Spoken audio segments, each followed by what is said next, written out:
more full cap. Where did Pelican come from? Straight on top of their heads. Quartz won't let them stand much longer, kneecapping 3 in that fight. The new kings of EU have been crowned. Toronto Defiant in an absolute shutout. Some kings. All right. Looking good. Looking good.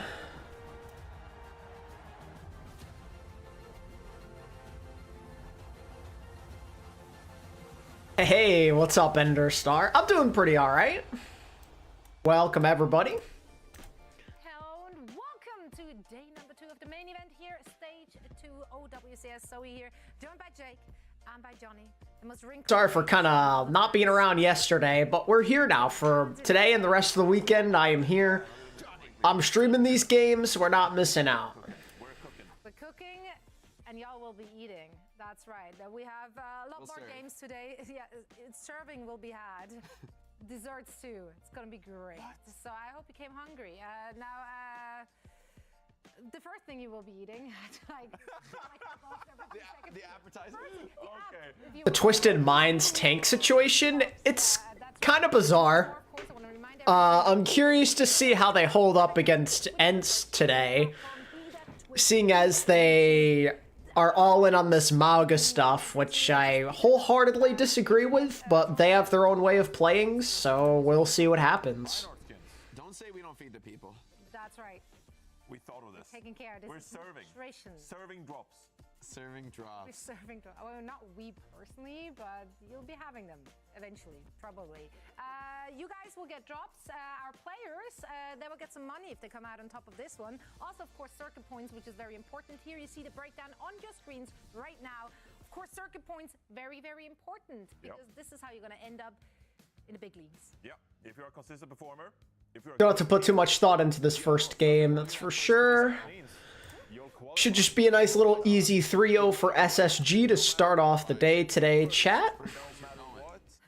Even though Peace and Love is like a pretty sick team, expectations are rather low. That's right. But if you don't, The greatest teams in the world. don't win and you have a lot of circuit points, you'll also go there. We should mention, by the way, today. Apparently Libda's gonna play tank. Teams that had a decent stage 1. If they Is that so? Because if that's what's happening, that is very interesting. being once you make top 4, let's say, you could already be there if your stage 1 was good enough. We'll be breaking those scenarios down for you guys throughout the day, but it's possible for teams to be earning their ticket already. That's right. And once more, of course, very quick reminder, it's not about the team's points, it's about the players' points. So, you know, some teams with some big brains picking up some players from teams which previously earned a lot of points. They, Because oh, what did I miss? KSA is retiring? you don't have to earn points to join as a DreamHack. You can just throw money at the problem. That's right. Grab your tickets. You see Hold it on. your screens I right was not now. aware of this. Wait. Anytime you are- Pause champ chat. We have an interesting development here. It's gonna be a great time, guys. It's going to be a great. I'm gonna go to their Twitter and check out what's up here. So nice when there's like tons of fans in a room just like rooting for Overwatch. Like it's really the best feeling, you know? I hope we get some good cosplayers. I feel like Overwatch Due to personal reasons, KSA has decided not to continue the tournament. Okay, so it doesn't look like retirement, I don't think, but he's not gonna play in this tournament. It says, due to personal reasons, KSA has decided not to continue the tournament. We're more than grateful for all that he's contributed and fully respect his decision. Libda will step in for today's match and remain a part of the active roster for the remainder of the tournament. We are fully confident in his ability to deliver the performance necessary. Oh boy. In the early stages. So in other words, Twisted Minds are about to get absolutely rolled today. Through sweep city 3-0 across the board. Now, if we move to the lower, That's disappointing. things got a little more interesting. But also, this is where we had to say goodbye to some of our teams already. Amongst them, fan favorite. Oh yeah. Oh, no. The John Crowd Wrecking Ball play. Oh no! Oh no. We'll miss them Welp. dearly when we watch the Never mind for the Twisted Minds Gigabanger match. I am but a moment in the sun. no longer excited. Teams which you don't consider to be, you know, like the best teams. Is there any teams you're excited? Any surprises? You Can think? Twisted Minds survive without KSA question mark? That is a much better title name for the stream. Looking really strong this tournament, and then ENCE and Twisted Minds.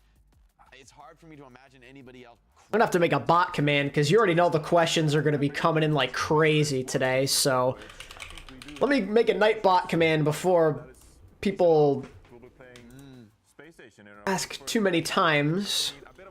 KSA. Putting a lineup together before the Swiss qualifier, and now you find yourself here facing off against Space Station. This is a big moment for this team.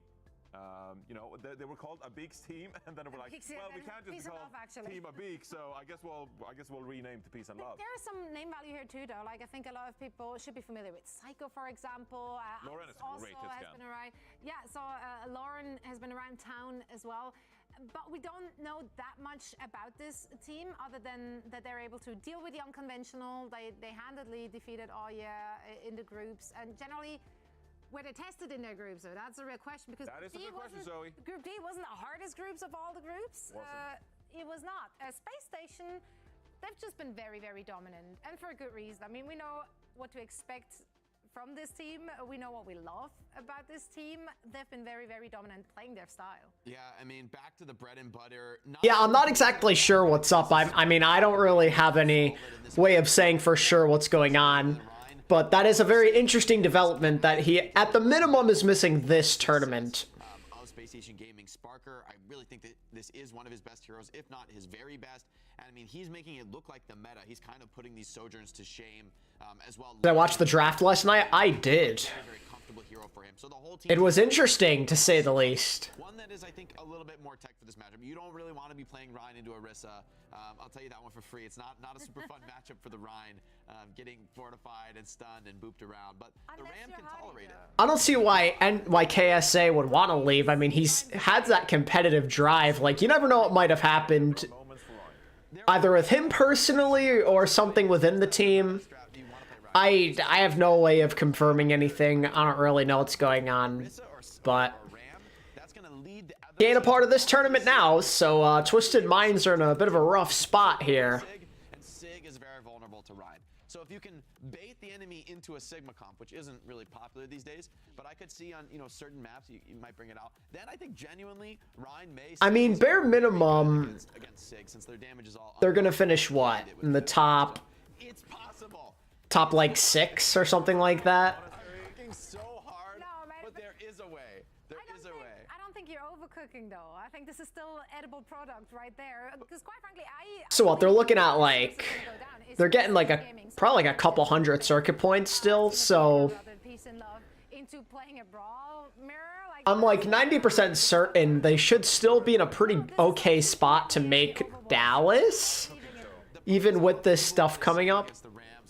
Like, I mean, especially because they got first in the previous stage, right? I mean, like, I'm pretty sure they're just going. I don't think there's any way anyone can catch them unless a miracle happened. Well, it looks like all of us have been good. Like, Johnny, what's going on there? Did you pick both? Yeah. Yeah. Jake bicep maxing. Nice. Tree got banned on Twitter. Did he really? I just want to see Cassidy teleporter shenanigans more. Give me that. Yeah, essentially he turned Cassidy. Do you have any thoughts on the strength of Citrus Nation and students of the game's chances against Toronto? 0 to none. No one's beating Toronto. I am really impressed with Citrus, though. I am very, very intrigued by this team and the growth they're showing. It was like they're kind of on the rise. They made one little upset happen in stage 1, and now here they are. They've not just beaten Timeless, but then they also got that win against Pip, which was awesome. Like, this is a fun team to follow, man. From this broadcast and implemented into the game, thankfully, all good. Yeah, Space Station Gaming versus Peace and Love Rose. Pretty scary matchup if you're Peace and Love right now. I think everybody expects. Yeah, I kind of figured as much, Ender Star, just because they literally got first in stage 1, so they're still sitting in a rather good position to make Dallas. But the question's going to be if KSA comes back or not. Like, are they going to be able to get him back in there? Or is he just actually not coming back? Like, that's going to be the question. Pick up that number 2 and Twisted Minds to pick up the number 3. But Peace and Love and Team Peps, these are 2 teams that people have been talking about being able to take over. Because without him, they're not doing anything. They don't have access to Kellen until stage 3, so first place. If they don't have him, they're not doing anything in Dallas. Stages, but they just fell over. And I think that if Peace and Love can put up the fight like you said, they make a stronger case for themselves to actually take that 4th place spot. So that's really what's on the line for them today. All right, we load in. Are we going to see some TP shenanigans from the CAS? I mean, potentially. I mean, Backbone's in, right? So that makes a lot of sense, especially on control. Nepal, obviously. Man, I'm suddenly less excited now about today. I was really looking forward to that Twisted Minds and ENCE game. I was not aware that KSA was just done. That's so tragic. Maybe throw them off, because Space Station, they've really only showed one look, but it's an extremely successful look, so why change it? I guess we're all in on a SSG versus ENCE finals now, chat. That's what we're hoping for. That's what we're looking forward to at this point. Especially with the Symmetra, which is something that is a tech that they've worked on for a very long time, even when the team was formerly known as London Spitfire in the Overwatch League. But Peace and Love, and even knowing that, I think it still is difficult to play around this Symmetra, and just how coordinated Space Station have really been playing around those teleporters. So you see that Psycho is going over to the Echo, maybe even just to get a better vantage point onto what Space Station are up to, but it's so tough for the Orisa to get in the mix. Yeah, I mean, they're playing quite scared right now. Just letting that point go. Landon do be farming right now, though. Looking for that quick window here. And, yep. Missed the first shot, hit the second, directly to the dome. Lauren dies, Psycho 2. There you go, let's clean up from a Space Station. I mean, that's the thing, right? You've almost got to track the TPs in a weird way, but sometimes they're a little bit... That's true, Understar, but it also has been a little bit since that match happened, so... You never know what kind of changes and improvements might happen. Even to the mega health pack. I mean, that's how much space you can kind of claim with the TP plays. I expect nothing less than Space Station. It's not to say that they still can't make a finals run, it's just definitely more difficult. Like, I feel, aside from the fact that you're having a flex player on tank now, KSA is also just like a valuable member of the team, right? Seems like his leadership is a pretty big core value of theirs. Like, he's kind of essential to comms, as well as his experience and, like, him being one of the better EMEA tanks, I'd argue. Well, like, you know, when he's in his comfort zone. Yo, Psycho with the... Wait, he's gonna get beat here. Wait, this is kind of clean. Hey, yo.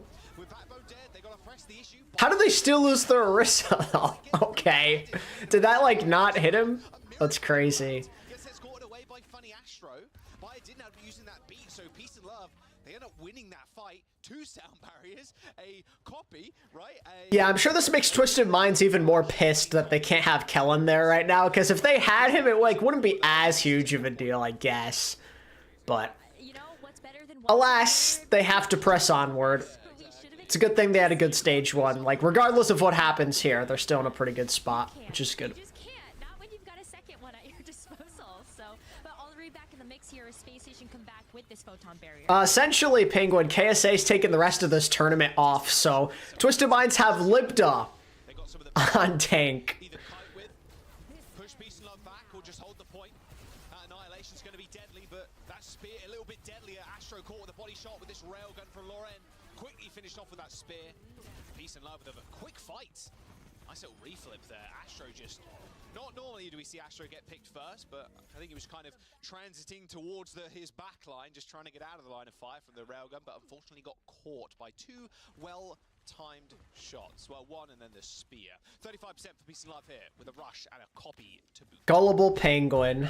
SMH. That Space Station can come back into this next fight with, though, so they're not too upset having just expended the photon barrier, knowing that they still have the Annihilation, as well as even just the High Noon. But wow, Peace and Love, they're pushing the tempo. With the Annihilation, Hardy kept alive. That lamp just so clutch. Copy on the Ramantra, though. It's going to be a quick Annihilation. I mean, Psycho could just walk all the way up. Oh wait, Psycho's doing so good with these copies, man. Damn, he's popping off. Look at him go. These copies have been beautiful. Psycho's copies looking so good. 2 for 2 on copy ultimates. And Peace and Love, Seems like a personal thing. It doesn't seem like the reasoning is 100% clear. Like, people are saying there's rumors and stuff, but like I can't confirm anything, so I'm not gonna sit here and tell you. So the fact that Psycho's been able to do that twice is very, very impressive. But we're in final fight here, and Sparker is trying to push them back with this. Oh my god, dude, Sparker is on fire. That's one way to start a fight. Space Station Gaming do end up claiming the point. Peace and Love have to touch. They do in the nick of time. There's a couple of pixels before that match would have ended, or the round even. Whatever you say, Penguin. Whatever you say, man. Hardy's in trouble. Peace and Love. Hold up. Peace and Love got a good chance at this. Looks like they're gonna take this first round.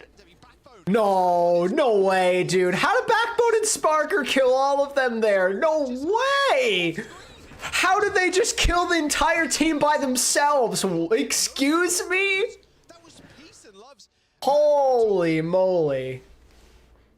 I think you. That's insane. They just like 2v5. Just Cassidy teleporter shenanigans. Dude, what just happened? Headshot. Okay, dude. Teleporter. Sparker was just on an angle. He found the opportunity. Yeah, you know what? That works. That was it. It's just Sparker. Is Sparker coming up big once again, like we saw yesterday? My God, you're feeling so confident going into that fight too, knowing that there's no support ultimates for Space Station Gaming. You kill Hardy first as well, and then you kind of forget about the flanking cast. And you're like, sure, yeah, Sparker do be nuts. Ah, yes, the vintage Backbone May. Sense of security, but that. Pretty close though thus far, Rose. You got to say. Peace and Love. Very, very. Standing up quite tall to Space Station Gaming, not fearing the banner that they represent and the strength and the caliber of the team. Backbone now on the May Rose, so no teleporters here, but Backbone, and this is exactly what they did yesterday, was Backbone sits on the point, could defend himself with the ice block and the wall, they cap for free, and hope the rest of Space Station win the front line.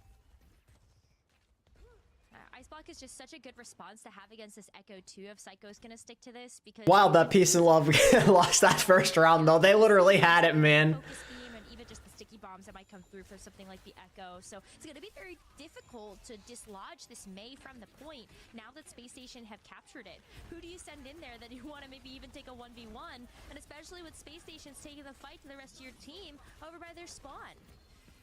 Oh, Astro down again.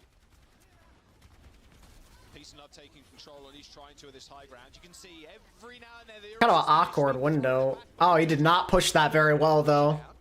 Window from Landon, really tough now for Peace and Love to do much on the point. It was like perfectly angled there for Landon and Sparker to shoot through onto high ground and shoot onto the points. Bro, Sparker is literally him on this cast right now. Hello? Oh, yep. Good plays by Landon to help though. Hardy's on the point. Psycho grabs that mega health pack. Not sure Psycho's going to be able to do too much. The copy could be utilized if he really wants to.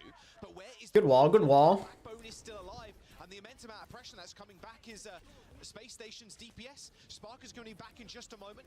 Okay, can get. Oh, what? Ends up backing off. A copy from Psycho dupes the May, and now it's Space Station's time to retreat. Probably just going to reset if Backbone can get away. Oh, maybe not. Oh, well, he got it. He yeeted that. To try to get away or re-engage this. Hey, yo. Psycho's low-key carrying. The dupe disappears. Blizzard Snowball remains. Sparker takes down Psycho with the help of Backbone and a Blizzard in their back pocket. Space Station. Don't feel like anyone else on this team's doing anything. Prove me wrong here, Lauren. Or don't. Why are we? What are we doing? Finding next to nothing, maybe a little bit of damage, but that's about it. Nice little boot there. Backbone stays on the map somehow, and Astro picks up a double. Yeah, how in the hell did Backbone just stay alive there?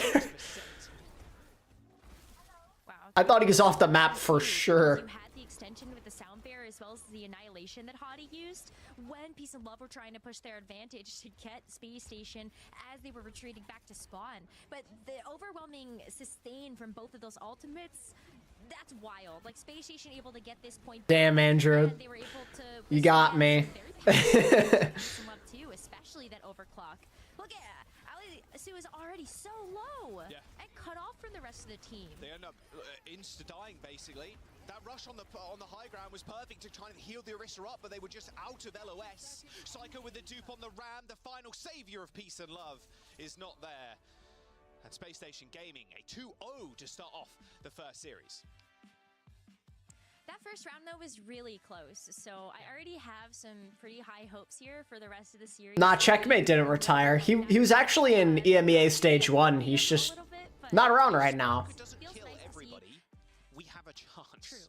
We have a chance. If he doesn't just walk into the back line, not even fan the hammer, he just goes... Click. Click, and there's click, boom. Yeah. It's ridiculous. I mean, you're winning that fight if you're peace and love, if Sparker doesn't kill there. And like you said, Rose, very close first round. Relatively, Andrew, relatively. I like Malik Neighbors. I just...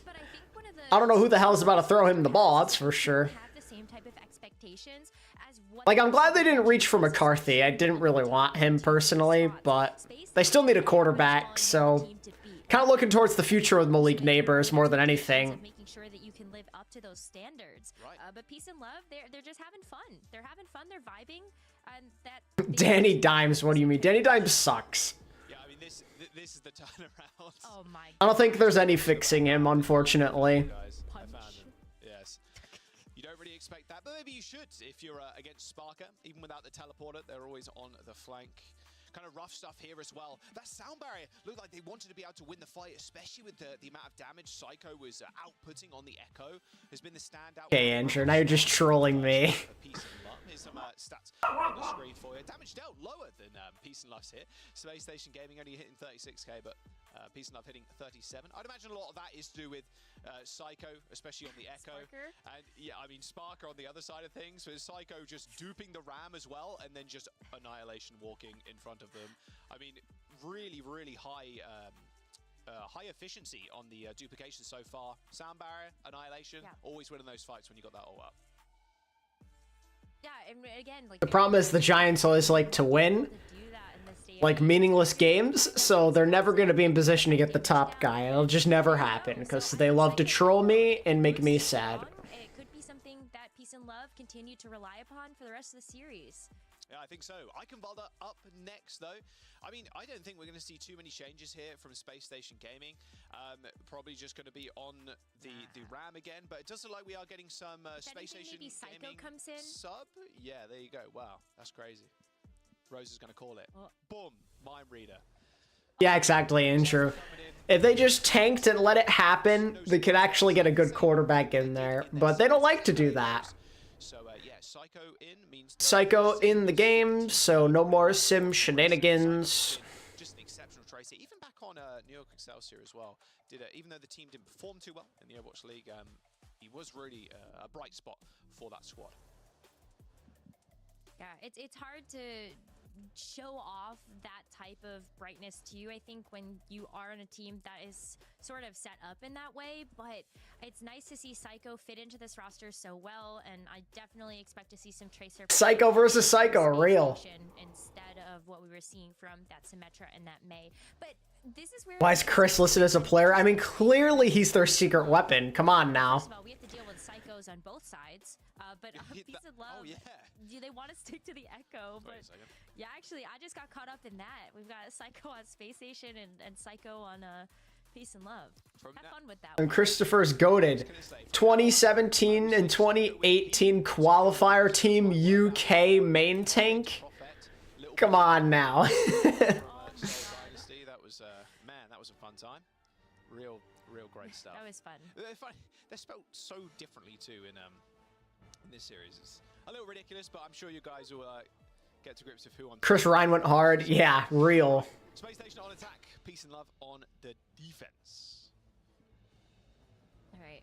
So already seeing on the defense that Psycho's actually going to switch off of the Echo, playing the Tracer. Psycho versus Psycho. The matchup we've always needed. If they are expecting Psycho on the other side to come out with a Tracer also.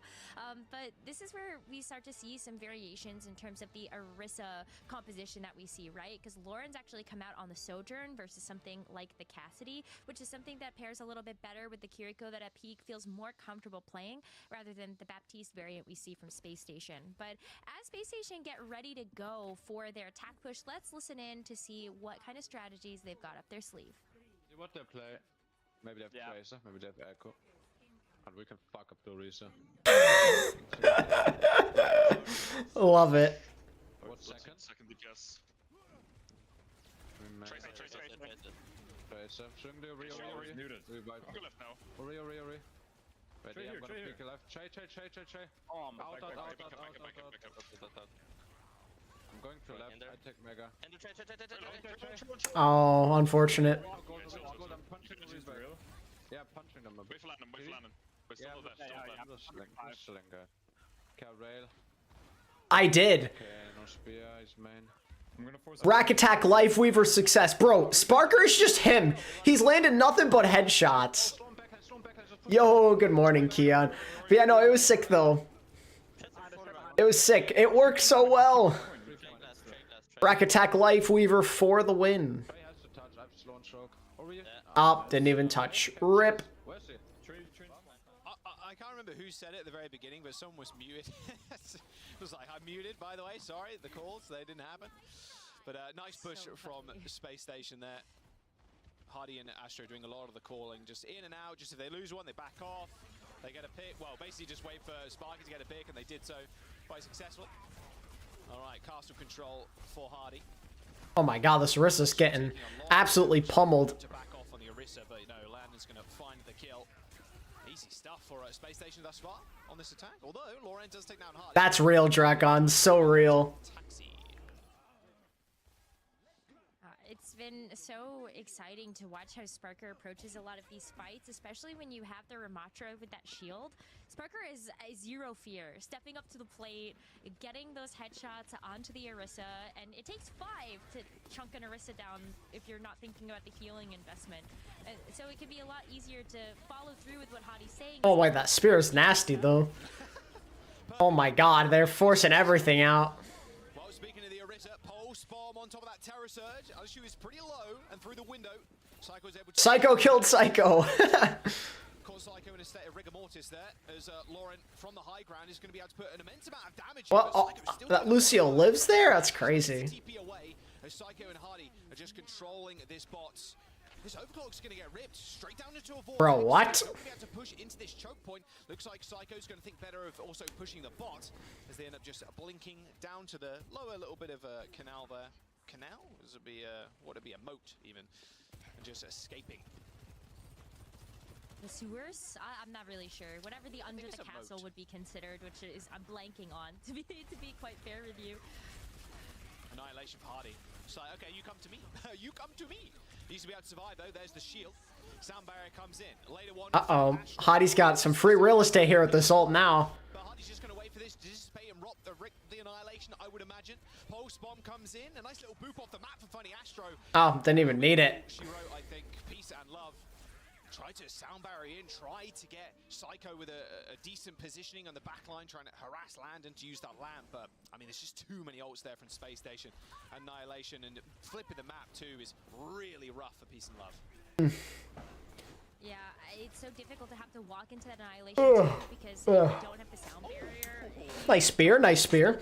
So what's good, chat? Anything new going on with anyone? So, at least they're gonna stop Space Station from making any more. I've missed you guys. They entered into this third point with over 4 minutes. It feels like only a matter of time before Space Station are going to be able to capture the rest of this point, and it could even start now as they just still want to push the objective. It's a good push. It's a good push. Could even ult there if you want. Well, that's good.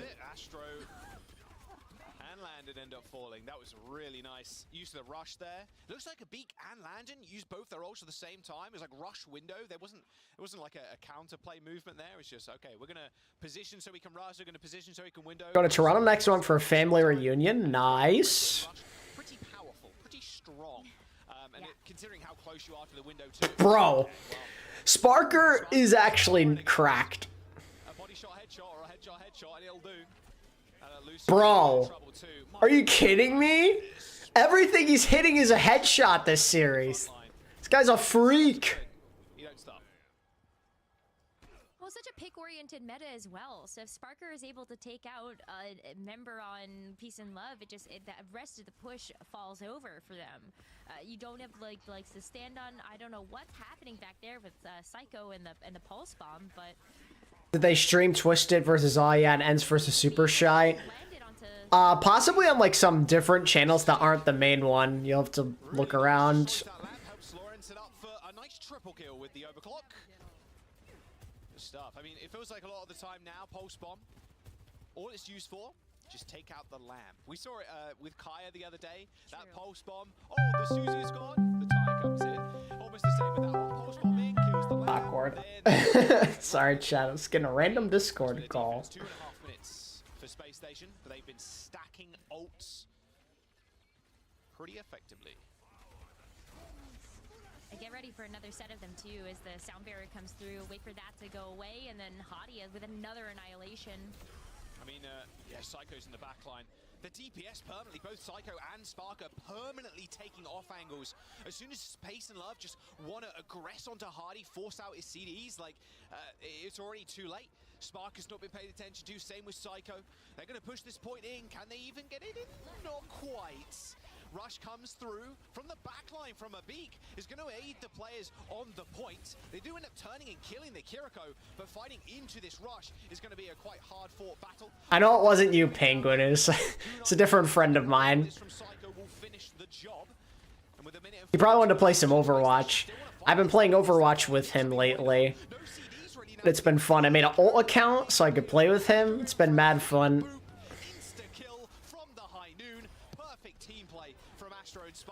Bro, Sparker is literally him. But with Hardy now back on the Winston, that should just be it. Payload secured. Monkey. In the time bank, and no chance for the Orisa to even use the ult there. Real rough stuff. I mean, sometimes you can't help that. You're carrying behind the payload. There's a high noon there. You see the Lucio coming. You know it's over. Yeah, I've played Hanaoka. It's okay.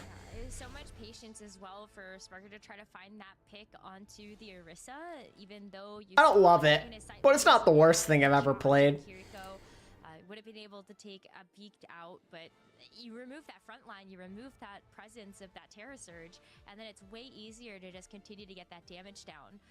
So it's amazing, right? Because like you can tell how much trust Space Station have in their DPS lineup and their supports to just keep putting on the pressure.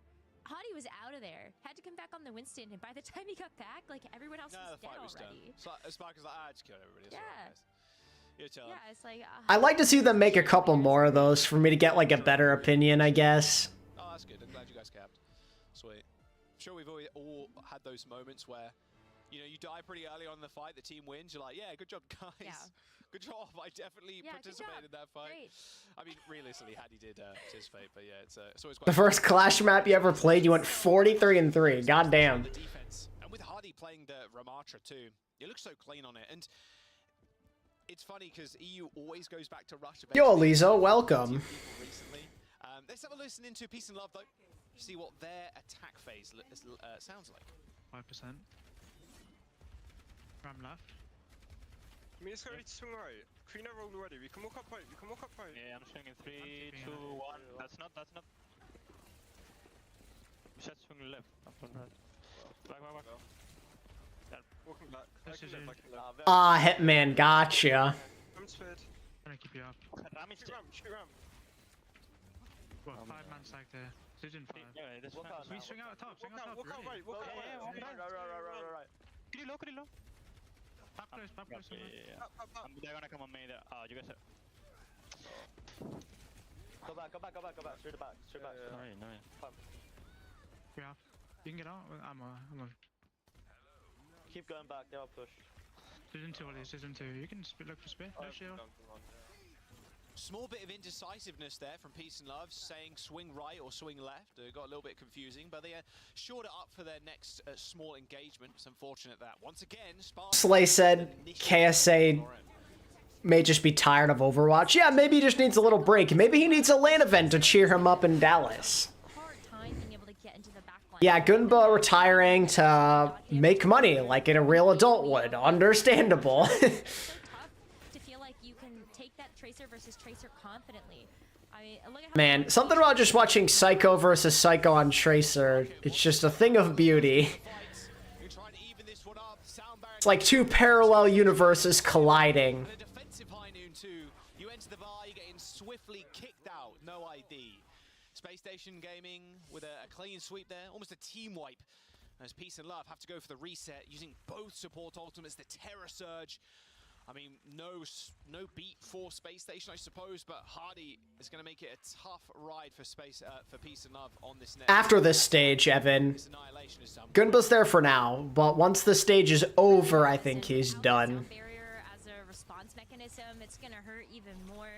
You can push the advantage too, even Yeah, they need more than Kellen to fix that. overclock. I mean, look, you're shutting down all those sight lines. Hey, you just get shut down.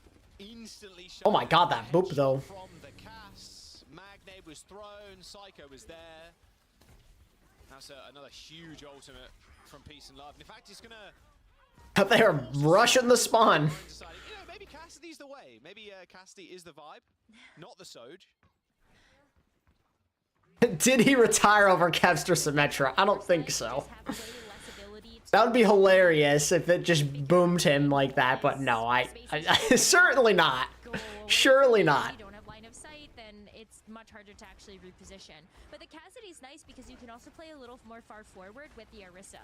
So you're not having to like try to find that off angle. You can play closer to your tank and maybe even use that spear spin as a bit more cover, like how Sparker sometimes plays around Hadi's Ramatra shield.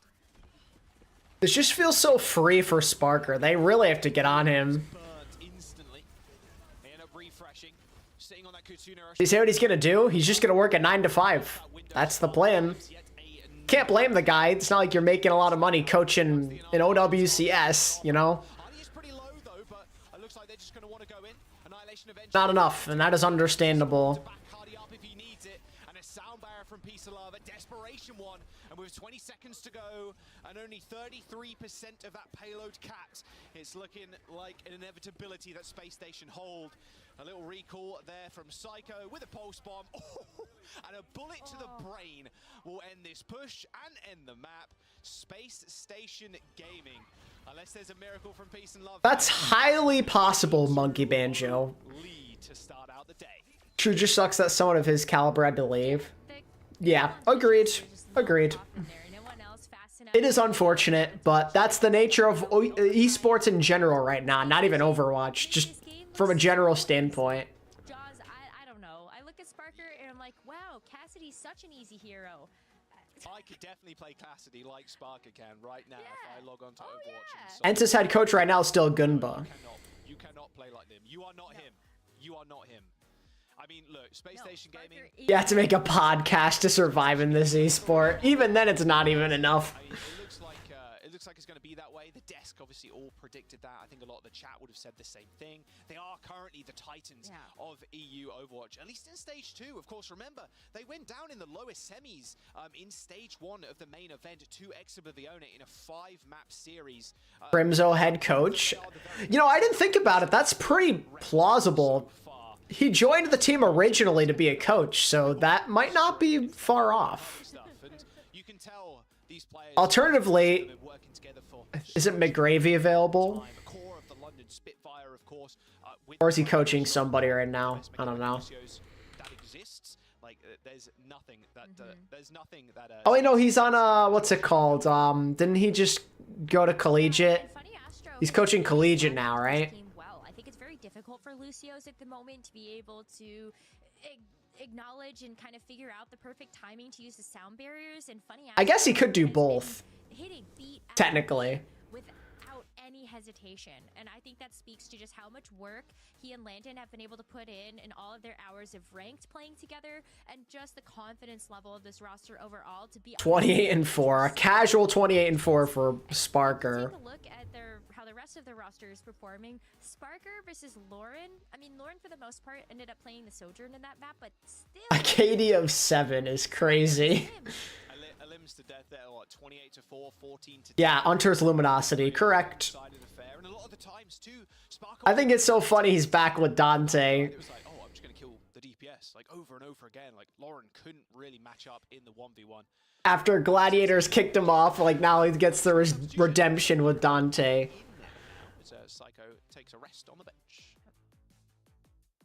So expect maybe a couple more Symmetra teleporter plays when we're heading over to Esperanza, is what we saw yesterday, and it was just so successful. Peace and Love already feel like they've been bamboozled a lot. You play tested a game called Project Loki, and it reminded you a lot of Overwatch. I don't think I've ever heard of Project Loki, but that's interesting. It's gonna be tough, I think, for Peace and Love to find their footing on this map. All right, as we load in, Peace and Love fighting for this upper bracket spot. Of course, this is the semi-final. Space Station Gaming just looking just to walk it in. A 3-0 on the horizon too for them. Peace and Love, of course, they do have another chance being the upper bracket. They will get sent to the lowers. Not really where you want to be, but might be something you have to be satisfied with. Crimzo. After this, Oh, is Crimzo not on ENCE? I thought he was still there. I didn't get to watch yesterday, so I'm kind of in the dark. A couple of cool maze spots on this map, especially if you push like super early. It's tough for the Orisa to get much done. Forces a lot of cooldowns, but just keep the teleporter, man.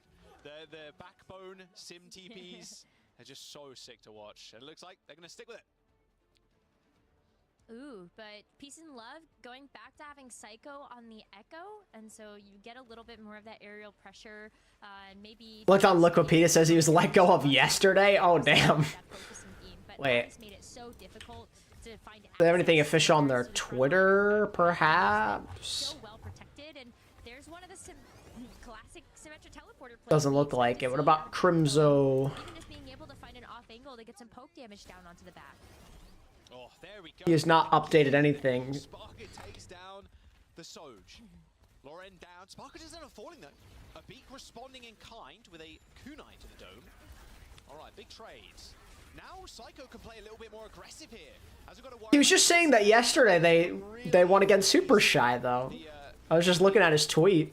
Unless they literally just like got rid of him right after, which is possible. Or he left or whatever. With these TPs, it's a bit easier for We'll find out. Sparker to come back. You can see already rejoined the team. Peace and Love just unable to kind of press the issue. And even if the Echo gets into a good position, you can just get teleported away from that focus beam damage, and Psycho just kind of wastes a cooldown there. So Space Station, once again, especially with this window, now they can start to push this. Ah, yes, conflicting information, my favorite. On the sidelines, just sliding away on the Sojourn. That teleporter once again dying. And that's Rush and the window, not resulting in all too much. Only one kill each way so far. Everybody's back 5 ready to fight. Lauren getting found out once again. Doesn't want to mess with Sparker, not after taking a headshot or body shot. Double TP back. There's the sound barrier. There's only a little bit of damage, but Sparker is going to survive even after that spear. As that beat from Funny Astro was perfectly timed, and there's the kills you want to see, but Alexy's already dead. I mean, anytime I think Peace and Love are about to do something, they get the first pick and they immediately just lose their team. This is just a diff. Finally getting this payload going. Yeah, I tried Mirror Watch. It's not too bad. It's got some fun aspects to it. With that sound barrier. And Sparker too, again, coming up so big with all of these picks. You could see even when he was using the Deadeye, using the teleporter to try to find a back angle onto the team, and while Hottie is pressing so far forward... Nice, Justin, nice. ...is going very uncontested. Finally, unless he was able to... Checkpoint. Let's just get this over with quickly. Yeah, there's the checkpoint. That wall too. Oh dear, it is all falling apart for Peace and Love. Maybe they'll change their mantra after this one. Fire falls to Sparker. Loren trying to land a railgun shot, just trying, but Huddy is just standing in the way. Well, I guess Astro, I suppose, but that's about it. Spot is just slipping out of their grasp. TP onto high ground. There's the lamp to help Sparker, and Sparker kills Psycho again. And with that window down, I mean, what can you really do if you're Peace and Love? You need an ult to respond. They end up ripping the rush, but another Sparker's just insane, bro. Make that another one. Almost got the cheese nade kill, but yeah, the Orisa has to die at some point. There you go. All right, bot going again. Space Station just unwilling. Cool to see him play a lot of Cass. I liked his Cass way back in the day, like many, many years ago. So it's kind of cool to see this again. To play nearly as far forward as you can with this Ramatra. Like that shield makes Sparker way more up close and personal. And oh, they've got the sound barrier too here. Lauren's got the overclock, but is this going to be enough of a difference maker? That is a lot of ults. That Orisa is very dead. Holy. From Psycho as well. TerraSurge didn't find all too much. Space Station Gaming ended up retreating back to that mega health pack room. Nice lamp to save Backbone's life. Duplication not finding all too much, but maybe this beat will. It's going to have to find something because 113 meters for Space Station Gaming. The bot has been stopped. Close map. Real. You can see Space Station now kind of realizing what's happening with the bot as they do regain control of the checkpoint. I remember when I was first watching Sparker, like in preparation for him joining London, I'm like, damn, this guy's nasty on Cass and Tracer. And now I get to see him shine on Cass. The Tracer part hasn't really come through too much in OWL, but, or, well, in when OWL was a thing, but at least he's had a solid career thus far, which I'm happy about. Happy to see him pan out. Bro, he just hits nothing but headshots. This guy's a freak. Anything more satisfying than hitting Cassidy shots to the dome of somebody and then hearing the, oh my god. That's ASMR. Someone whip that up ASMR montage and put it on TikTok. ASMR TikTok. God. They've got so many ultimates. They can walk forward if they want to. Walk with the high noon. Yeah, there's so much they can use. And Peace and Love switching over to Winston. But here comes the wall. Monkey. Big Rhine shield pretty much. And they're damn well used to playing around that. That's for sure. Here comes the engagement from Peace and Love. Landon the monkey worked. Sound barrier, a late one from Space Station Gaming as Hardy, Sparker, Astro, they're all on their lonesomes, but so is Bayer in this high ground. A little 1v2 from Astro up on height. Looks like he's winning it as well. So yeah, backing off, wouldn't be too bad for Space Station. They've already got it 137. 137 to 0 is wild. I don't know if they really want to give up the forward positioning though that much either though, because that was a interesting ult. But they can't even kill him, bro.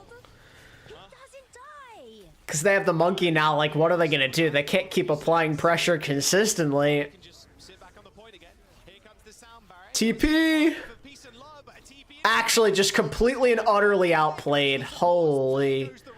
That is GG. That final checkpoint firmly in their sights, and it looks like it's going to be a full cap. A full shutout on push. Alrighty.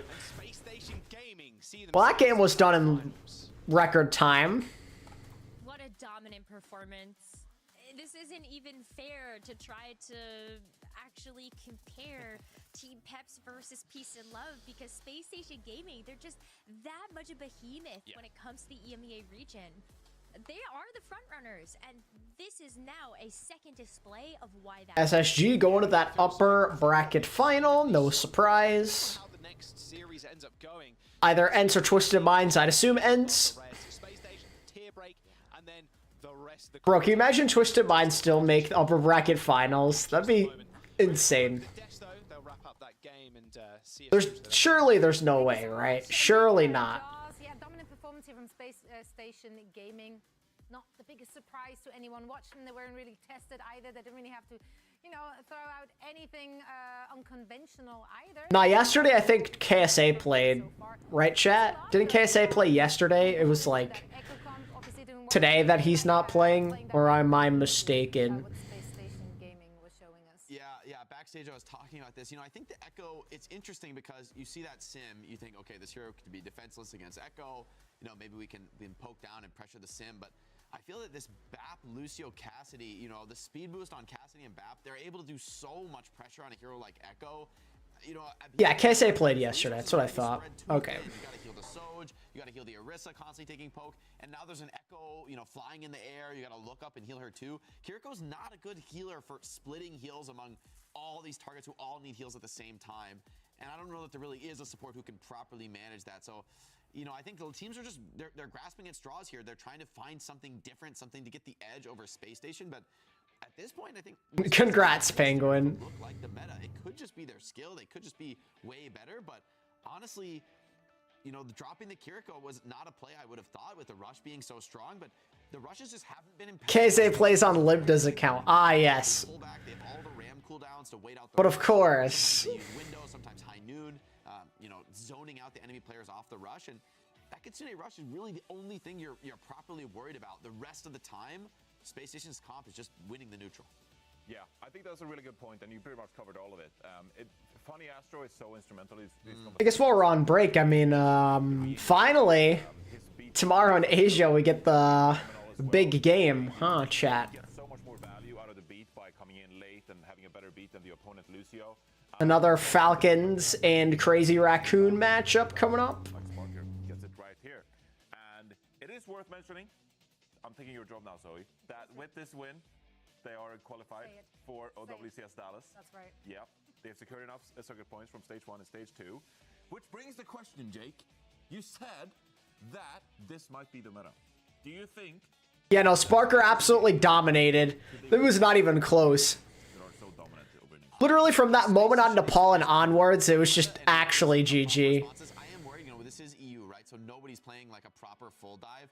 Usually the BAP can struggle against Ana. Like you have no Kiriko anymore to cleanse nade, and so there's a potential for like an elite team with Ana Brig Winston or Ana Lucio Winston to have really strong nade dives against you. But no one's gonna play that in the EMEA, so it's hard to Libda Wrecking Ball, oh god. I don't know about that one. So, I mean, any kind of BAP rush mirror, that is their wheelhouse. I think they can go toe-to-toe against the best teams in the world on that comp matchup. I mean, there is being correct, and then there is also just really believing in yourself. Yeah. And again, that's like just very reminiscent of what London Spitfire have been running. They ran a comp back then, like it's been so long ago. They in the Overwatch League, they ran a comp which no one else played. That also means that no one was practiced against it. And it played to their strength, and it worked for them until it didn't work. But they had a very good run with it. And now we do have some highlights, question mark, interview, potentially. We have so many things. We're cooking. It's in the kitchen. Let's in the kitchen. Let production cook. Things are simmering. We're just waiting it out. I can smell it though. Something's coming. It's going to be great. I do want to touch on it though, because obviously with them like leaning so heavily into the Ramatra, why do you think other teams, at least in the EMEA region, are still a little bit more hesitant of taking it into brawl lands? I mean, I think at this point, people are still, you know, playing what they practice, right? Everyone probably was prepping this tournament, playing the Orisa Kiriko. It was a super dominant meta for a long time. Space Station I mean, I've felt a few teams leaning away, especially in, you know, the region. We saw a lot of teams playing occasionally a little bit more BAP, a little bit more flexibility in the meta. But Space Station, I think, have really taken it to the next level and making it look like maybe this is the defined meta. But like I said, this is just a slice. No, Zoe would be Sag. What EMEA, the style of the region, Space Station's on top right now. And it's... And we even got Danny on the desk right now. I hope he's there for Dallas for, like, translations at least. And Space Station are just incredibly dominant, showing what they can do with a proper amount of prep time and really being ready for the matches this stage. Yeah, I mean, seeing them on such a comp, it just feels right. Now we do have the man of the hour joining us once again. It's been a while. Hadi, how are you doing? Hey, the man. Hello, I'm doing good. What about you guys? We're doing fantastic. Yeah, doing better with you here, Hadi. Yeah, always better when Hadi is around. So, Hadi, let's talk shop. We're just trying to brainstorm whether or not that Ramatra will be the meta, if that is the correct meta read moving forward. Jake just posed a question, and Johnny as well, how that will look like against, I don't know, strong dive teams, for example. How do you feel this is going to stack up against the opposition? I think it's fine. I mean, we have a lot of experience playing with dive, and we think even that comp is strong with dive. Like, we scrim Toronto a bunch. They like to play dive, and we have like decent success with it. So, like, we think it's really fine, that matchup.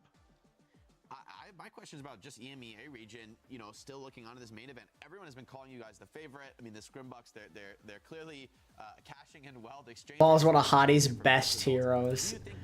Yeah, pretty underrated aspect. He didn't get to show it off in OWL, so people don't realize. He played Ball quite a bit in contenders from my remembrance.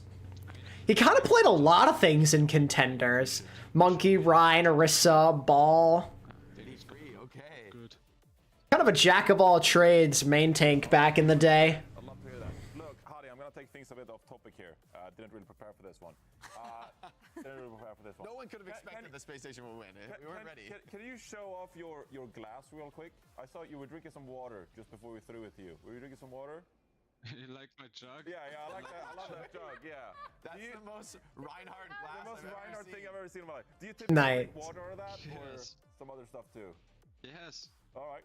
Yeah, I love that. Just water. Yeah, I relate to that in a bit. Good luck charm. Base the good luck Ryan charm. Prost, Hadi. Lass dir schmecken. Best of luck, of course. Good luck charm. We need the subs. I need the subs. Give me the Reinhardt, Hadi. We need the Reinhardt. Come on now. What maps? Bring some maps. Soon. Okay. It's coming. All right, that's a promise. Hadi, thank you so much. That is definitely not a promise. Thank you. Bye. Bye. Thank you. Bye. Oh, it's great to hear from Hadi. Great catch. That sounded like a promise. That sounded like a promise. So Reinhardt, I love That's absolutely not a promise. They're absolutely not playing Ryan unless like the situation can actually call for it, and that's probably not likely. They're long, tough days for Space Station. Well, not so far, but you know, maybe they'll get longer and harder as they go up against some of the better teams, frankly, in the They still have a way to go. Let's actually take a look at the bracket to see where we are at and where. Yeah, I don't know, chat. Now that I know there's no KSA, I think you just gotta go 3-0 for ENCE, right? I mean, surely. Lipdon tank, I mean, like, how hard couldn't they cook to make it a series against ENCE? I don't really know. Very excited. Now, of course, we have another matchup already in the lower bracket as well as Super Shy. Like, what is he about to play, man? Is he just gonna play Mauga? Like, meanwhile, of course, Super Shy, they were kind of lost. victory from just yesterday. So it's going to be interesting to see what they can do. For now, of course, Space Station Gaming, as you already said, Johnny, they're going to feel really good about this victory because not only are they further into getting more cash and more points, they also are locked in for Dallas already. So everything from now on is a bonus. For now, we're heading into a very quick break. And then on the other side, we will be talking about Twisted Mind and ENCE.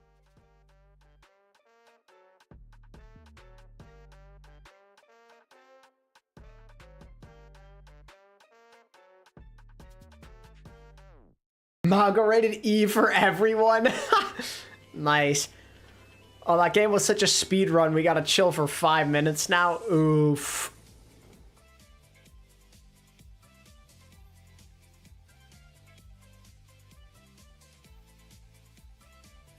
"3-2 Twisted Minds is your pred." Damn. Alright. I dig it. I mean, don't get me wrong. I'd like for it to be a close game. It's just hard for me to see it.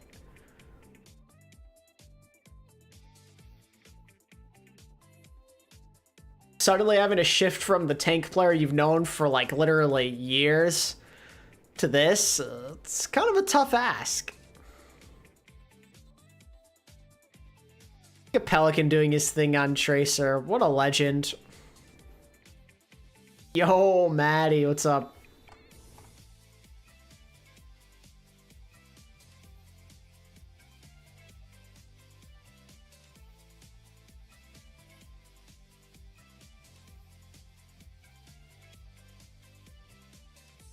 Honestly, I think I might give ENCE, or I think I might give Twisted Minds a map potentially just for the lulz.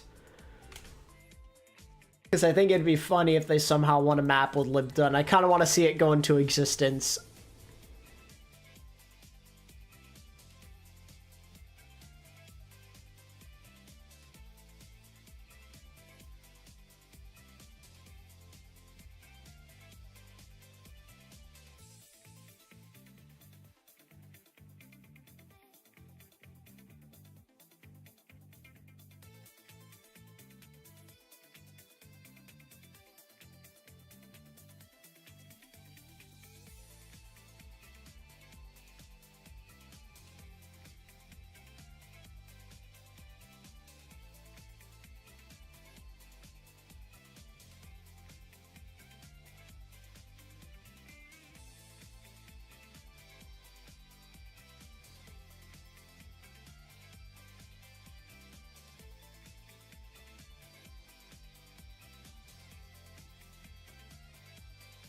Lip does a flex DPS on Twisted Minds. I believe he's on the World Cup team as well.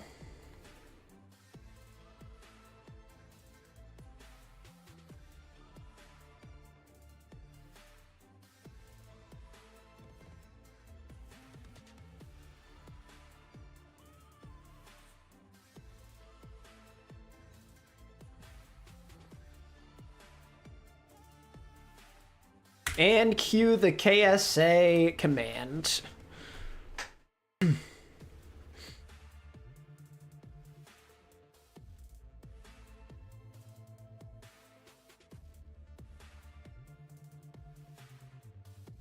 Yeah, I'm very curious to see how this goes.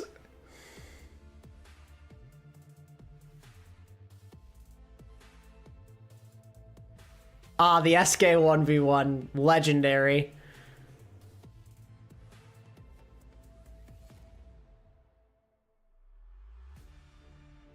Oh god, that again. What happened to Reiner? We don't really know, Kala. We're not entirely certain on all the details as of this moment.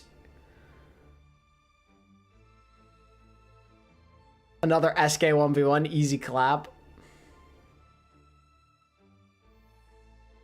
I love that this is what they're showing. Only the highest quality gameplay.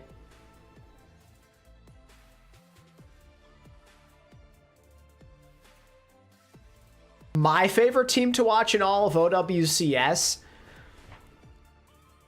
Probably Crazy Raccoon, personally. I'm also big on Timeless, but they were a huge letdown this stage, sadly.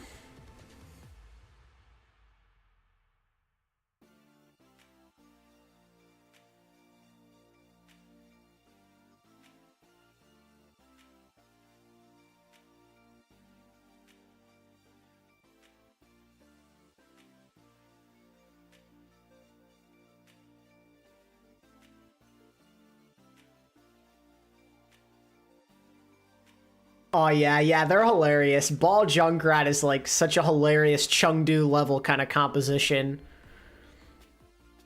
Students of the game are also great. I love me a good Students of the Game underdog story. Although I gotta say, I'm really enjoying watching Citrus play. Those guys have truly come out of nowhere. It's cool to see them grow. Very quickly as well.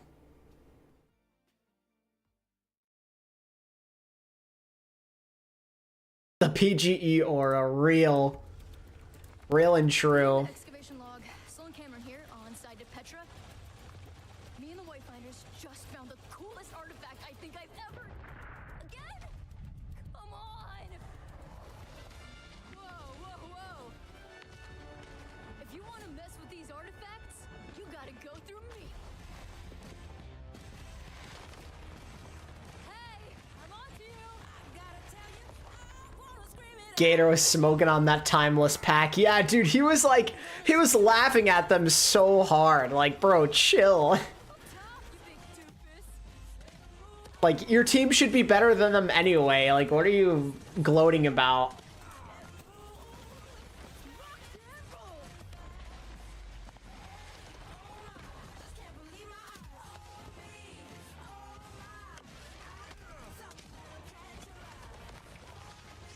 Oh, I agree with you, Keon, completely.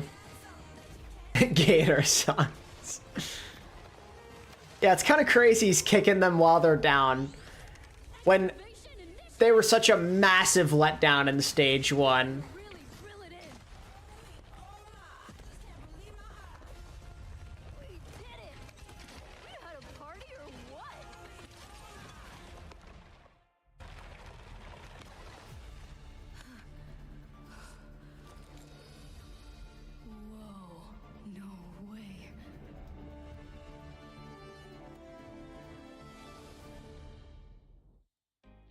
Welcome back, everyone. Adventure available right now, so make sure to play them in your ranked games. And also, as you may have seen during our break, we got to take a look at OWCS highlight video. More of that, of course, on her YouTube channel, so make sure to support and check him out. It's always great to have a trip back down memory lane.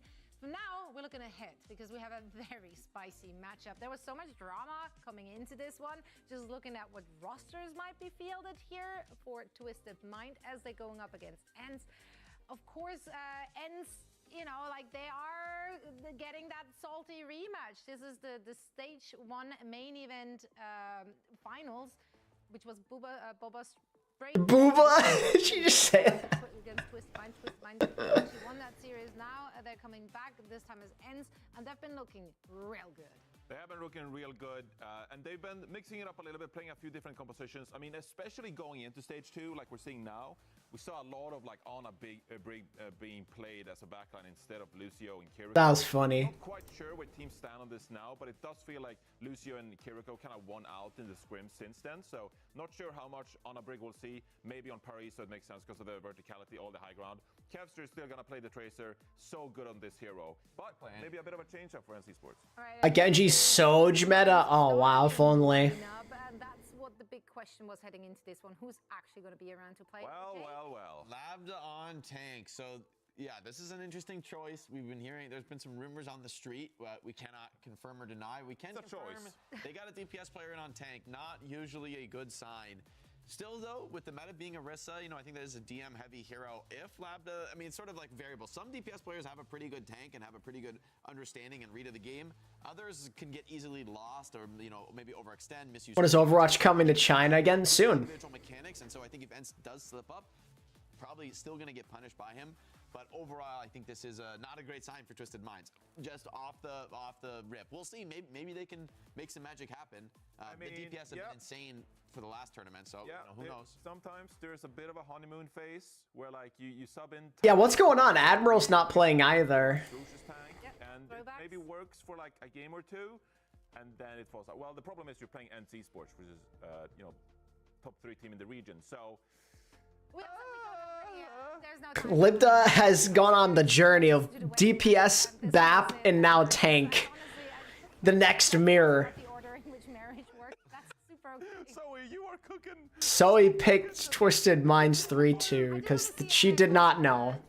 She lacked the critical information. Yeah, I mean, they have a strong roster. Yes, they had to change some pieces, of course, heading into stage 2. Oh yeah, I heard Admiral's in Collegiate as well. Yeah. That is. Did you know the roster? I actually, hey, no, I did not. Actually, I did pick ENCE though. I did not pick Twisted Mind. Okay, yeah, I figured worth. You know, I wanted a close game. I did not say Twisted Mind. I'm not gonna get. That's a no. It's all good. It's all good. Joss was next to me. He can confirm that that was not my pick. Yeah, I can't remember. Joss. This is the bus. You are under the bus. I literally am living under this bus. You know, okay, look, it's on the screen. Whatever. We can't change it. It's on the screen, so Me? I think you're crazy. I think ENCE is gonna win for sure. No. I do think it's gonna be a close match. I think there's potential to be a close match. Honestly, I do. Yeah, they lack the critical information, chat. Seeing the roster, they need me to report for them. Have me on the show, Smile. Lucio player in with Slay and Sky, like both strong supports, but Lucio's super. They'll probably make their own region if I had to guess, Bleach. Even if there's a couple maps, you could probably dodge it and have some double flex support comp and make it work. I don't think you're going to dodge the whole series on Lucio. So seeing the roster now, I'm feeling even more confident for ENCE. Who looks best to go to Dallas and EU? Twisted Minds, ENCE, Space Station, absolutely. This is going to be an absolute stomp. Yeah, what is that game called? The tower thing where like you pull out the Jenga. Look, if Twisted Minds is a Jenga tower, right now it's pretty shaky. Twisted Minds is quite literally a Jenga tower. That's actually a pretty good comparison. So we'll see how it goes. This could be the honeymoon phase, though. Like you. This could be the honeymoon phase. That's the Twisted Minds dream. Is this the honeymoon phase and they pop off? I've already seen it. Play perfect and hit every shot and you'll win. Yeah, I think it was Forehead. Fusion 2021. That was the honeymoon phase with Toby on Lucio, but yeah, I don't know if you can replicate. Bro, that takes me back. Because he was a bit of Fusion head. Yeah, a bit very Fusion. Toby, well, when Philly had the problems at the start of 2021 with visas, and they had Toby and Hotbuck come on the team, and then Rascal, oh man, they were cooking. great. I'm doing great, Zoe. If Twisted Minds win, you're gonna look like the absolute biggest brain on that desk. But I'm with Johnny on this one. Jaws, I think this could be a 3-0, and I don't know if it's gonna be close. And quite honestly, with the lineup that they have, I don't know if ENCE should make it close. Yeah. I don't know. The streets were talking, like Jay was saying. And then the streets were talking a lot yesterday night. And then, I don't know, yeah, very strange. Court's about to cook Kai up. Even if he does, it may not be enough. Anything can happen at this point. Hey, there's still another chance, too, for Twisted Minds to make a glorious comeback. They played ENCE twice in stage 1 of the main event. And it was one apiece, obviously. The better game, the victory, the best victory was the win for Twisted Minds, which was a 4-1 in the end. Like, they ended up kind of just walking all over ENCE when they get the rematch. But will that be the same case here? I mean, Des kind of split, obviously, but I think a lot of people, and especially the chat, Lived on Doom, but how is that? There's no way that can be successful, right? Doom in this economy? You're a DM heavy player, and you end up just winning out in like the DM. It's great, but ENCE, they're a well-oiled machine. They can also sub Chasen if they want to as well, out for Vestola, so there's a lot Twisted Minds can... They're surely just playing the Mauga still, right? But that's definitely why there are so many question marks. I live to place Echo, so by proxy he plays tank. Big brain. Yesterday, which he did to help get Twisted Minds a spot at DreamHack Dallas. But after that, they were saying it's going to be Labda in this tank role. And Labda is no stranger to being able to flex on a roster. Actually ended up coming in to play the Baptiste on the Kingdom of Saudi Arabia during the Overwatch World Cup. Look at Necra providing some insightful information. Jaws, Real. It's a good thing to tell the viewers, for those who don't know. Are there any tanks that you actually feel like would be more easily translated over to if you are a damage player? Me, I just play the Hog character, because Hog is kind of cheese, and I do like... Play Hog? So, no, Jaws. No. I'm not sure. I mean, you'd... Honestly, if you're a DPS player tank in solo queue, it's like, I'm just going to play Hog, or like something silly a lot of the time. Something that a lot with like individual value. But something that Twisted Minds have been running a lot... Wait, is Kai playing Bastion unironically? Hold up, let them cook. Is this big? So Labda's switching to Mauga here. Twisted Minds are very capable and very well versed on the hero and the comp itself. So Kev on the legs and you got Kai on the Bastion. They're playing Sigma. What are we cooking here? And there's Crimzo as well. We were just talking about it before. He's still there, still playing. So this is a composition that they know how to play, and Labda for sure is gonna know how to fit in on this team. Oh, rip Courts. For a long time, but out of nowhere, Kai just hits Courts with the rock. Yeah, I mean that's a little rough. A little nade from Kai as well on top. An insta kill. Oh, turrets. Found turret watch. All good. They found him. Good aim, Kai. That was a really Kovacs did there. Nice, good stuff. Twisted Minds are gonna have a tough job, I think, of getting on people. I mean, Kev's still look. They're going for Kev, but yeah, he's running. He do be running though. He's on the legs. Is what you ideally want to do. Ideally, it's the Bastion, right? You kind of TP on the Bastion, pressure him out, but it's tough to actually get to the back line or even on top of the front line to begin with. You can see Labda taking a lot of damage on the entry, and Kai refusing to pop turret as well until Twisted Minds... Yeah, Libda doesn't know what he's doing. Or Labdub, sorry. They don't want to take any more damage than they already have on this entrance, and they're just taking so much poke. At this point, too, you're kind of looking at Quartz being able to try to find some type of opening. Wants to find any of these squishier heroes, especially if you take a look at, like... Basso's on the hunt. Oh! Lucio, Kai again! Yeah, this is so disorganized. 33 to an ult. Yeah, this is bad. They stand no chance. They look completely and utterly lost. Nah, Calyx retired. May? Hey, yo. Wait, the May actually, that wall was clean. Wait, that wall was nice with it. That's a good change. That May wall aiding in the kill of the Bastion. Still playing behind this window though are ENCE. And with Vestola damn lonesome on the points. All right. Just making use of all this space after the Bastion end up dying. And there we go. Here's the flip, or incoming for Twisted Minds, as Quartz and Labda finish the rest up. So 95% on the board for ENCE. started to look really grim, but And Yubi, I mean, already close to a blizzard as well. close the gap onto this ENCE team, especially after Gonna push up close to maybe try and get this. No rock for this though, yeah. Rip. Labda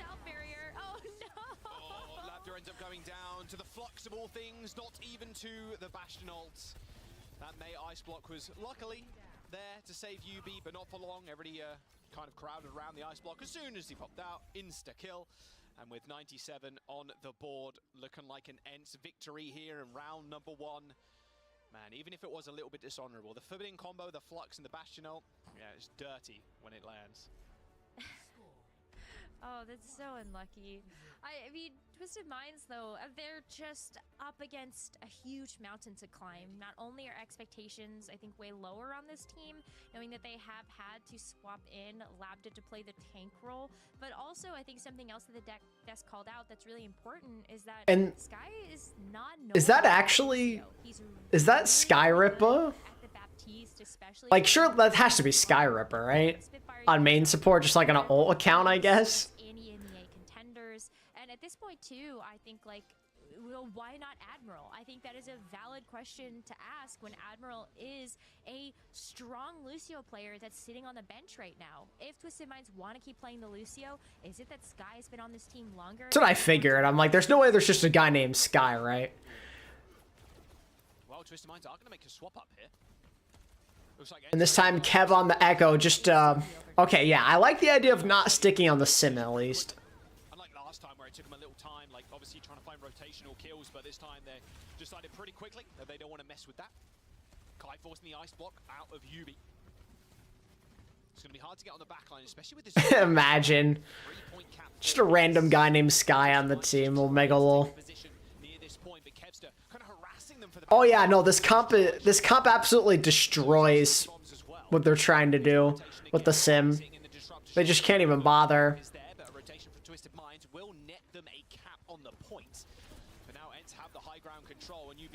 Oh, miscommunication there. That's bad. Yeah, can't use it to save himself. Ends up getting descended upon by Vestola. ENCE out-rotating Twisted Minds right now. Yeah, you can tell things do not look right. This is bad. This is very, very bad. It's just high to low. Lucio doesn't really have the same kind of effect, and that'll be ENCE kind of wiping the floor with Twisted Minds there. Only 17% on the board. Twisted's pretty lucky. I gotta say, they're pretty lucky that they're gonna probably make Dallas regardless, so they'll have some extra time to figure things out. Do you think TM can win a lower bracket match? It greatly depends on who they're playing. I mean, that was greedy. An accretion onto the Echo from so far away. Nice eat as well by Kevster, just walking through that window, helping his team not get insta-killed. Free flux and about 4%. It's just a slaughter. It was a defensive use one too. You saw ENCE try and push. They play Peps if they lose this? Oh, that's right. Yeah, I think I'd take Peps in a match over this version of Twisted Minds, personally. I'm pretty high on Peps right now. Yeah. If they don't win this game, they're done, in my opinion. Grab Flux into the mortar strikes. It's happening. Because that's on the table. And I wouldn't put it past them. I'm going to rip the overclock first. It's like Quartz trying to find ahead of Crimzo. Here comes the Flux. Here comes the Bastion ult. Sound barrier and lamp used to try and escape. Forbidden combo denied, at least for now. UB. I'm not sure, UT. Maybe. Actually find this cap. So now it's up to this Flux. Alright, that should be a dead Sigma. Or not. Somehow. It was like sub 50 HP by the looks of it. And Labda keeping his team alive on the point, but they're just receiving so much poke damage. Kai ends up falling, but a slow bleed out to the front line from Twisted Minds. There is a lamp onto the side here to help Slay and Quartz try and find some additional kills, but they're staying power on the point. Pretty much zero as soon as that May and the Sigma ends up falling down. And with 10% to go, ENCE looking like they want to end this one a quick sharp. It is going to be a round completion, and even though you've got like Sky trying to go around on the Lucio, you know that they've seen that, the whip shot away. Still able to get there to touch, but Sky goes down immediately. Well, here comes the dupe. So looks like we are speed running EU today, chat. Any percent speed run, glitchless. Although Peace and Love and Super Shy could be a pretty good game. I'd say those two are a bit closer in terms of power. Because right now, the rotation game for them, using the Mauga, is kind of getting outplayed by ENCE, just using Kai on the Bastion, not forcing him to go turret form, and then just mowing them down when they try and make a play. And then even on the Sigma too, it just felt like Lambda was too cautious to get into the mix. And it's not easy to have to go up against a team that is very well oiled at this point. You know, Gunva's been putting in that legwork to make sure that ENCE is drilled on that team synergy and just being... Yeah, Twisted Minds, this is a very weird scenario. I genuinely don't know what to think of their short-term future here. Have a shot at swapping in a new support on Twisted Minds. They're probably at this point looking towards stage 3 when they get their reinforcements. Quartz and Yubi are kind of the goats of EU when it comes to hit scan, right? Like, it's kind of insane, and some of the big factors that helped them win in the main stage 1 was Yubi's TP. Play Cloudy. Real, they should. Around teams like off cooldown, like as soon as that TP goes down, they flip, boom, destroy the. In a more positive light, congrats to Space Station on making it to Dallas. Officially have punched their tickets. They ignored every single kind of high ground, low ground advantage. Like, they were just flipping the maps on teams over and over again. And it was like you were just getting knocked unconscious, like a concussion permanently if you're playing against that, because you don't know where they're coming from. But now they're not really able to replicate it, at least on this game type, to be fair. A little bit more difficult. We'll see if they can kind of shore that up. As I witnessed Flora's game losing Bob. Yeah, I saw. Tragic. Widowmaker is Sojourn's insane as well, and something that you picked up on the start of the series was how good Quartz has been, even in World Cup as well, just a superstar. No, Cloudy's on ENCE. We mean, like, for memes, ENCE should play Cloudy. There's no way in hell Cloudy would ever be on Twisted Minds, that's for sure.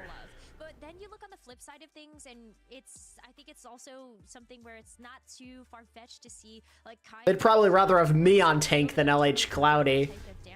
But when we take a look at the stats between Vestola and Lambda on Sigma, they don't even compare. And it's hard to see where Twisted Minds are going to find their... Kaya on Hog, yes. Haven't had the practice. Let's not forget too that Twisted Minds, a lot of their scrims have been canceled in the last couple of weeks, like knowing that they've been going through these roster difficulties. So we don't really know how well practiced they are as a unit, and if they can get it together quickly enough in this one match. Well, we are going to Midtown as our next map. So another map, you can use the sim TPs. You run, you sim TP past the choke point, you go to the big building with the mega pack in. There's got to be a name for that. Bedroom or something? It's got a small bedroom at the top, but you TP there and then just kind of take control of the point. But what is Lambda going to play? Are they going to continue playing maybe the Sigma, but against a very veteran player and a very, very stand-up player, another big player in World Cup as well, Vestola?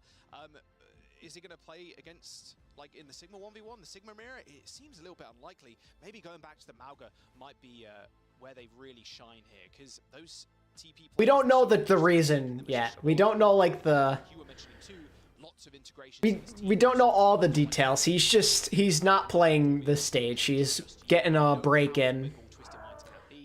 About the extent of my knowledge on this, as I think most people's are. They were looking so good going from the upper bracket finals to the actual finals itself in stage 1 of the main event, and then they lost out 4-1 against Twisted Minds. They are here for revenge against this team. We'll see if they can get it. It's the Twisted Minds map pick as well, going on to Midtown Rose. Yeah, ENCE are definitely set up to be able to get that revenge on Twisted Minds, delivering those losses to them in main stage 1. And ENCE as well, I think they've done... Gonna do homework. Sounds good, Banjo. Pick up their own unique pieces. We aren't going to see the sub now, but they did bring Chase into the roster as a really up-and-coming and budding main tank who was playing on... Yeah, exactly, Evan. I mean, they just, to be fair, they just said it's stage 2. Like, he could be back for Dallas or stage 3, so... It's gonna be okay. And I mean, no matter what, they're probably still going to Dallas, barring, I think, like a miracle run by Peps, I would assume. cycling through these Sigma cooldowns, it's one of his best heroes. I think it makes a lot of sense to keep him in this. KSA wanted to play Venture. Ah, yes. With how this is going to match up into Twisted Minds. Why are we getting Pigeon Cam? Pigeon Cam, let's go. The real star of the show. Oh my god, they know. I shouldn't have said anything, actually. Like, this was a mistake. You've asked for this. I've asked for none of this, and I don't appreciate any of it. Yeah, I don't really know what's going on, so I can't really comment. Okay, so now we're playing Orisa. They're playing the Sigma, like you mentioned, Rose. Same kind of composition here with Kite on the Bastion. Slate and Sky just playing double flex support. So a bit more in their wheelhouse here as Labjet jumps over to the Orisa. Could make life a bit harder for Masa here. Kind of harder for him to get some stuff done with all this poke. To make his way into the Overwatch League and just have those top seeds and these top EMEA contenders teams. And Slay is no slouch when it comes to these mechanically gifted flex support roles. So seeing the Zenyatta here is really exciting, and I think this gives more agency over to Slay and Sky to make some bigger plays, knowing that they can just help burst down targets. All right, Kevster locking it down the point with the help of Masa, who's in the corner right now, just getting rolled, in fact. That shield didn't last too long. Nice double flank there, both from the Tracer and the Zen, but as soon as that kill onto Masa ends up going through, you can see ENCE decisively... Twisted Minds just need a reset, man. I think this break will be good for them. This upcoming break. I did key on. I watched the NFL draft while also watching basketball. I watched my Knicks lose a tough game to the 76ers. Oh well, though. Yeah, the Twisted Mind should really sign the Pigeon at this point. I am unfortunately a Giants fan.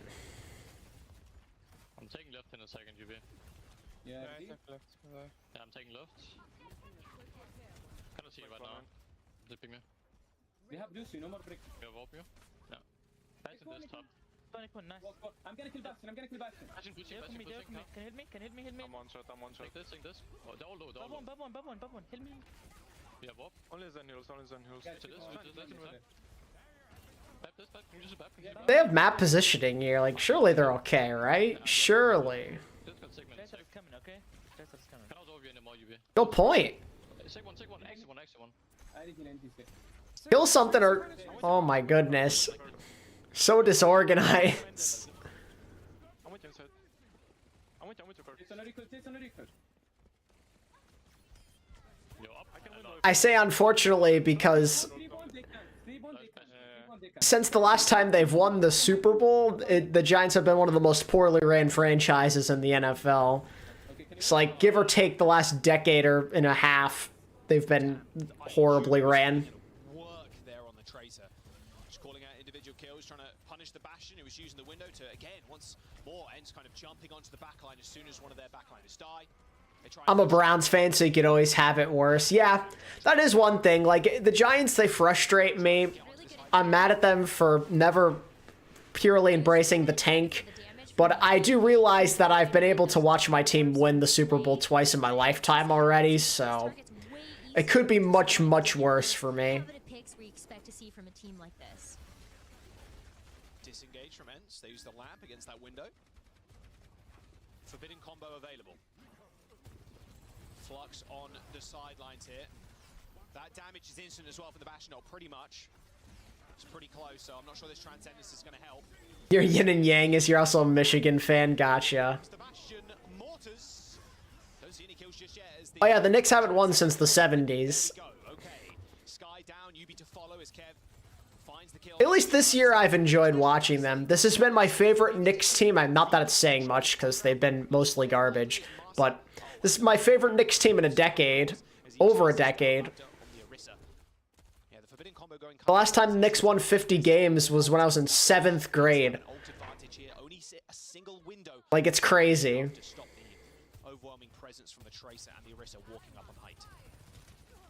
I was a Valiant fan, Max, for the first 3 years of OWL, and then I stopped supporting any team at all once they went to China. So if you came to my channel after 2020, then you missed out on the train of when I was actually a fan. You can see the sad crumpled dead body of the Orisa, just cowering in the corner. They were able to just peek over and just fire shots down, insta-kill, and that will be Twisted Minds not able to push either, because Kevster is kind of waiting on the wings, either waiting for someone to push on high ground or waiting for someone like Yubi to touch the point. You can see Kevster instantly rotating as soon as he sees that payload moving. Now Yubi trying to get in there too. Discord Orb, or Harmony Orb, sorry, attached to Yubi, so rather safe on the Tracer if he wants to go for a duel. Think it's worth the time to watch the Korean teams pound Japan? No, but it is worth the time to watch the Korean teams play the Korean teams. FTG and Crazy Raccoon had a pretty good game. 2 frames worth of Kai's hitbox there was showing. It was enough to kill Quartz. And there goes the lamp as well. Although I gotta say, like, not that it matters much, but I was surprised that Daf 3-0'd Varel. Luckily, Rose, they are nearing 5 ultimates, but ENCE didn't invest anything there to get that fight win. Funny is I never forgave Valiant, meanwhile Blizz killed the whole league. Yeah, ended up being for the better, I'd say. I only had to deal with the heartbreak once. Answers as well. Oh my god. Yeah, just the 40 seconds left. If you force them to use I damn near picked a new team. I almost did, but I decided not to. I really considered picking up a new team in Season 6. I think Luminosity have a chance versus EMEA. Yeah, but not a super high one in my opinion. I'd say like 3-1 or 3-2. I do think they might make this game close today, but I don't know. Payload has regressed slightly too, so it should be pretty safe for Yubi to do so. Cortez set up on the high ground though to try to get this overclock. Oh, Masa. Oh my god. 1 HP on the Lucio, but still manages to survive. Okay, they end up getting the touch. It will be Yubi on there, so it'll be a 4v5 on the high ground right now. We'll see if ENCE wants to send Kai on a little adventure. Lapta already using that goal too. Pelican retired for a while before going to NA, but yeah, have you seen him play though? He's looked so good. It's like he hasn't missed a beat.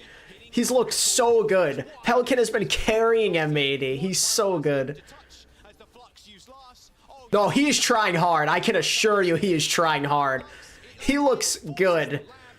And there's nothing Sky or Slay can do to help the people from Twisted Minds touch and keep themselves on points, and that'll be ENCE stopping that payload. Yeah, that's why I think there's a chance Luminosity could beat them. I still lean towards M80 winning though. I think in my bracket I said that M80 would win this game 3-2, so that's probably what I'll stick with. But now that like Pelly and Happy are on ping, it becomes a bit more difficult, I feel like. Like they might be able to come back out of spawn. What, they had 9 seconds to get back there to try to touch the cart, and the push just wasn't nearly as cohesive. If Twisted Minds had been able to actually like get a couple of breaths in and then try to attack that in the final seconds. So ENCE has just been playing. Is there any hope for the NA and EU teams at Dallas? I mean, you never know for sure. You never know. Team that people look at and saying, yeah, I've kind of learned to not, at this point, from past experience, not to say it's impossible. Better litmus test of where those two teams stand. All to play for though, still for Twisted Minds. Still a chance to come back, but it's ever waning, it feels like. Although Yubi now on the May, I don't mind the May at all actually. To answer the question though I saw before about what OWL teams I was considering for Season 6, I was thinking about, I ended up not doing it, but I was thinking about holding a little like challenge within my community, and they all like make their case, like they can pitch to me on stream why I should support their team. That was gonna be my way of doing it probably.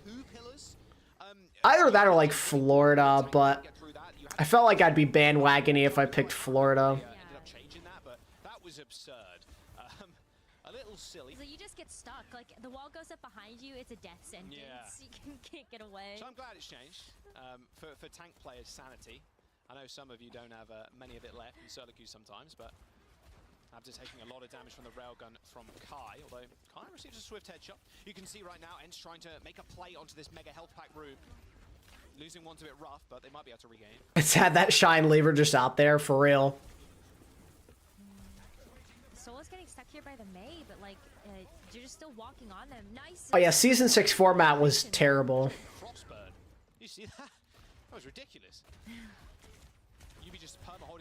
I gotta say, despite ENCE being in the driver's seat so far, you can still feel Court's presence against Kai.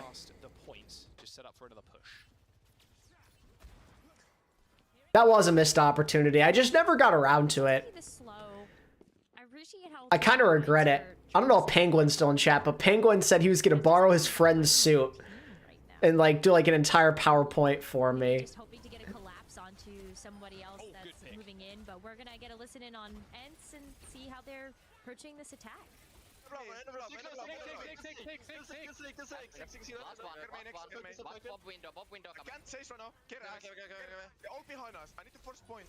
Nice Stig.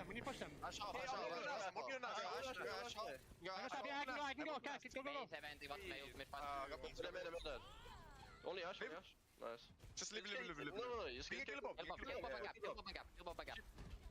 They use Bob, they're gonna have like window. Keep three. I can back. I will window back. Yeah, window trunk May. They can touch. Okay. Window trunk May coming up next. Like Flux is like, Sky looks like if leg day never worked out. What? That's crazy.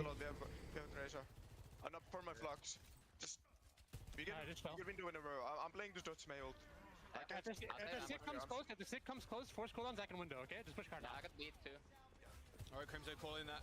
He can window if they end up coming close. Nice call there from Master 2, just guessing Labja's ult charge. Said 60 to 70 and was about 70. So they know what ults are coming up right now. Nice little flank. I mean, Slay is. What is Slay doing? Okay. Oh, Slay's dead. That's right. Where's my guy going? Headshot on a body shot, but now Quartz going to have to play a little bit more safe. Oh, this window is good. The lamp is My most played hero in Overwatch, I think it's Lucio or Ana. Pop himself behind you. Sound barrier, overclock. I mean, Twisted Minds have a Blizzard and Transcendence. They're going to have to use the Transcendence to touch. One of the two. Oh my god, poor guy can't even touch. And there it is. ENCE with a 2-0 lead in the series. Looking like they're going to secure their space up in that upper finals against Space Station Gaming. Twisted Minds just not able to come up with answers. ENCE is a well-oiled machine, and Twisted Minds, they have a really tough environment that they're working against right now. I think it's hard to hold that team to the same type of expectations that they had coming into the tournament, knowing that they've lost sort of a key piece of their synergy that they had to make it through the groups in such a convincing fashion. But ENCE, it's all coming up for them. I'd be really surprised if we didn't see that just continue course, be a 3-0, and yeah, Twisted Minds, they've got a lot to work on right now. What if I still do that presentation idea, but for what OWL skin I should buy? That'd be pretty funny. Like, look at the tracking too, just so clean. Very nice. I've mostly been saving those few tokens I have left for in the case that I'm, for whatever reason, in the mood to buy an OWL skin. Basically for the team on that first point, but overwhelming amount of ults coming through. I mostly, like at this point, because I have a lot of the skins I want, I mostly get them for like sentimental value. Like when Florida won the championship and Merit won Finals MVP, I got the Florida Sojourn. I try and save it for stuff like that. Like I got Dallas Winston for Fearless when he won MVP. I think I even got Dragon's Hanzo for Lip. I've been maintaining that tradition. I think the only exception is I don't think I got a Shock Hanzo for Striker in Season 3. It was like the one I didn't do. But yeah, I mean, only one picture really be told there is domination from ENCE thus far. There's still a handful of teams I don't have skins for. On Twisted Minds not being able to show up and prove themselves. We're looking at it as a conglomerate. Or there's like a couple, I think. Requiring you to have great team synergy. I never got anything for Soul Infernal. I never got anything for Spark. Call me a hater, but I never got a Spark skin. It's gonna be tough to hold a candle to a team like this, and they've just been together for way longer, and that's shocking. I never got the new Vegas or NYXL. This next map. Or new gladiators. Using the sim and the May has been very beneficial for the team in the past, but we'll have to wait and see what they end up bringing out as we load into the game in just a mere moment. Oh, surely, Kian. Yeah, I got it. Do I have the Joan X skin? I do have the Joan X skin. Johnny had a 3-0, I think. Or did he have a 3-2? Can't remember. I think Jake and Zoe had a 3-2. He had 3-0. Right, yeah, and then Jake had ENCE and then Zoe. My bad, Zoe. I can't remember. Like, I don't know if it was... I don't know who you said. It's my bad. It's my bad. But Zoe, I know, had a 3-2 for Twisted Minds and then ENCE for Jake. But, yeah, I mean, it's looking like a 3-0. Johnny's looking pretty smug, I'd imagine, in the green room right now as we load into Esperanza. What would you like to see from Twisted Minds? What do you think can really be built upon here? Because with no substitutions from ENCE, it's probably going to be Vestola, probably on the Sig again, if I had to guess. Or on the D.Va. Yeah, I think the Sigma makes sense. The Sigma is one of, if not the best hero that Vestola has, and has been able to bring that to the table, and so many of the top teams in EMEA contenders.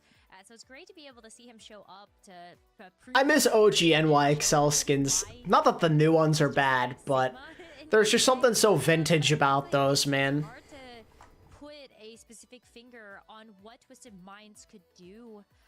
Really get themselves back into this. We are gonna see. Yubi's on tank now. Okay. Maybe a sub is what they need, but like Yubi switching to tank. Yubi's like, I got this, chief. Don't worry.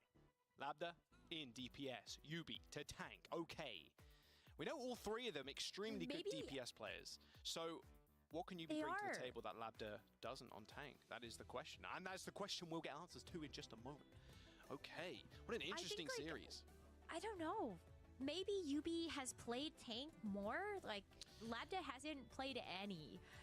So even just an ounce of tank experience coming out from Yubi could be a big difference maker here. Especially knowing that Yubi is so good at Symmetra, so good at Tracer. Let them cook. Yeah, there's not much for them to cook at this point. Because they require those to be pretty frame perfect, right? So Orisa could be it. Like, you're still doing an enormous amount of damage, even though things look a little different. Spear, you're still getting projectiles as you would on something like Symmetra. I don't know. Yeah. Like, well, I think I'm trying here, man. I think Labda too. It's quite common to play Echo on this map, and Labda's an extremely proficient Echo, one of his best heroes, right? So it kind of makes sense in that regard. Plus, I was also thinking maybe it's a bit of a mental thing too. Labda's lost a couple of tank games in a row at this point. Maybe someone new, and maybe Yubi can get it working. But unfortunately, it's Labda that ends up going down first to a Spear of Vestola. At this point, you've nothing to lose if you're Twisted Minds and everything to gain. So it could be just the mental reset of trying somebody else on a different role in the tank position, and maybe, setting Labda up for a bit more success on this Echo. The Echo's nice because we have seen this Echo be very dominant in a lot of these front-to-back matchups. Took me a second to realize Yubi on tank. It really doesn't make much of a difference. It's a potato-potato kind of thing, man. To land those bigger skills onto Courts, Labda, don't really matter. And it will be Yubi just checking him, making sure he isn't getting away with any funny business. Shot charged up for Quartz, and Kai knows better than to peek him, especially when he's taking a fair amount of damage. Nice little boot there from Marsa, almost got Quartz off the edge. That railgun, it landed, but unfortunately, Vestola was golden at the time. Quartz having to eject from the high ground as they fall to low, and here comes the rush on high. There's just no way Yubi survives this. Golden, it doesn't matter. It's just too much damage. Nicely placed too. A lot of that rush ended up on the floor as well. Okay, dude. Quartz is just emoting. He's given up. Alright, okay, we're back. Alright, all good. And I'm going to be able to get the checkpoint. Speed run, speed run, speed run. Yeah, sagging themselves a little bit. 0 on the board. Absolutely cooked. It's just a steamroll at this They're point. cooked, chat. They're cooked. Have the momentum, they have the ultimates. They are playing so aggressive. They can't even push with the rush. They got to deal with this high noon. That's just back a really good response. Great disengage from Masa. Yeah. Speeding away that high noon, and DA. This game was very much a steamroll, yes. No shot you want to fight that. Copy. If Toronto wins in Dallas, will you buy their skin? Why the hell not? You can copy a lot If Toronto somehow, someway won in Dallas, I'd buy a skin. For whoever the best player was in the finals, why not? Oh, sorry, the Echo will be duped. What am I talking about? Double Orisa will do, though. There you go. Vestola bringing everybody together. I got a couple Toronto skins. I actually really like their branding.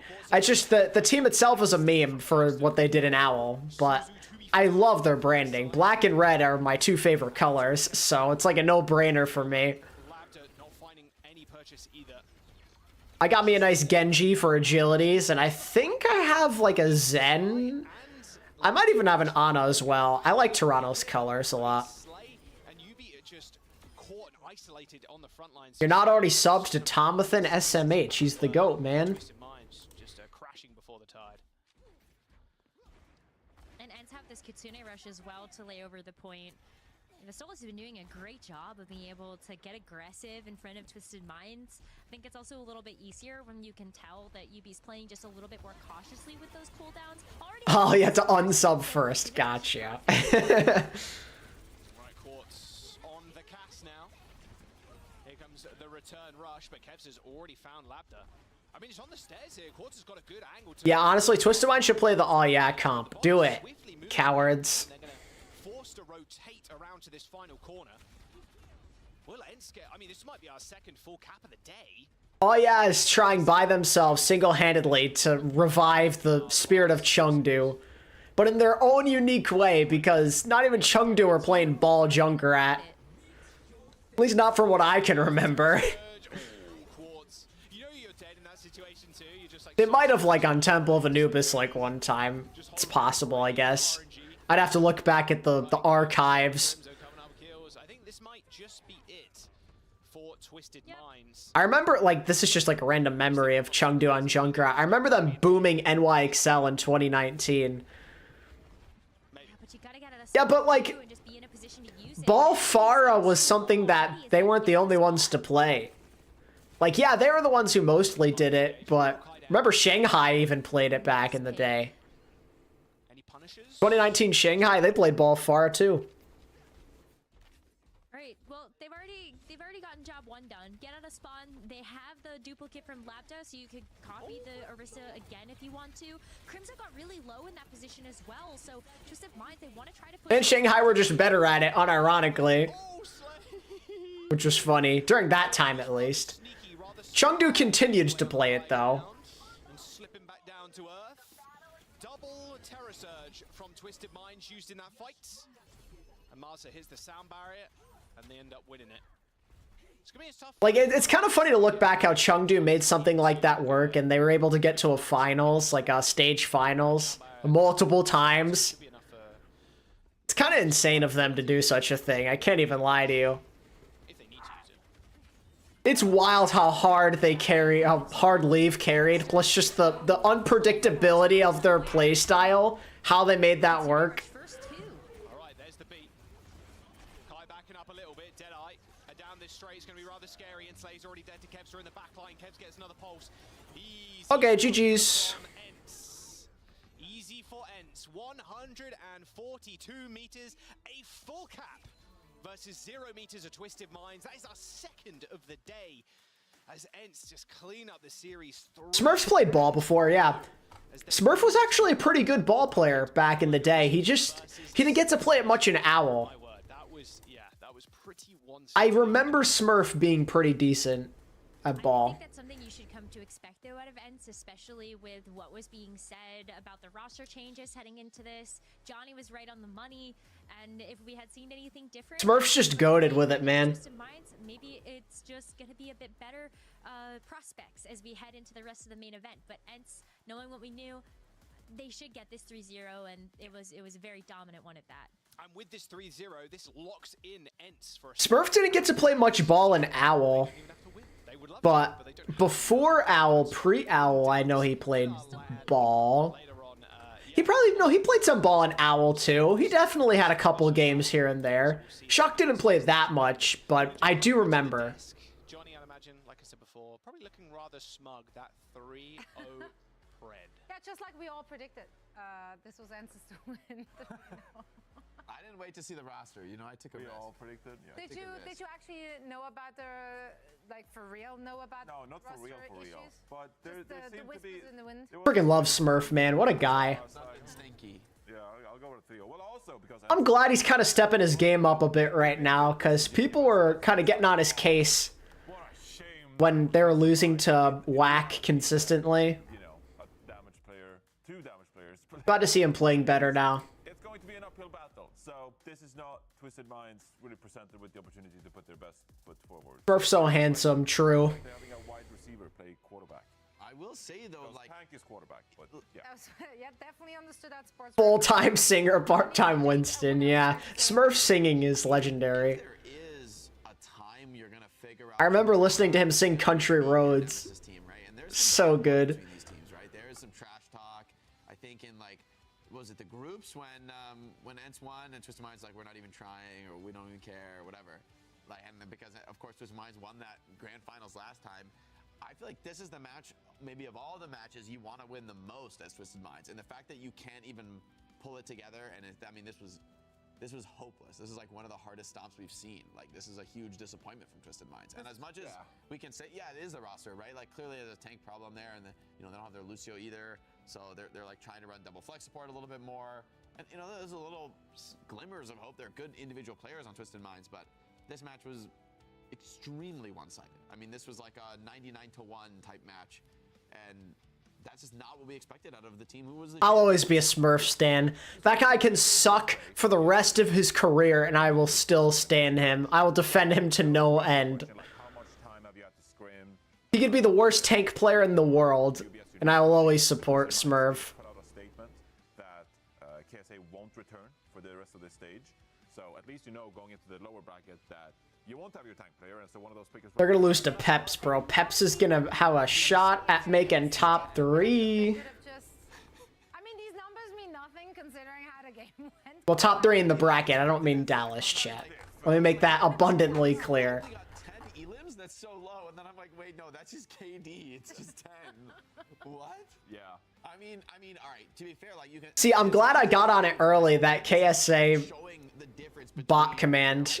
It's coming in clutch. We've already used it like 20 times, I feel like. And I'm sure, like, you know, UB and Lambda are good players. Oh, this is no. I love this. No, this is what you should always do. If somebody emotes or stops moving, just delay them. Like, this is so bad. I mean, honestly, that moment there, it's like game over. It just looked very sad. Graphically, you know, it was I mean, given it is swaps sad that made it a variant, they're like, they knew that this is not theirs to win. They literally threw the kitchen sink and then some. I was about to say the kitchen sink and the baby bears, like, no, that was a bathwater. You're throwing out the kitchen sink with Things are being thrown for sure. That's unfortunate, of course, for Twisted Minds. They're now finding themselves in the lower bracket, but how far can they take it in the lower bracket? Looking at Team Peps, which is going to be their next opponent. Honestly, meanwhile, that's a tough ENCE will have to go opponent. up against SSG, and that might as well be a grand final. That is. I think this, based on what we've seen. ENCE versus SSG, the first real EMEA matchup we'll have in the upper bracket. Super Shy and Peace and Love could be a pretty good game. Now we have to look at that. Based on what we just saw, we have to look at that Twisted Minds v Peps. We've been speed running though. This game, Peace and Love versus Super Shy, isn't supposed to start for another hour. Like we are blitzing through today.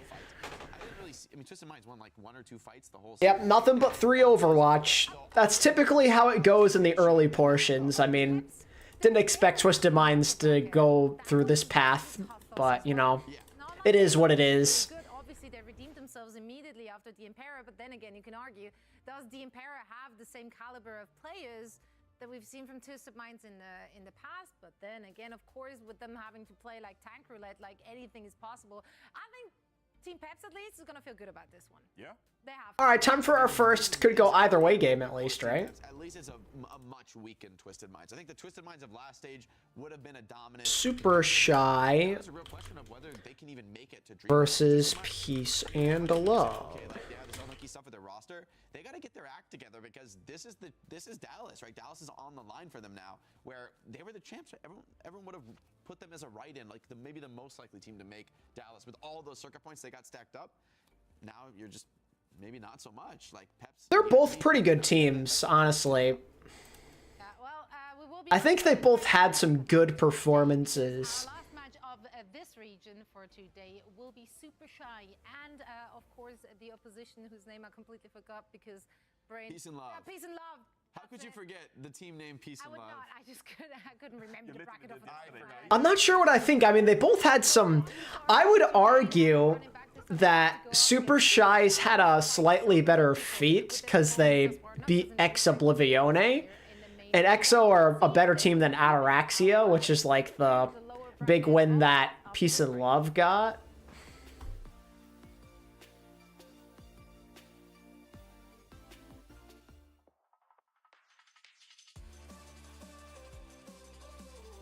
I'm kind of torn. I kind of like the story arc of Peace and Love. But I think Super Shy has also grown a lot as a team.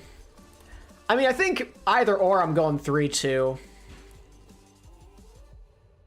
Yo, what up, big?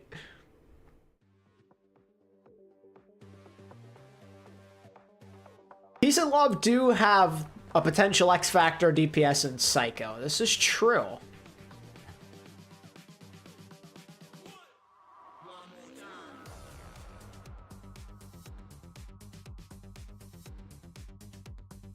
I think both teams have proven themselves enough to the point where you can justifiably argue for either side.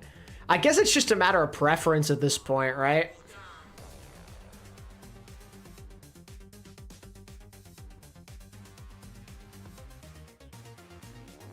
I think I'm gonna go 3-2 for Peace and Love, personally. I caught a gut feeling, but I like the progression they've shown. I think they have good synergy, so I'll go for 3-2. Oh, wait, let me change that. About P, where's the and symbol on my keyboard? There we go. P and L.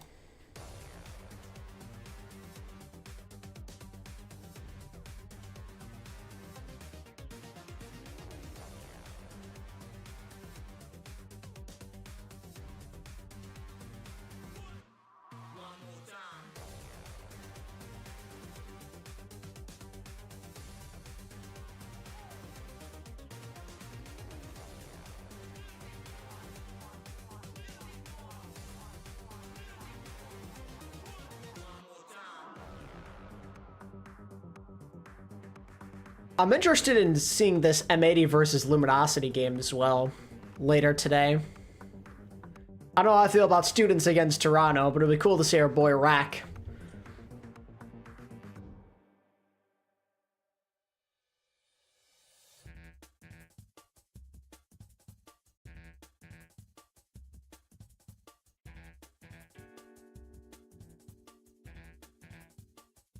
Alright, time to edit the stream title.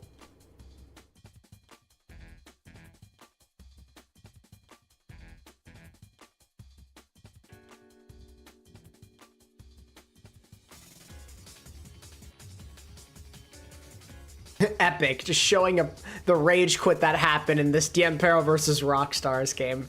Nice.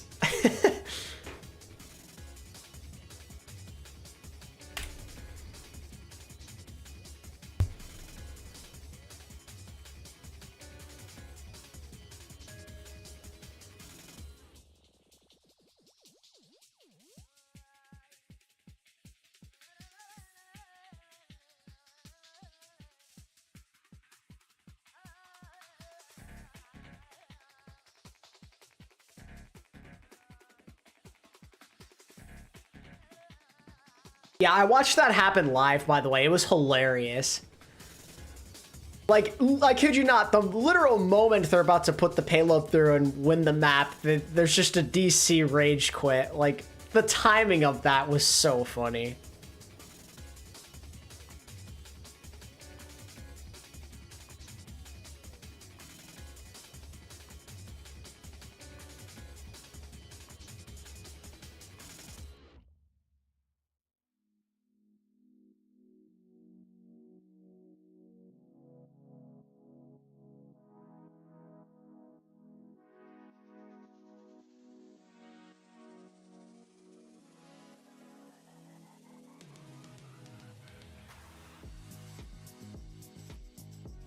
Bro, forgot this is not a ranked match.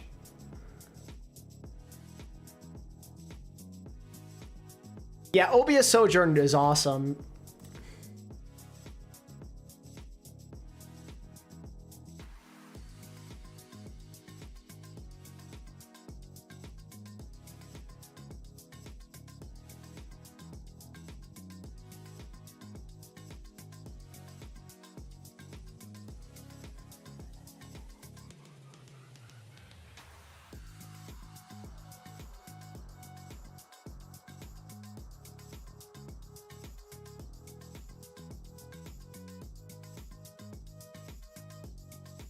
Me too, Bake, me too. We shall see. Stage 3 ain't for a long time, so we'll have to see how things go. It's kind of crazy to think Stage 3 isn't until August.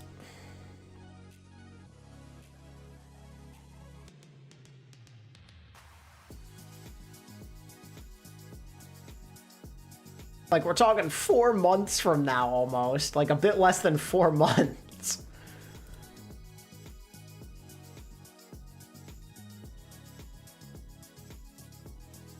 I'm climbing fairly fast on DPS playing Venture. Ayo, the Venture specialist from Reaper to Venture. Still cannot be bothered to play the ranged heroes. I'm just kidding.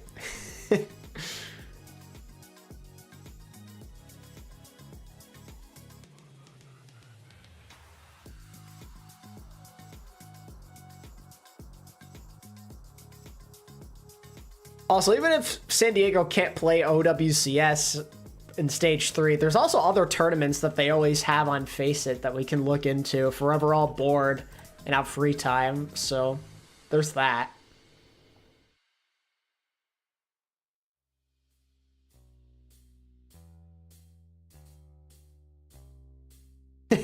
Just joking with you, mate. It's funny.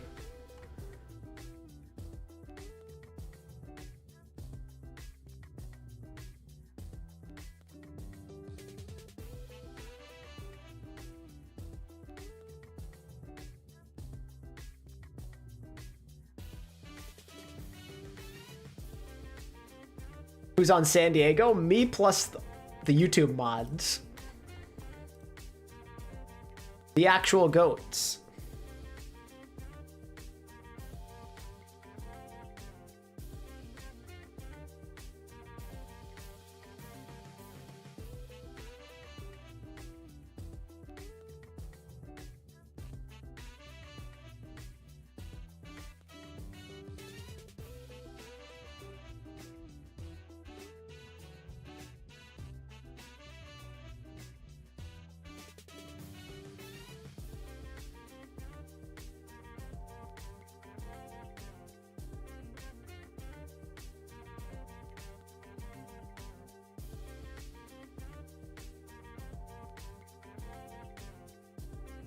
It was great though. I mean, in stage 1 Swiss when we played, we went 4-5. Technically 3 wins and a DQ, but hey, 4-5 is still 4-5. For a team that basically barely practiced and didn't scrim a single time, it's pretty based.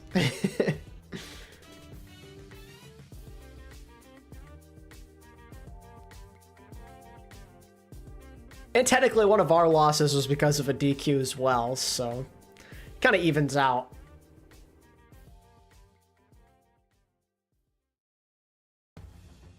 You just got called out, Penguin. Plus I got, yeah, we killed Kepri, like that was based.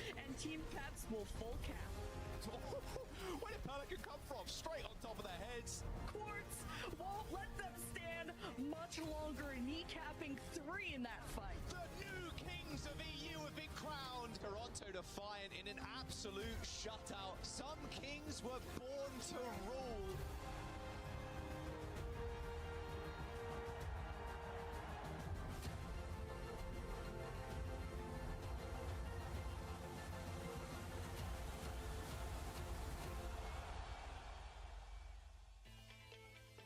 Welcome back, everyone. I mean, to be fair, Penguin, you're originally supposed to play. So games. We got another one coming our way. It's gonna be an elimination match. Super Shy and the opposition, Peace and Love, have to fight to stay alive.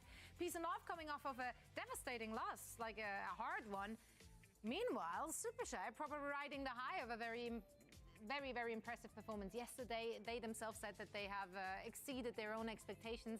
They've taken down and measured up against very strong teams. Ex-Oblivioni in the group stage, and yesterday they took out a fan favorite. Oh yeah, but how far can they take it? Honestly, this is a team that just look clean. Yeah, they look clean. Like we had our worries about playing Oh Yeah, because it's a pretty, you know, complicated Junkrat wrecking ball composition that can really throw you off your game. But it just felt like Super Shy was in control of all of it. Same goes for their match. Yes, Super Shy. Stage, which hadn't qualified to the main event. They just like they were in control of. They got the Spark branding and everything. The pink team. With some standout moments. Yeah, Chasm and Kaya played the Ball Junkrat squad, the GOATs. Yeah, and on the other side, Peace and Love, I mean, had some good... This is going to be probably the best game of the day for EU. And by probably, I mean it is going to be the best because there's no competition, unless this somehow is a steamroll too. And there ain't no way this is going to be as bad, like even if it's a 3-0, let's say, in favor of either side. There's no way it's going to be as one-sided as those other two. Tracer, maybe they can mix it up with the tanks, but honestly, I'm curious with these two teams, neither of them really at the top of the pack. Are they going to be taking from ENCE and SSG, these teams playing more of a BAP style, leaning toward a poke style, even the Sigma coming out for ENCE? So is this going to affect how these other teams feel about the meta, or is this going to be a fairly standard rush mirror? I think a lot is riding on the meta, and more than just individual mechanics, it's going to be about who has a better understanding of the best heroes to play and how to use them. I mean, this morning, really, when Peace and Love took to the stage, it wasn't their match to win. They knew that. I think the compositions we got to see from them, it was a compositional mismatch, and I think that was literally just catered to that very team. I think they just tried. Will both teams get bot progress on push? A 75 for 25 for Super Shy, so I'm in the minority here, it would seem. Anywhere, really, when going up against SSG, surely they're not going to try the same thing here against Super Shy. No, I don't think so. We saw a similar thing from them when they played Ataraxia in the Toronto, I think, could be like top 3, maybe. I think top 3 is doable for them. No guarantees, but I could see it. They will play either Sojourn, Cassidy, you know, with a Tracer, pack on Tracer, and so I think we'll see a bit more of a mirror in that regard. So expecting more meta composition. If we make it to the group stage and win one game, what? You think we're gonna make it to the groups and win a game? Looks like they got the viewer predictions on their. Jake, what kind of dream are you having right now? Will look very much the same. In the end, with Super Shy, right? I think it can be a close game, though. I agree, but in the end, I mean, they did eliminate Ex-Oblivioni, right? Who was one of our best performers in the last main event. And so I think you have to look at Super Shy as a pretty serious competitor, even though we haven't seen as much from them. The results they've had in the group speak for themselves, right? To eliminate a team who was top 4 in the last tournament. Like, it's one thing to make it to groups, but then you're saying we'd have to beat a team in groups. When our collective skill rating is like diamond. That's not just recency bias, because we saw them ending it on a dub and Peace of Love falling this morning. I think Twisted Minds probably still qualify no matter what, unless like Pep's gone a deep run, I think. But even then, I think they're probably okay. I hope for a close one. 3-2. Don't think it's going to be a close one, quite frankly, but the hope is there. You don't think this is going to be a close one? I don't actually think it's going to be a close one. I think there's potential for this to be close, but at the end of the day, I agree. I think it's more of wishful thinking, hoping for a close series. I think in the end, it's more likelihood of stomps at this level, just because if a team has like a slightly better read. Probably, Evan. I mean, I don't even know what everyone's rank is. That's a really hard thing to do, and so for these teams that are... I'm low masters, and then we have Mir, who's GM, but then I don't really know where everyone else stands. Math, I don't think, has played ranked in forever, and I also think the last time he played ranked, he was like plat or silver or something like that, or gold. One of my favorite Overwatch players who might see back in, you know, the Esports World Cup. Penguin also doesn't know his rank. Like, we stand no chance of doing that. Don't beat yourself up because I didn't pred you. I have my excuses. In my dreams, we stand a chance, but that's it. The brain. A lot going on here. Which biases are the most significant in this broadcast? You know, bias can be helpful in some. What happens if a Rhine main goes up against a Swede? Ooh. Wow, that is tough. You know, that's why I like Space Station so much, because they have a Swede and the Rhine main. That's why they have me on the broadcast to get the hard-hitting questions. Yeah, I feel so hard hit right now.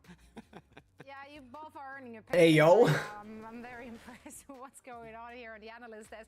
Quite frankly, though, like Super Shy, I mean, it's the first time we see a team coming off such a low seed, making it this far. I feel like they obviously have the advantage now of not having been on anyone's radar. Like, I don't think anyone prepped for the main event thinking like, oh, Super Shy gonna figure out what to do against them. And they've just been playing so solid. They weren't really forced to like go out there with their compositions. Can they do it though, if needs be? Do they have the depth of hero pool? I wouldn't change up too much now, would you, Jake? No, I mean, I'm asking, could they? Do they have I think the changes that are sort of available for me based on usually the hero specificity is just, can the Kiri go BAP, can the Sojourn go Cassidy? So I think most teams are playing the Kiri and the Sojourn prior to this event, but the more I see, the more I like, especially the Cassidy, even with Kiri, but also even the BAP, even dropping the rush. We're all Omega washed Penguin. The only guy who's good on our team is Mir. Mir carries, because he actually plays the game. Peace and love on Paris, so they were one of the teams who, you know, could opt into the Echo Tracer with a on a brig kind of lineup, as we saw Pirates in Pajamas do yesterday in the North American region. So, you know, most maps might be the Orisa, Sojourn, Cassidy kind of composition, but there are a couple of maps in the pool, you know, Junkertown, if you wanted to change things up, maybe we can see a few different compositions in that regard, and especially if Peace and Love are so inclined to play the Echo, maybe that is a comfort pick for Psycho. Maybe I'm long past my days of playing my best Overwatch, I can assure you that much. You know, a little mix-up. The Winston, I think, probably is the meta on Paraiso. If both teams are at the highest level, I mean, that's such a vertical map. It's kind of the one in the pool that really screams on a Winston to me. My best Overwatch came like 5-6 years ago. Maybe even 7 years ago at this point. There's definitely quite a few maps in the pool where you can make it work if you're really, really insisting. But I had like a small resurgence in 2021, and now I'm Omega washed again. Two out there, what works in the Korea could work here too, right? Why not? Just be as good at Winston as Smurf. DivaCast Torb. Fine. I want to see Yeah, if you squint your eyes, it feels like. All right, DivaCast Torb is for real though. This is a legit. This is a legit. That's why it's an awesome comp, because it's Torb for real. It's Torb for real. Is that in the books? I'm a Torb head this meta, guys. I am a Torb head this meta. I'm gonna go on record and say I'm a Torb head. It's a Swedish hero. Oh God. My God.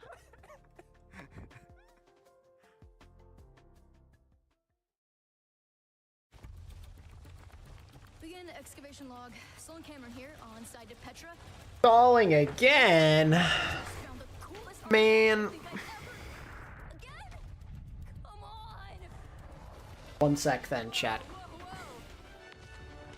I'll be RB. You gotta go through me.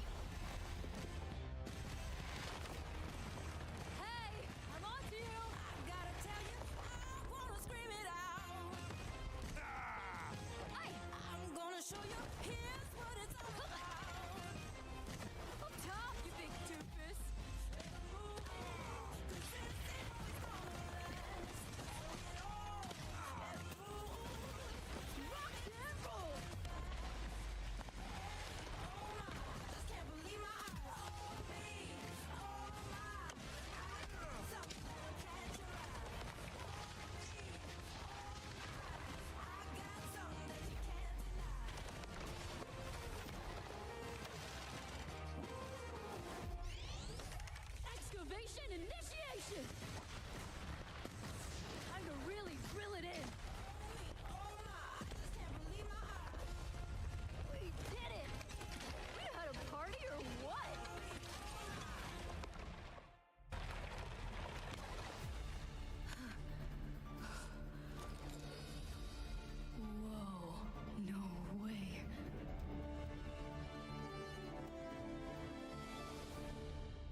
Oh, now there's a 5-minute break, brother.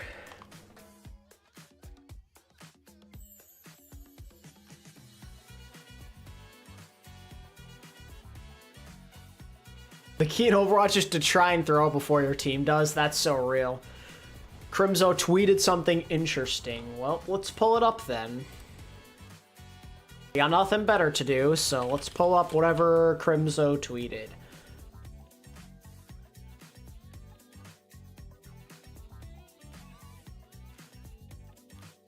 Crimzo said, fitting to end my playing career, in parentheses, hopefully, where it started 6 years ago on Team Envy.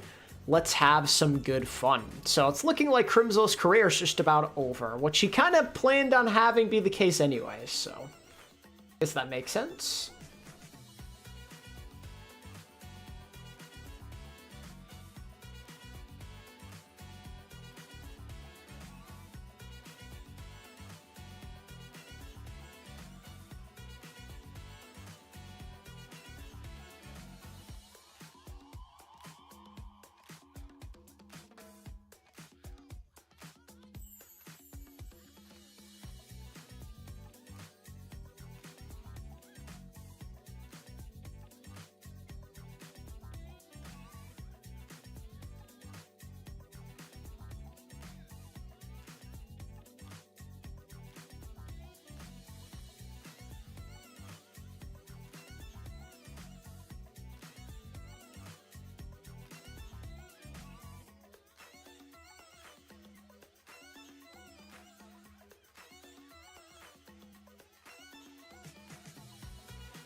Is OWCS even a career? An unpaid contractor. I mean, some teams are on an org, so they get something, right? An internship is crazy. An internship where you might get paid, but you might not. That's the case for most teams, anyhow.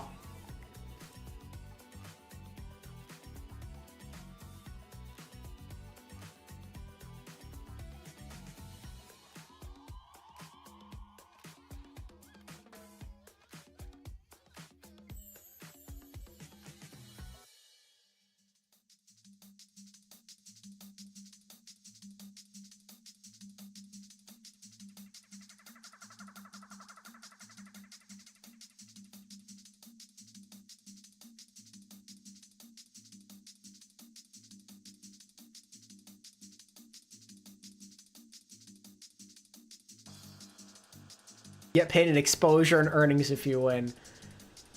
Ah, yes, I'm sure there's just so much exposure to be had in this small, dying community.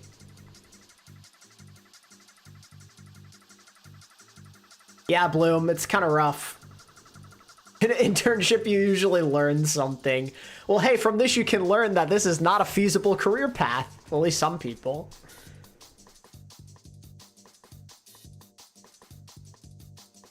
That's crazy, Vig, since I'm the owner of San Diego Hunters. I mean, technically, yeah, but I don't know how much of a job reference that will mean.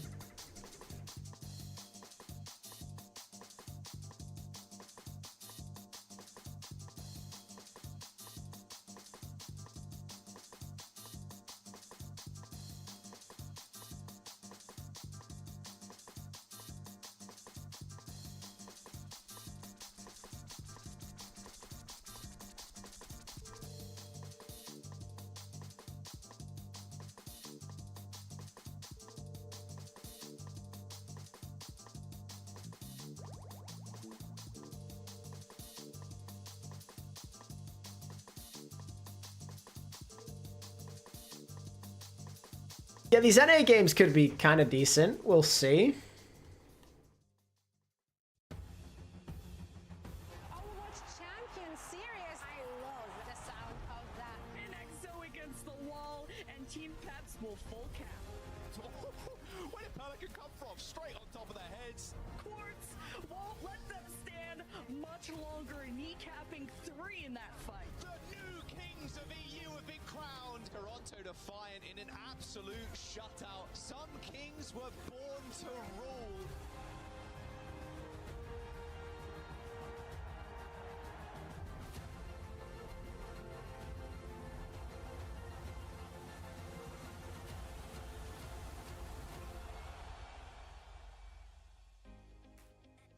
Yeah, I don't have too much confidence in FMCL. I don't really know how I'm feeling about their chances. I'm excited about this matchup because right now the door feels so wide open to... They're gonna, in all likelihood, have a rematch with Students of the Game coming up, and last time didn't go too well for them, so... Can Toronto beat Falcons or Crazy Raccoon? I'd say no. Have I seen Flora's Bob? Yeah, I saw. Rough. Absolutely rough. A little bit earlier. As we load in, chat very much in favor of Super Shy. Des 2, I mean, look, they didn't end up taking down EXO, another like titan of the region. See if they can kind of continue that one here in... All right, I'm ending the poll. Chat is in favor of Super Shy by a ratio of 2/3 to 1/3. 66% of chat going with Super Shy, so the rare ATP versus chat moment. 3-1 for Super Shy. But Super Shy, Hattori has been able to play both the Orisa and the Winston to really high success during this stage 2.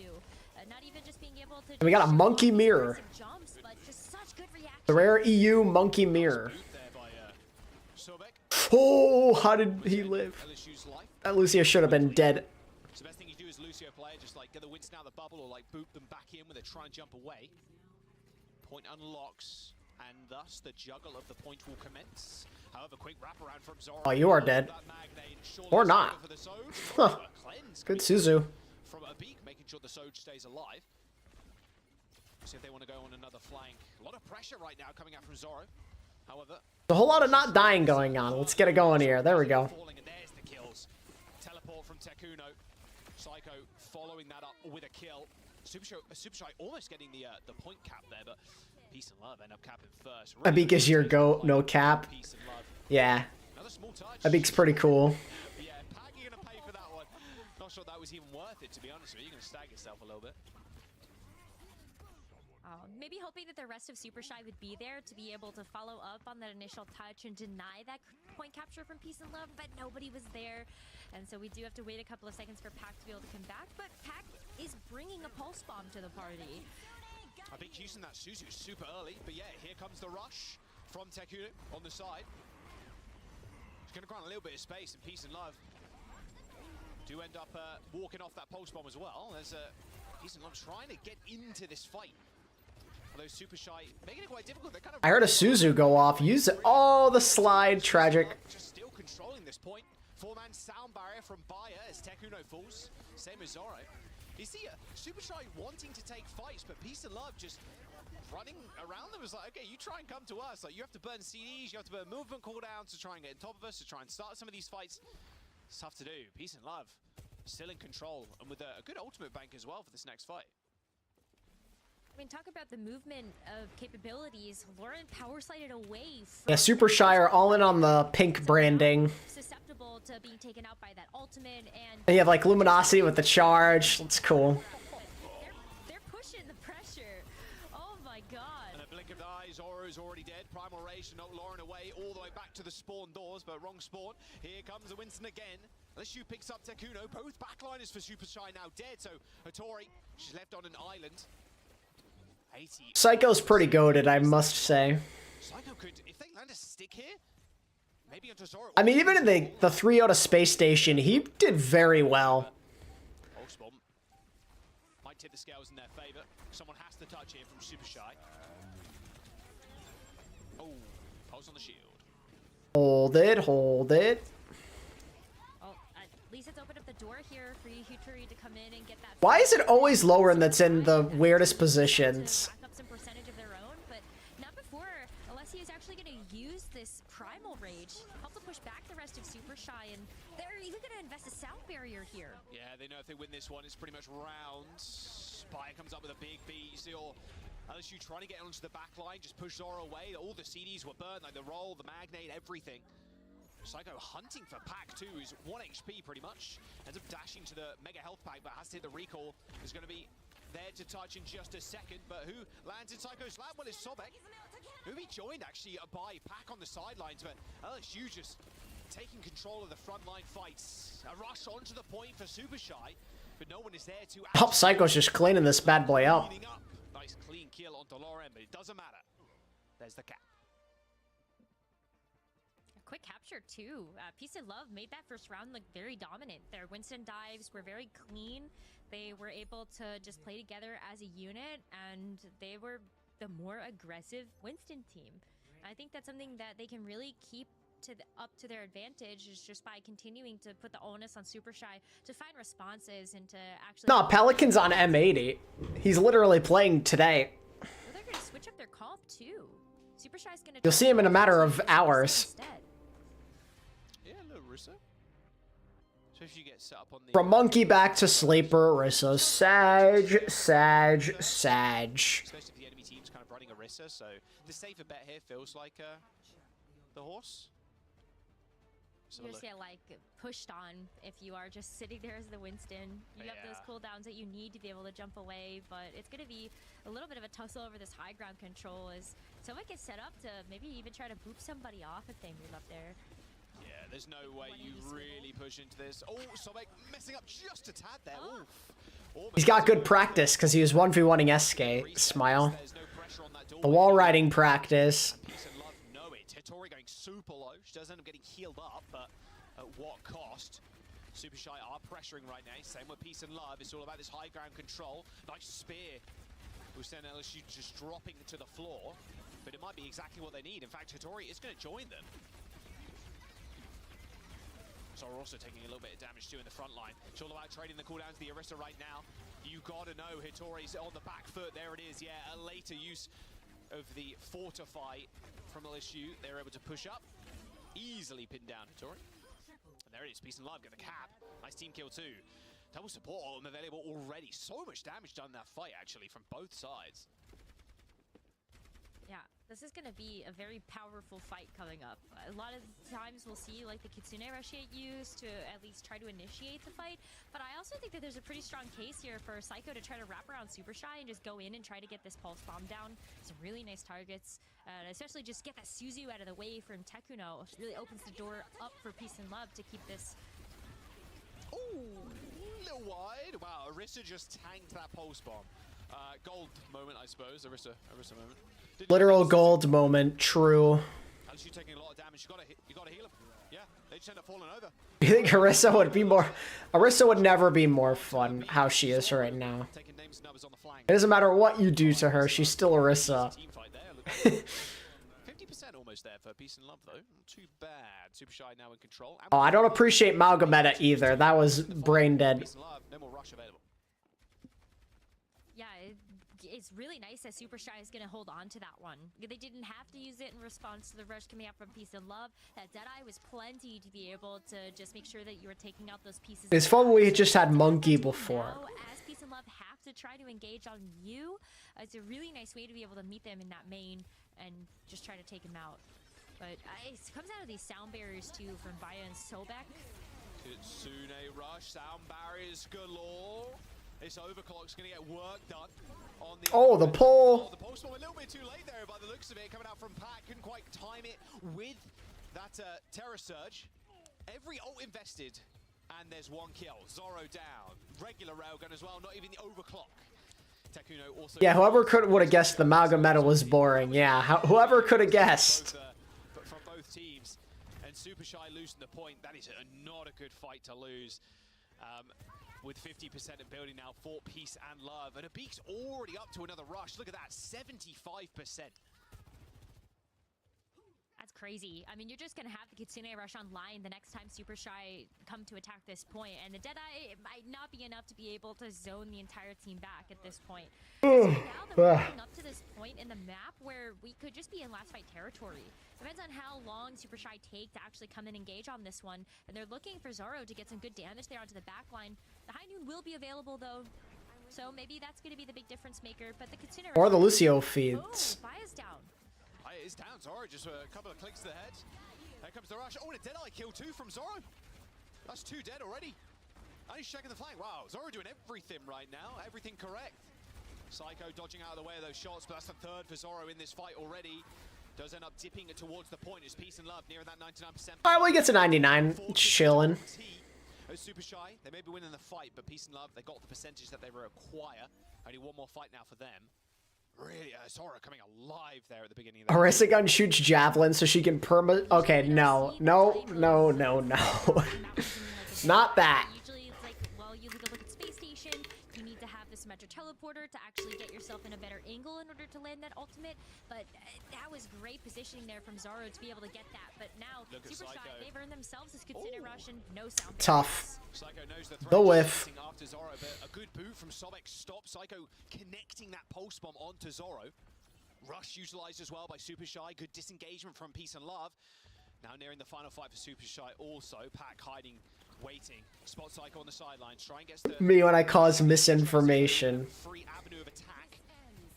LSU puts themselves on the point, but at what cost?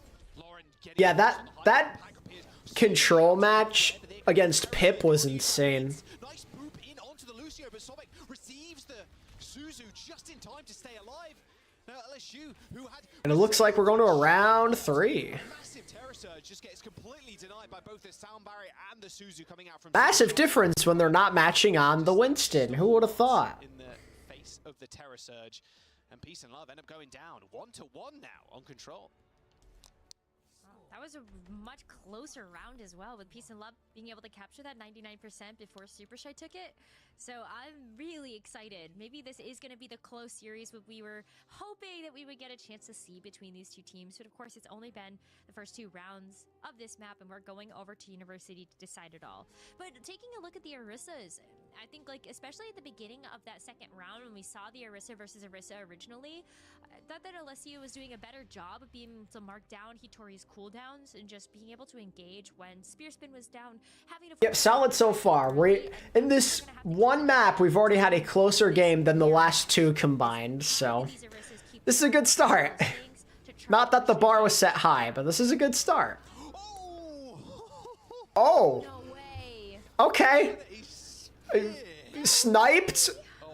He almost just got another one too. Passive, not being pushed back as far as the SOG. That is unfortunate. You're like, yay, we took high ground, guys. Oh, I'm dead. Do it again. Snipe. No way. All good, yeah, passive. All good, all good. Everybody calm down, everybody calm down. LSU's not getting another one, surely. Surely. I wouldn't put it past at this point, though. I think that's the danger of trying to go over to the side with the environmentals, is it's not just the Lucio now you gotta watch out for. It's definitely the Orisa, too. Spear into Zoro. Slows him down somewhat, and enough a railgun charge shot to hit. Spear too. Man, both Hitori and LSU are just kind of dominating the Orisas right now. Those spears are so accurate. Nice. Hitori gets another one with a spear. Both, I think both Orisas. Spear accuracy nearing the 80+% mark, surely. You gotta be good at that cooldown if you're gonna play Orisa. It's one of the reasons why we've seen Orisa pick so much in the EMEA region, is just being able to have a little bit of everything at your disposal. Just pushing the other team back can feel so good to be able to also use that spear to maybe lock down an ultimate, but we haven't come up on too many quite yet. Takuno and Abik gonna get those Kitsune rushes online though into this next fight. Hitori actually gonna have the Terror Surge too. Hitori has to back off. Hitori? You mean the guy that caused everyone to think that Reiner played for Super Shy? God. That man trolled half of my chat. And it's all his fault. Oh, that's a very dead Orisa, huh? Meaning most of the damage is already done, and they can follow up, and Abik secures the kill on Hitori. She ends up falling, and the rest of Super Shy were to follow. Peace and Love got the cap. 25% now in building. So it's so back and forth between these two teams as well. I mean, Peace and Love, I think you look at the Terror Surge right now and just these sound barriers to be able to maybe keep control at this point. But this Terror Surge has really just been good to be able to pull some of these players together. So watching those mobility cooldowns, something like the power slide, is going to be important to keep an eye on.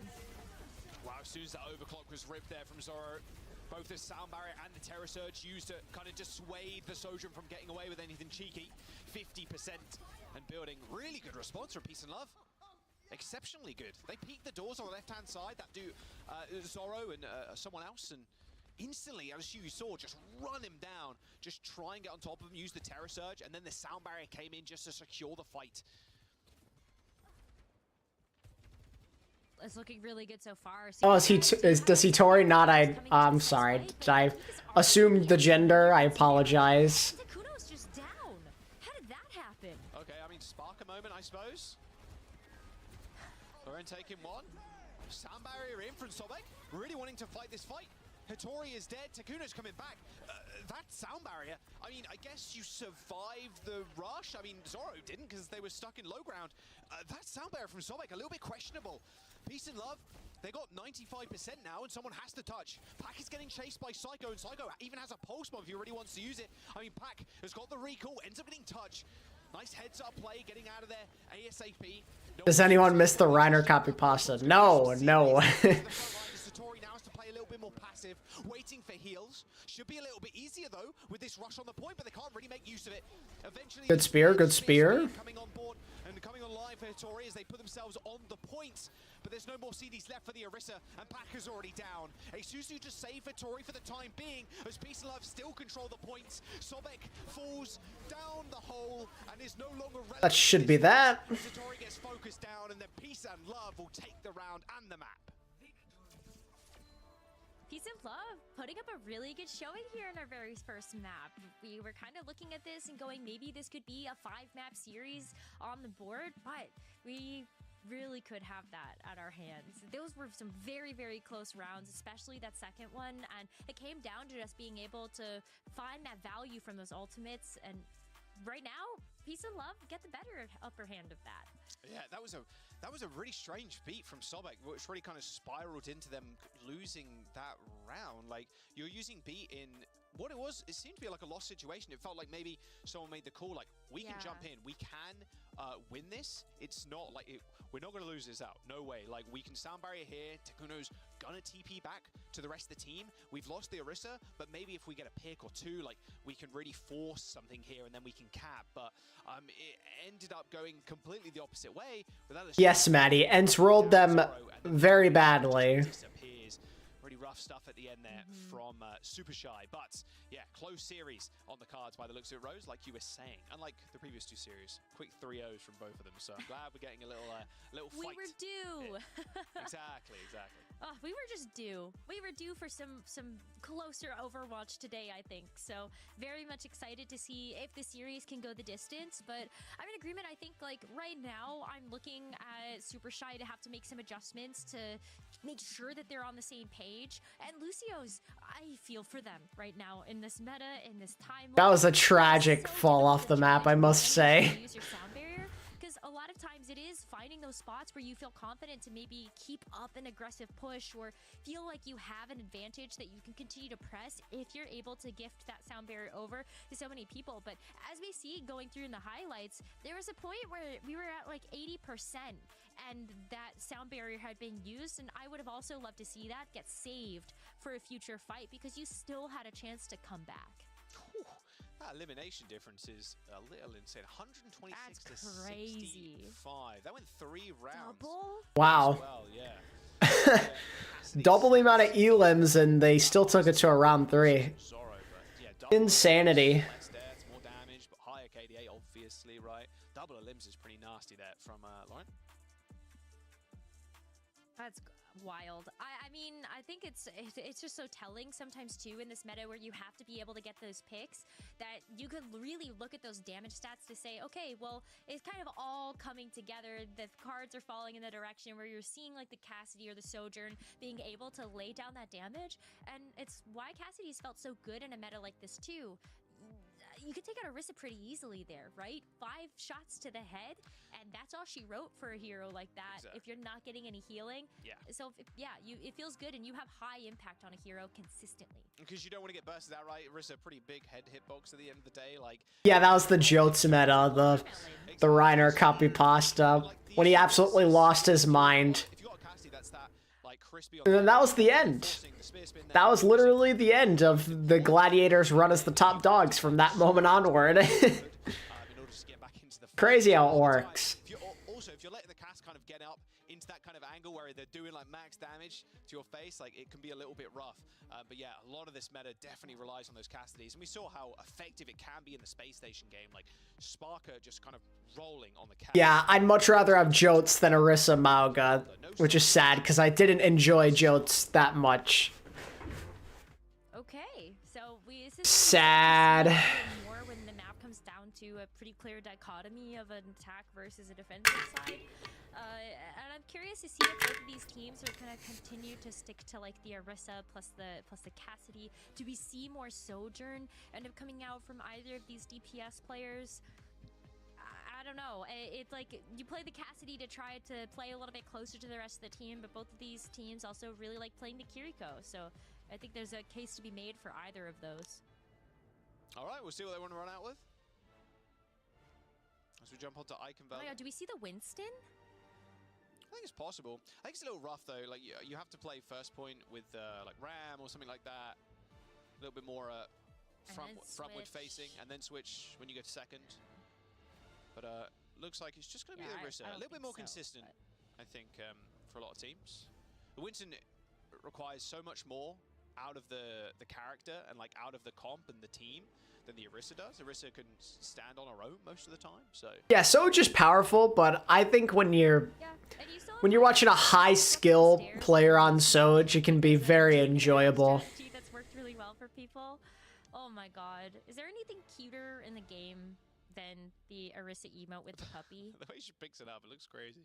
I do like the Brig Cat That's one so as well. cute. Or the Torb, when the Torb that's has the mini cute. turrets. That's a good one too. Very cute. Torb mini I think that's what we want. It's just more emotes with animals. Exactly. I'm waiting for one of them to put a fish. Give me a fish emote. Oh my god. Long gone are the days of Widow. Overwatch roster to keep a fish, to be very honest with you. Yeah, maybe Venture. They like rocks, and rocks, you know, you can make some cool aquascapes. Exactly. Maybe they're an aquascape in their free time. Not sure. Not sure. I can be contacted for information. Blizzard, just FYI, if you wanna make it happen. Sobek is pretty low. It's a good spear. Where's the follow-up, though? Oh, he still gets it. Just get every CD burnt just to kill the Lucio. Very much worth, though. I also miss Widow duels. A lot of people said Widow is sleeper, but watching the high skill ceiling back in the day of like the top Widow players going at it was awesome. Lucio's in these day and age, damned if you do, damned if you don't, on something like the sound barrier with such small room for error, and then like, you're so punished. I think a lot of people just didn't like the double sniper aspect. Like, if you go back further when it wasn't double sniper, I felt it was kind of fun. Like, when Widow Tracer was a thing, man, that was sick. Able to push the objective just a little bit further, but Super Shy, they can take control of this high ground first, while Peace and Love try to figure out how they're going to approach the rest of it. Waiting for these castle doors to open and maybe something to come online, but Psycho is going to have a pulse bomb heading into this next one, and quite honestly, LSU also putting in a ton of work here on the Orisa to have that Terra Surge up quick as well. Oh, nice. Oh my god, Zoro. Got that explosion attached to Hitori there. They managed to survive.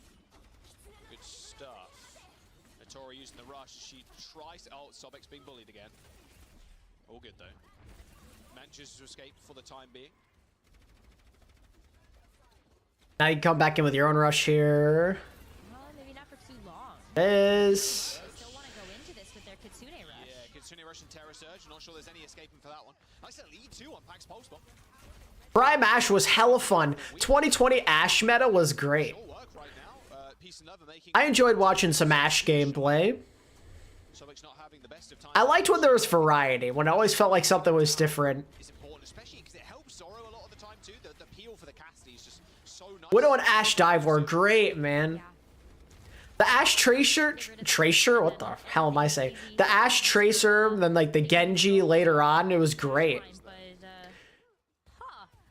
You remember watching teams like Florida and Valiant, like Shax versus Yaka and Tracer, BQB versus Kai going at it on the Ash? Oh, goodbye. Forcibly resets that spear.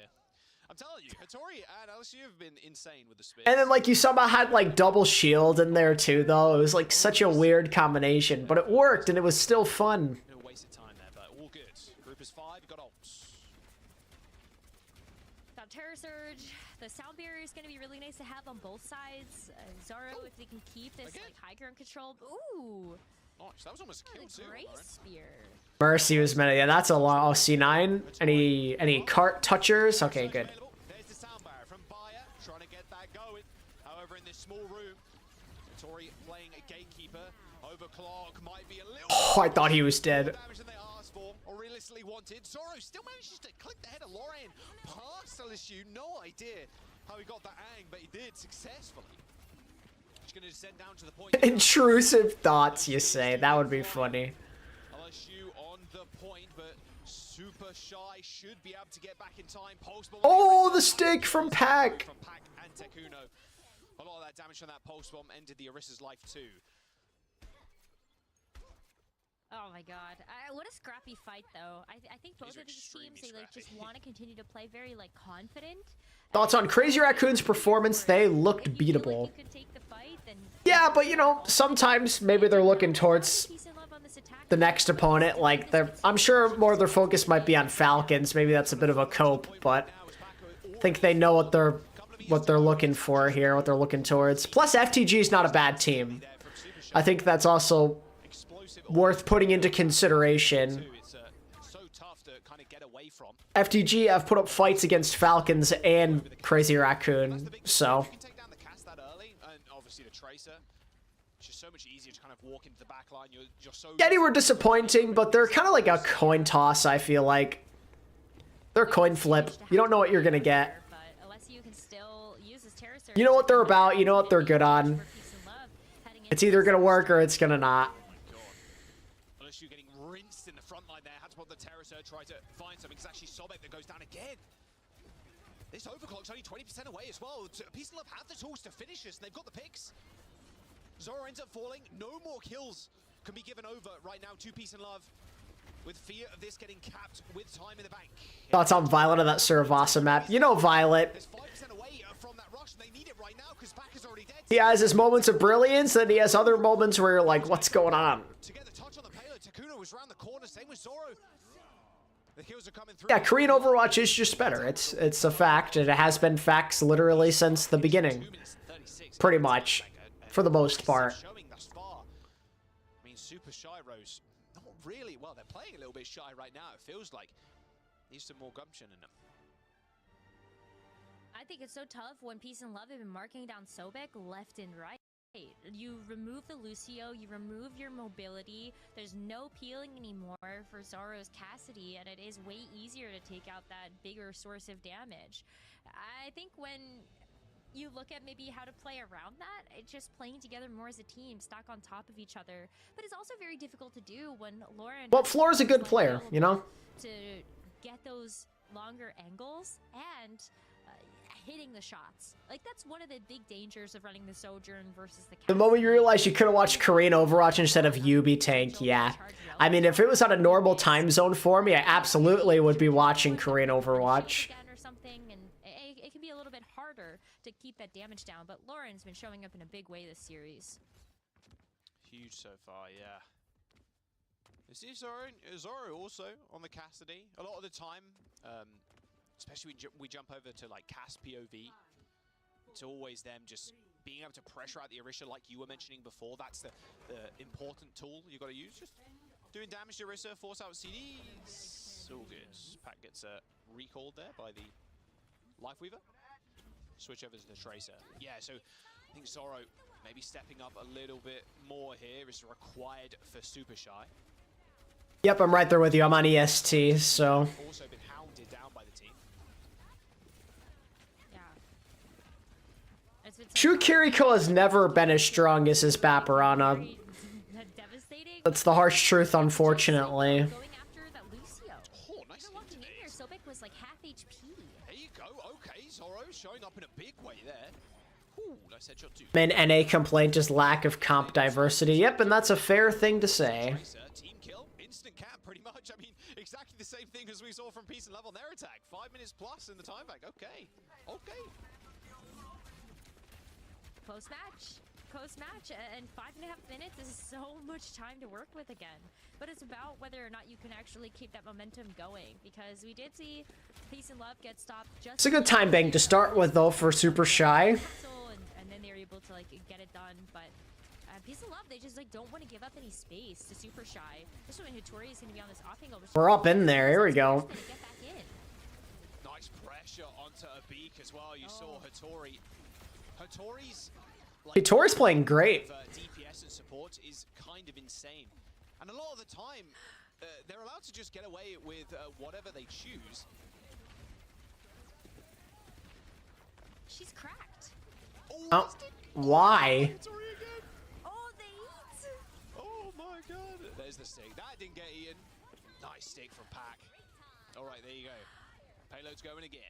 Peace and Love going for a reset. Oh, definitely not CJ. No, I'd say Fielder's a pretty good person to give to best Kiri. Hattori's actually so cracked though. Like, we watched her yesterday be able to just walk confidently into the back line, able to grab a pick onto a Cassidy, a Lucio, anything, and is just doing such a good job of marking down those squishier targets. Abik is, you know, one of the first to fall sometimes when Hattori does smell that blood in the water. And having this Terror Surge ready too, maybe they could go for like a Terror. Oh, if you get the Orisa here, could be good for you. Oh, good beat, good beat.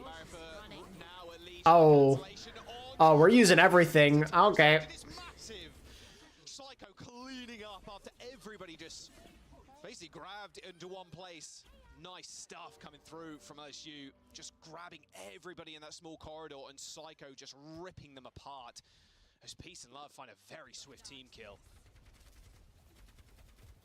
Teru's still best carry. Nope. Just being able to stop that cart where it is, you have so many different defensive positions that you can play around. You can play on this castle. You can play in the undertow. Whoa. I'd say Falcons over Toronto. Surely, right? Oh, how does Hattori not die there? Oh my word. The overclock's gonna come in. Oh, Tekuno! Just Oh, C9? to molecules in front of Loren. Oh no, they're on it. They're on it. They're good. For Super Shy. It's worth keeping in mind, Rose. Remember how they ended up getting here too. Like, they had a hell of a series against EXO in a map 5 in the decider match in the group stage. Yeah. The raw grit from the team is nothing to be scoffed at. I mean, Exoblivione, they just had a great stage number 1, and they're not here because Super Shy shut them out at the door. But Peace and Love, I think this is a team that maybe comes in a little bit more underestimated. They're already putting up a great defense here, brought down that time bank to half. And Pack is I'd have to do the math on that, Byron. Peace and Love, they can't get split up here. I don't know how long some of the other Toronto coaches lasted for. I'd assume he'd have to stay for longer, maybe? I don't know. Actually, no, maybe 2 is enough. Maybe 2 years is enough.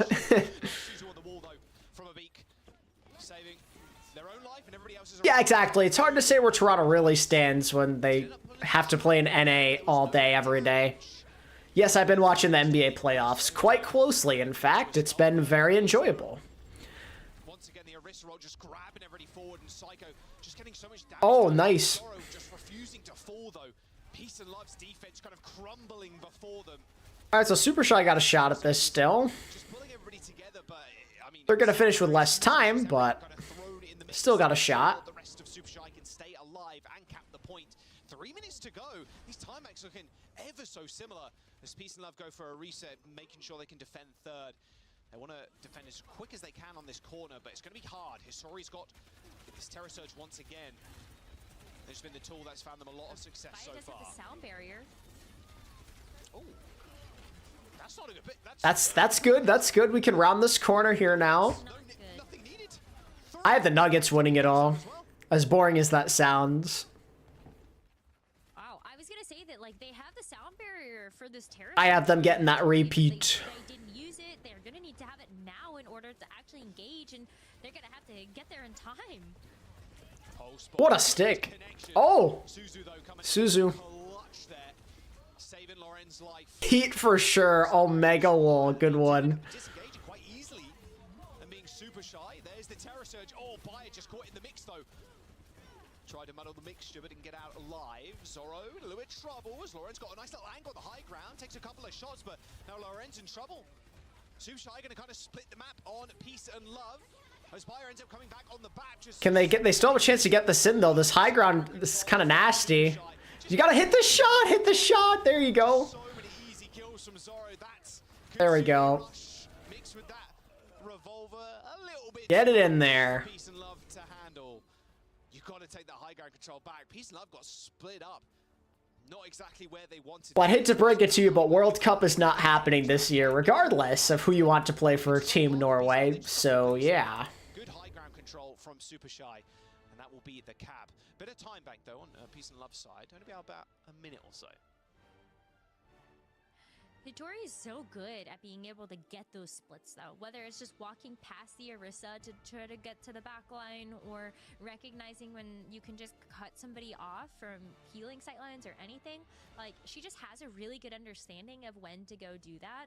And so I think just Super Shy maybe finally starting to figure out how to deal with this team of Yeah, the Saudi Esports World Cup is a thing, but it's not a country by country thing. So we've had a really hard time telling what Peace and Love could actually do in these matchups, because like they just played Space Station. If we want to give like some reason, Like, it's not going to be like Team USA and Team Saudi Arabia and stuff like that. It's going to be teams that are playing in OWCS. that we're already going the distance in this map. How much closer does it get than being able to go into extra rounds on a map, Jack? It's definitely turning out to be a close series, which I'm liking. You know, I love a little bit of free Overwatch sometimes. Although I did see that they're actually inviting a China team. So there is going to be Chinese representation. Only a little bit of free. And then, like, the winner of OWCS Stage 1 gets in. So, like, either Falcons or Crazy Raccoon, probably. And then the winner of Stage 2 in the EMEA and Stage 2 in NA also get in.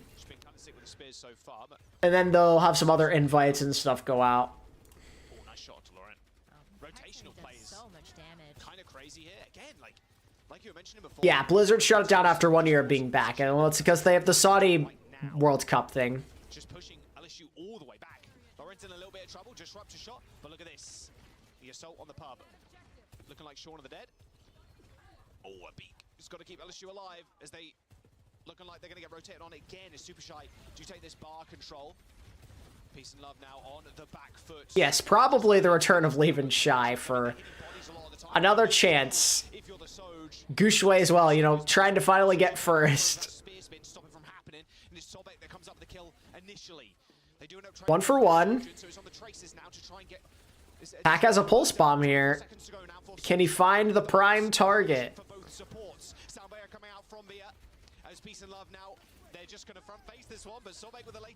Should be okay here.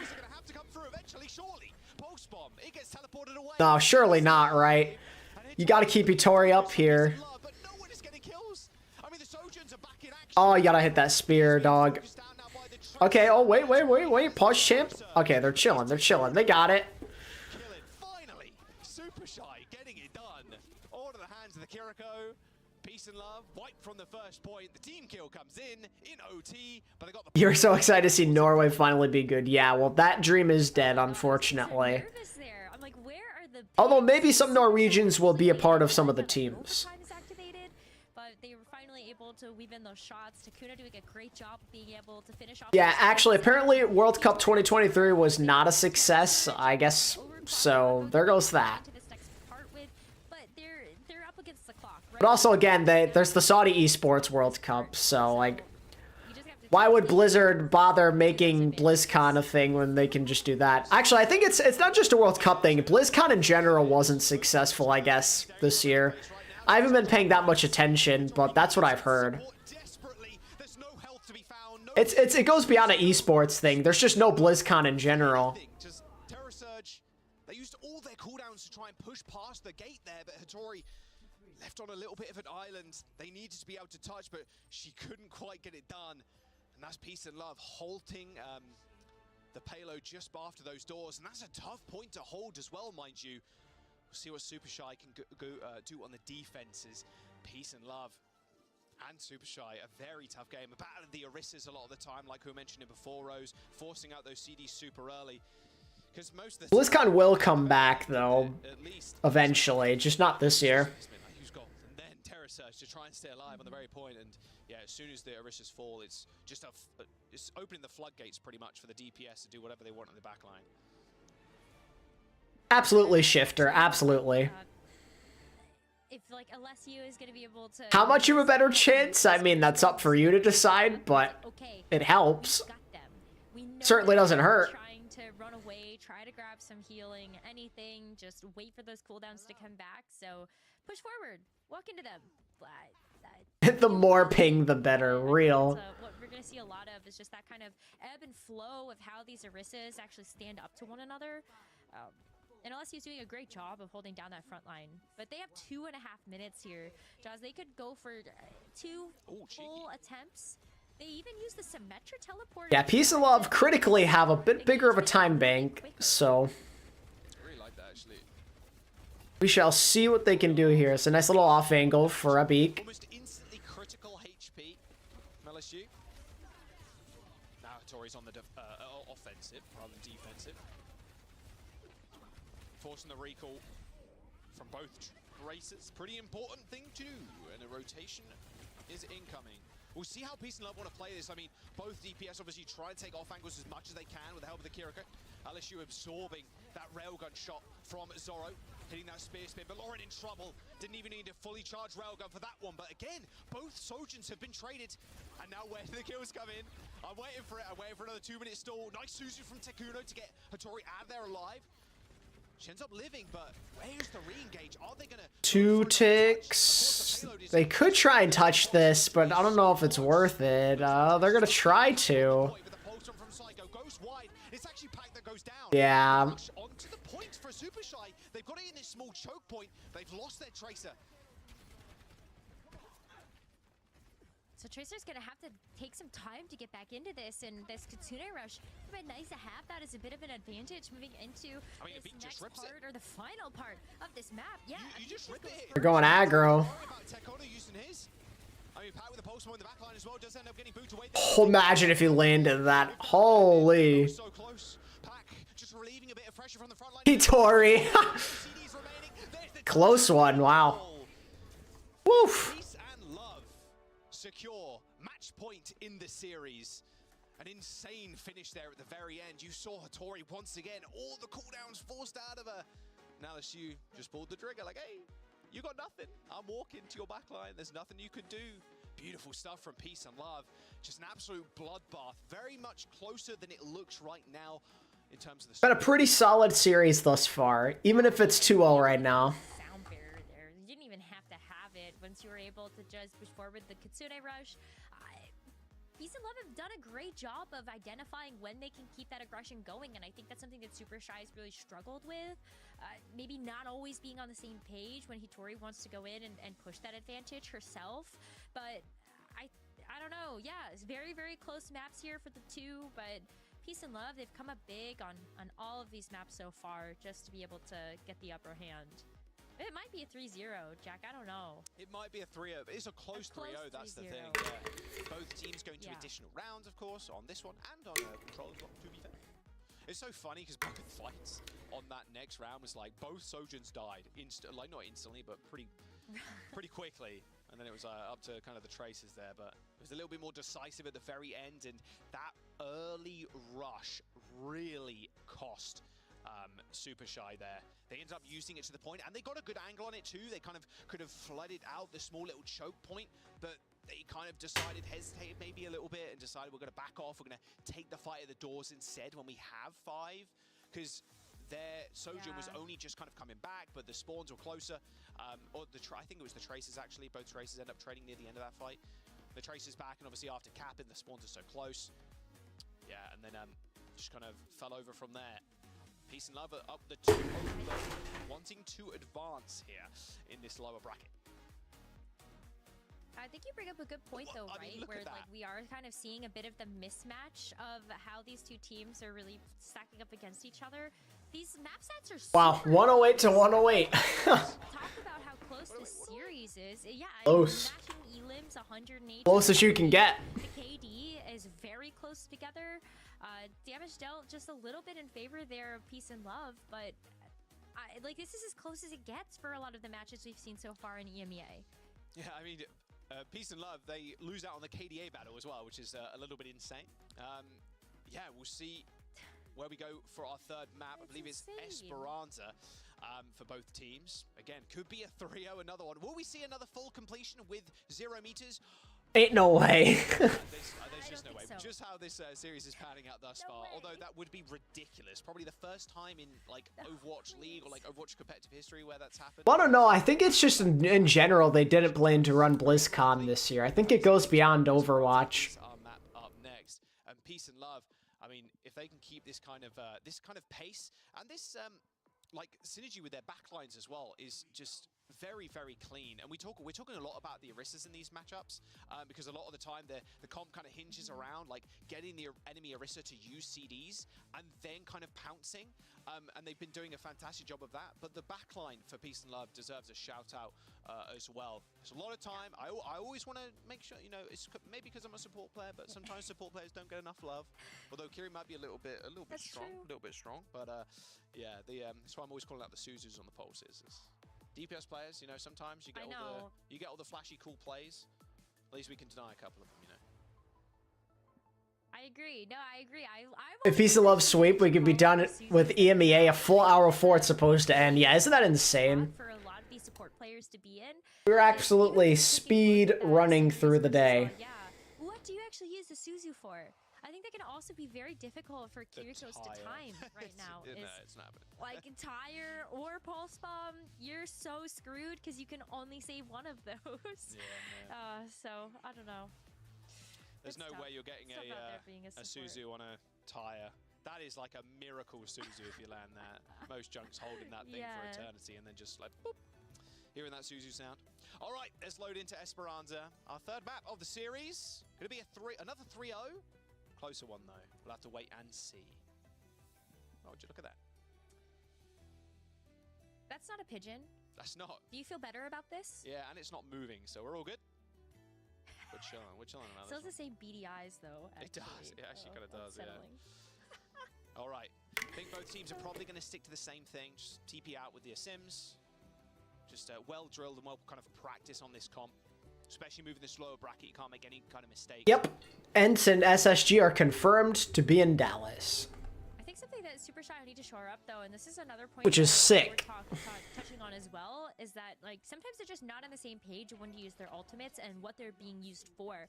Sobek actually talked about this a little bit in a recent interview where sometimes like you use the sound barrier, maybe the whole team isn't on the same page about being able to actually use that overhealth to get a little bit more aggressive. And I think the same could be said for when Takuno actually went for the Kitsune rush there at the end of Eichenwald. There wasn't a team left to be able to actually go forward with that. And you would have loved to see either of those ultimates saved on one of those maps to actually be able to come back into another fight with. So I hope that Super Shy, they were able to kind of like talk to each other, take a couple of deep breaths, and they can approach this next map. Yeah, I still learn things about the maps from time to time as well, just from paying attention a bit closer.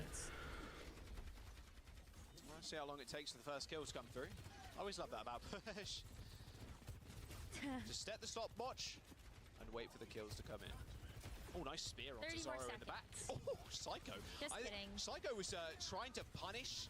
They've been doing a good job, like, despite them still coming up short so far in the series, I think they've done a good job of shutting down Psycho. Alright, Super Shy. Okay. His Tracer hasn't been quite as impactful, I feel, so far. Another stack kill will be really nice. Oh, there you go. Alright. Good stuff. Really nice start here from Super Shy. Yeah, I mean, they're going to have a Kitsune rush by the time that Peace and Love are able to get back. And even still, getting some really decent amount of poke damage down, where Peace and Love, they're uncomfortable to want to try to actually come in and contest. And is that checkpoint? 2, 1. That's easy checkpoint. Wow. Now you just play the high ground. You just play it safe, play it smart. Right now to their space station match. Like, ooh, this is a little rough for us. But they have come back. Oh, the spear! They weren't paying attention. No clue they were there, it looked like. My word, a bit out of nowhere. Insta-kill with the spear. And the bot has been stopped. They're rushing this. Why are we rushing this? Oh, okay. I'm not sure about that rush at all. They've stolen. What are we doing? What are we cooking right now? We're behind them still? What is going on here? Oh, a nice eat on the pulse bomb. How did that pulse bomb get eaten? That rush just like didn't feel good there because it didn't get any value. Yo, what's up, Cam? They know something I don't. There's a good pulse. Right there, but at least they have And now right back to where we are. The flashbacks are setting in for Peace and Love. Team dead. 7 minutes. No SSG World Record. Sag. Also come back from crazier things, right? They had that really close Esperanza versus D'Empiro in the first round. That was like so close, like true nail biter. D'Empiro could have set them up to reverse sweep, but the raw power of Peace and Love really prevailed. So they've been on both ends of it, right? They've had like crazy comebacks. They've also had like flattenings against Space Station. So 5 meters is the 4th best push today. True. turning it around. These two teams are still kind of at a standstill until we see this overclock unleashed. all right, double sound barrier. It looks like Tekino on high ground did not receive any of that overhealth, and now the reverse sound overclock from Zoro. I mean, Lauren didn't stand a chance. This is a nice little angle too. If you could click some heads. Zoro not finding extra damage with the overclock, but it's all good. Still with a decent position to punish LSU. Now he's got Thoughts on Gunbar retirement? Does this make SSG best EU team by default moving forward? It's not necessarily. It's kind of sad, but I can understand why you'd want to retire from all this, considering there's no real way of making a profit. Like, it's not like he's being paid by an organization like he did on Florida with Misfits and whatnot. He does have an answer to this, though. Could lay down that Kitsune Rush as well. So then you kind of look at Pack on Super Shy to make maybe that bit of a difference. With that Pulse Bomb, can you attach it to somebody and also force out the Suzu? Well, Pulse Bomb came out. That almost destroyed the front line there. But, I mean, Suzu's all the extra healing as well from that Rush. Tekino using theirs too. I mean, Rush for Rush. Tekino desperately trying to heal Zoro. I don't think they're going to be able to escape here. I mean, maybe 2 HP, all good. Okay, they managed to get away. That would have been a really nice stagger kill coming through from. Yeah, it's good. That's crucial they keep him alive there. They want to press the issue on high ground, but Hitori's going to join them in just a moment. You can still push up there if you want. Tracer versus Tracer, that will be fun. The high ground push. Hitori's already moving in though with that spear spin and doesn't have it now to be able to try to eat up this pulse bomb. Yeah, no spear spin, no gold either. However, that Suzu did. Albert, yes, of course. I'm sure the general manager would make for a great coach. With that sound barrier coming in from B, Solbeck dead, and now Hitori trying to find targets. Being the DPS. Not sure if Goomba loved Overwatch as much as he loved how good he was at it. I mean, I think generally he's probably just taking a look at what his future is right now, and I can respect that. And again, I think that's a very understandable mindset to have. You know, evaluate where things are at right now with the esports scene, and that you probably need to generate some more stable income now that Owl's dead. But so does LSU. I mean, these fights are ridiculous. Oh my god. There's still no progress. Kind of in a similar situation myself, like not like retiring from content, but you know, being less consistent with that and trying to find a job. That's kind of been what I've been up to these last couple of months, so I can understand where he's coming from. Overclock ready too. Looking at that high ground control, maybe forcing them to move out into the open with the disruptor shot so they aren't just hiding on the stairs. Okay, well they have 5v5 though again. Like you said, they have the overclock on the high ground. Pack dodging back to the mega health pack. And Psycho in a whole lot of trouble now. Oh, missed the melee. I mean, whoever was, they're right, Byron. They're totally right. That pulse bomb not quite landing. Didn't get the damage in as Lauren just unleashes the overclock. So Pac was not welcome in the house of Lauren. The E spots for Dallas were clinched. Is that true? Well, SSG and Space are they're the same team. What am I saying? SSG and ENCE both clinched. Yeah. Twisted Minds basically have it, I think. Regaining control. Tekunu finally using the Suzu to save the rest of the team. And this might be the team fight wipe that they were looking for. Peace and Love lose 3, and it's a 2-on-5 now for Super Shy as the bot is in their favor. Right, so able to finally get that decisive team fight. Some people are here for the love of the game, but also they don't know what else to do with their lives, so yeah. You can combo that with the overclock. Maybe Pac even gets a pulse bomb to have their fun little Terror Surge pulse bomb combo. Especially for the guys that are young. Like Sugar Free's like 19 years old at this point, you know? Or he might even still be 18. Like players in that age range, of course, you're still gonna have a drive to compete. It's just how it was before OWL was a thing. It's like the same thing. It's 3 Dallas spots for EU and NA, and then 2 for Asia. Well, basically Korea, but 2 for Asia. Just wait, by that time, pulse bomb on the ground didn't end up connecting, but the damage was done to the front line as Hattori falls, but still Super Shy coming up with kills on height. It's just a mess, really. This fight. Meanwhile, this is an absolute stomping.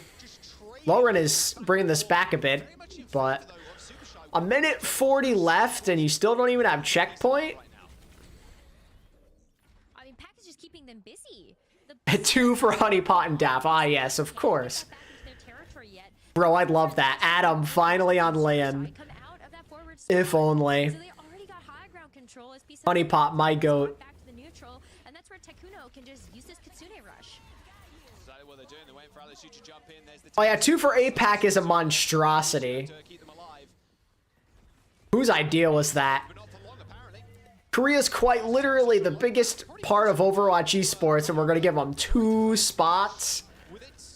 Insane. It is a very deathmatchy, and can they secure another kill? Both supports on top of each other. It doesn't look like Hattori can, so she's gonna back off. 55 seconds to go. And Peace and Love have got a mountain to climb. About a 60-meter vertical leap required by the looks of it. They've come back from worse, though. Well, the Impera game was extremely close, and they did win it out. They sure did. Maybe that vertical leap you're talking about might be accomplished with something like this Winston. alexyOWL is going to switch over to that to try to take these engagements faster. There you go. That's a good start with Zora down. Okay, clean team. Alright, so you get checkpoint here, but still kind of a tough ask here, especially when you're on Monkey. Who on that Sojourn was cleaning up the kills. Right. We got checkpoint in the sights. Still got to get that butt scratch mode initiated. That decision was made way before Japanese viewership numbers came out. Oh yeah, if they knew how much of a banger Japan would be for viewership, they would have changed their mind. Like if they knew the success and the passion and interest they had, they'd probably make it so like Japan and Korea just like qualify separately, maybe even like to guarantee that Japanese viewership. If they knew what the future held, they certainly would have done that. They would have made the change. Either one would have died, or the Orisa, sorry. Either one would have met a horrible fate, regardless. And with overtime, this is where Peace and Love thrive by the looks of things. 64 meters. Still in this. You don't have beat, but maybe a primal here could kind of help.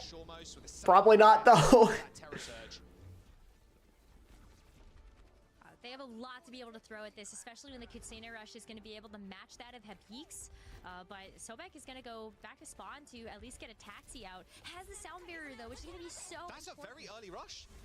Hattori's a little bit in trouble, receiving a lot of healing, hinting aid on LSU. They need this primal rage. He needs that primal. He needs it. He can't get it. Sobek takes the kill, and there it is. Super Shy. At the very end, Peace and Love just tried to get it over the line. 10 meters. And we're going to a map 4.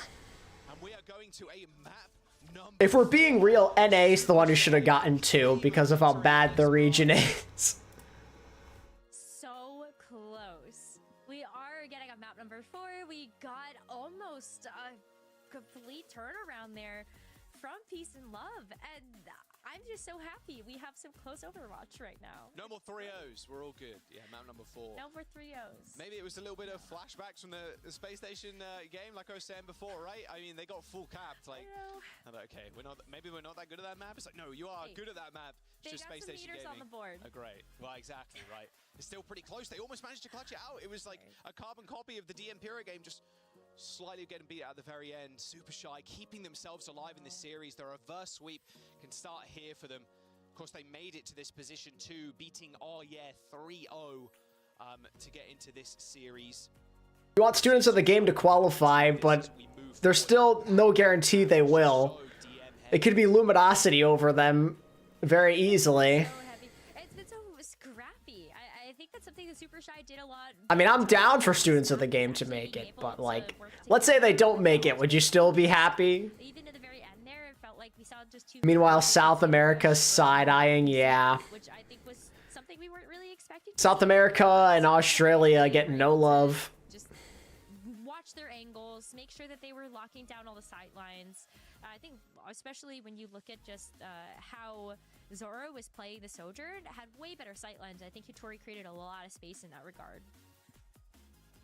Yeah, I like the Winston look at the very end. It was so unfortunate. You can see here in the replay, 10% away from the Winston from getting that Primal Rage. Could have been the big difference maker, but every kind of cooldown was invested to try and save the Winston, but Hitori's just kind of vibing, chilling. So I got Terror Surge. You can't get away. Like, there's just no way. And as soon as you take down the Winston, like you were mentioning, very little point presence. You'd think that. You'd think Australia should be a part of Pacific, but they didn't get their own thing, no. Shut it down. There are some stats for you on your screen. Pretty similar across the board. Again, another very close map as we go to Suravasa is our next one. Oh, man. Talk about scrappy. If Esperanza looks like that, I have no idea what to expect on Suravasa. I think that's going to be crazy. Just more Orissas, more walking past the front line. Hitori does a great job of being able to do that, so maybe that's just the extra component that they could use on Super Shy, but I don't know. This is such a close match, and I'm really excited to see that from both of these teams, knowing that there's still a spot on the line for somebody to go with ENCE and Space Station to Dallas. And we don't have an idea yet of what that team is going to be. Yeah, that third place. We were talking about at the very top of the day, to be fair, like the fourth place being kind of... I've brought up flight costs for Aussies, and I 100% believe that's the reason. I mean, would they be that cheap? I mean, maybe. A little bit disappointing. Maybe Peace and Love or Super Shy can jump in. But I mean, outside of like playing in Korea for the event they're having in Asia right now, like what other flight cost would there be? So they're not making it past that. As Suravasa is the pick of Super Shy here. And everything else is still on the line. Not just that third spot to be able to go to Dallas, but also their life in this tournament. Somebody on Peace and Love and Super Shy is going home at the end of this match. So you know that everybody's giving it all that they have to throw at this one. As Super Shy there'll be a break. On a run to try to get us. I think it's like a 15-minute break. They can keep playing together like they did on Esperanza. Having better game plans, executing together, just being able to be more confident in the plays that they're making. All right, we'll see if there's any kind of different look. I think again, just kind of defaulting to the Orisa seems the most seems the safest option to me. I think Zoro is also kind of lit up the stage, I'd say, on that last map. We'll see if they can also continue that.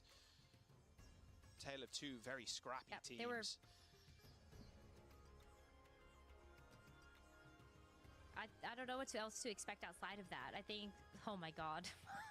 Why is there pigeons on they're every here map? Too? I mean, The pigeons, they're everywhere. The people with fear of birds, like, is mostly a fear of pigeons. I guess it's because they're the most common bird. Are they the most common bird in the world? I don't know. Surely, right? Either that or... Crows? I was gonna say that or seagulls. Oh, seagulls is actually a good shout, yeah. Maybe seagulls? I don't know. I don't know. It probably is pigeons, actually. You get them everywhere. They're in North America, they're in Europe. Really in Italy. Scary, just honestly. Rats with the wings is what they are. I don't like pigeons. What can I say?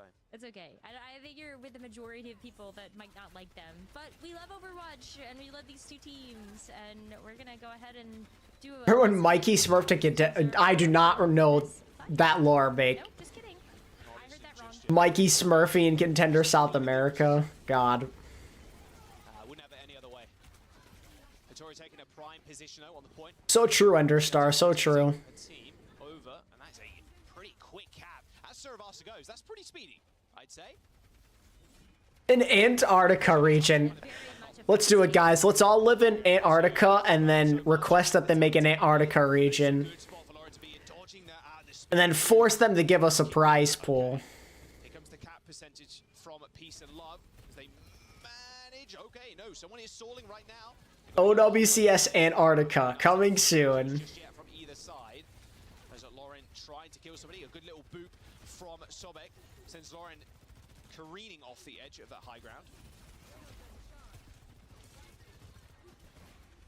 Such a standstill. Let's just all, as a collective Overwatch Champion Series fan base, move there. Come in there, but these Kitsune rushes. Oh my god. And there's the first kill. It's onto Tekuno. And we can all make our own teams. Deployed pulse bomb as well. Throw everything into this fight. You're gonna need it. That's a tough spot for Hattori to be in there with no CDs and just forced into the corner. Peace and Love come out on top. That was a very nice early kill there on to Tekuno from Psycho. Good focus fire. Packing my bags now, bet. This one too. This should be a quick regroup from Peace and Love. Sorry, from Super Shy, but it might be tough to kind of get back in.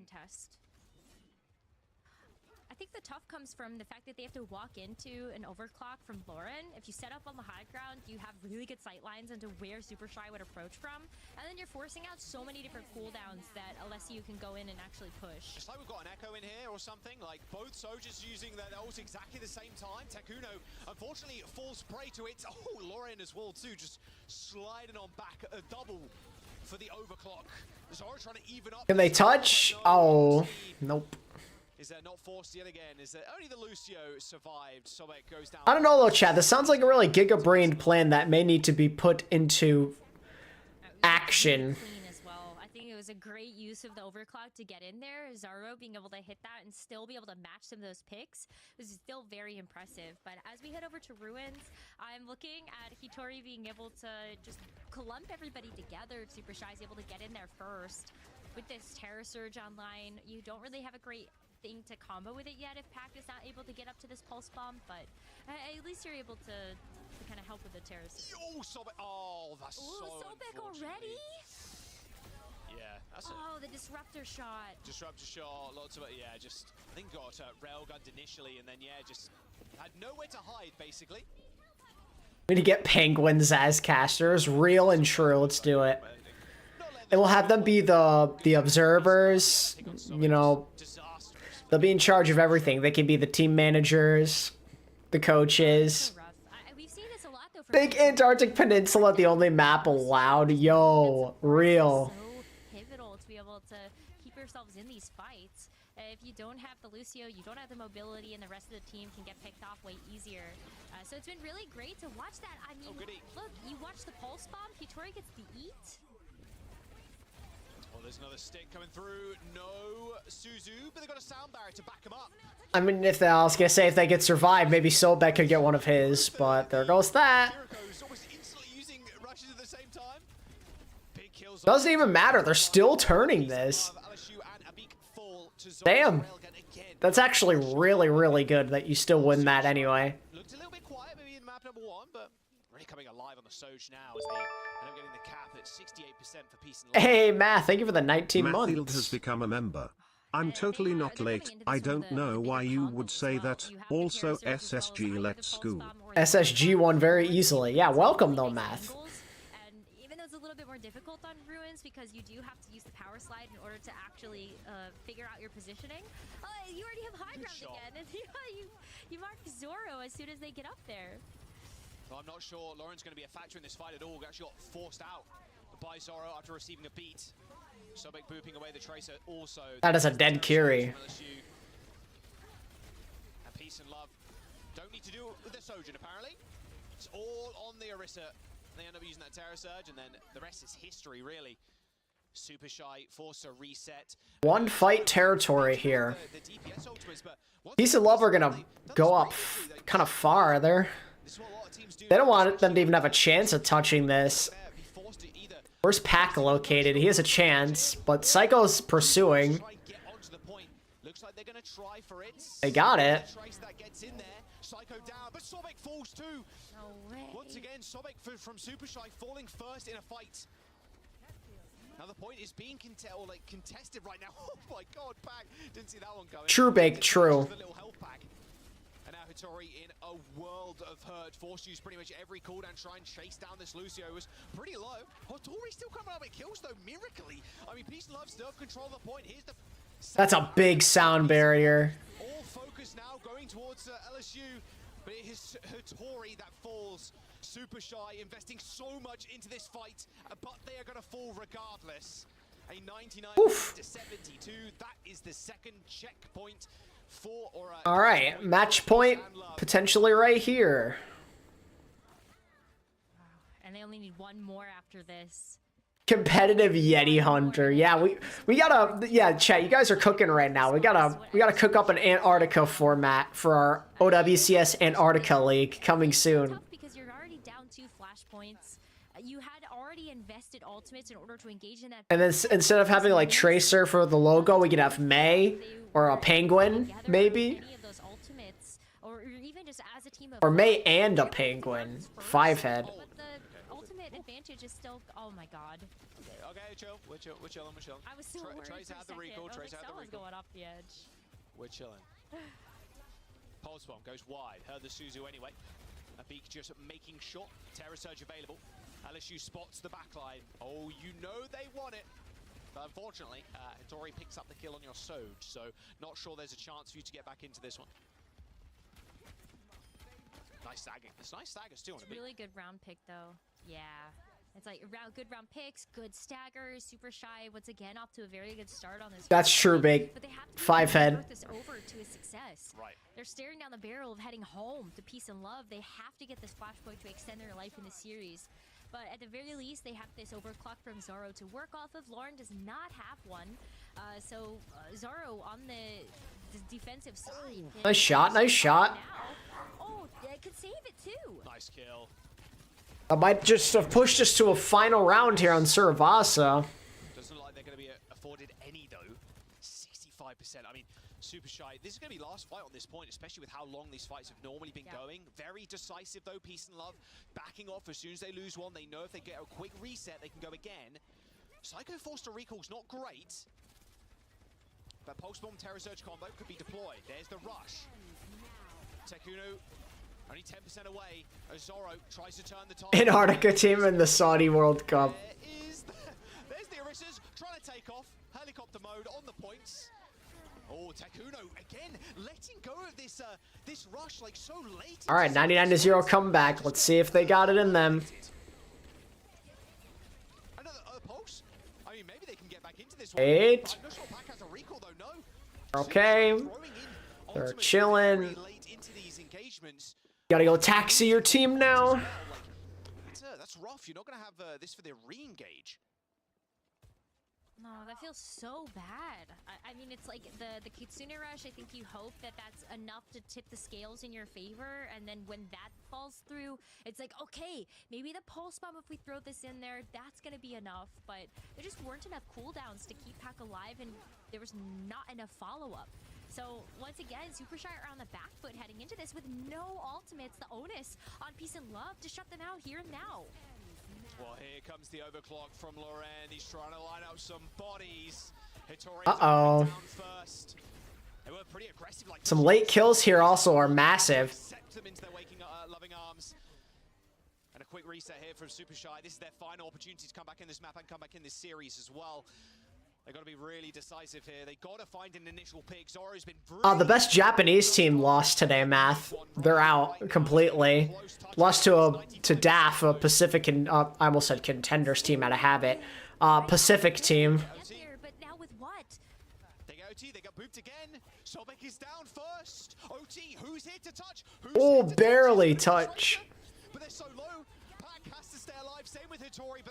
And that should be that. Pretty, I mean, despite the score line, that was a pretty good series.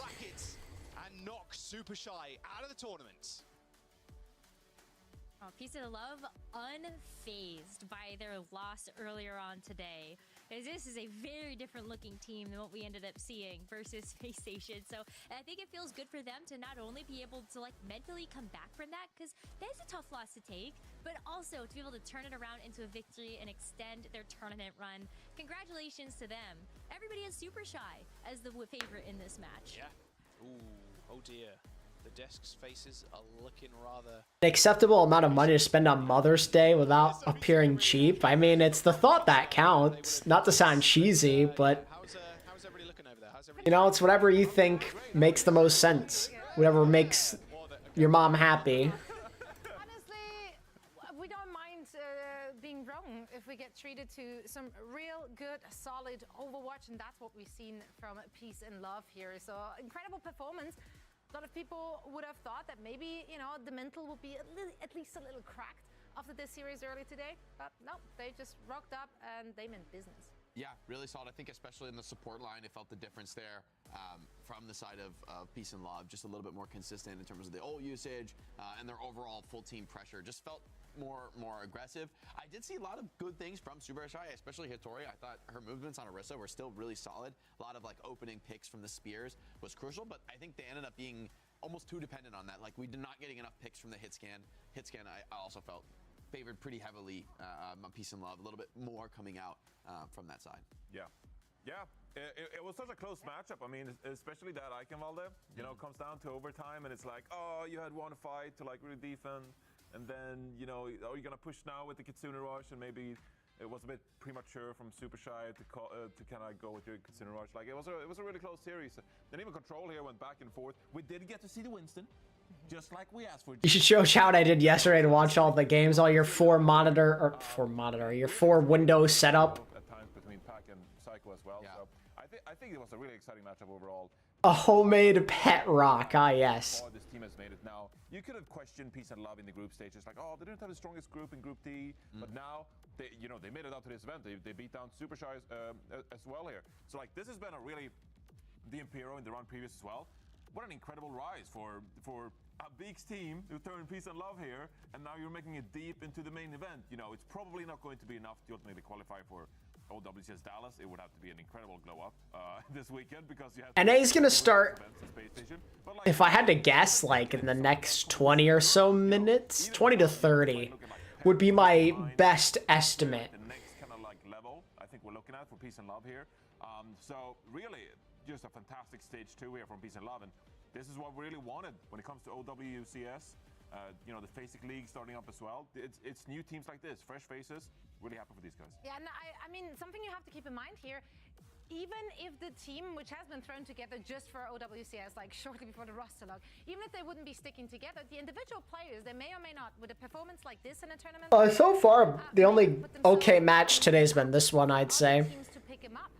Super Shy and Peace and Love. The other ones were pretty sleeper. Could boost your team heading into the later stages of OWCS. Right. So yeah. That can be a big boost. I mean, that's usually how like these next contenders are formed. If you got 2 or 3 teams at the top, if you wanted to add an additional team to the top, most often it's not going to be a full team that comes together naturally, already knowing each other, already being friends. It's going to be these types of teams making pretty respectable runs in the tournament.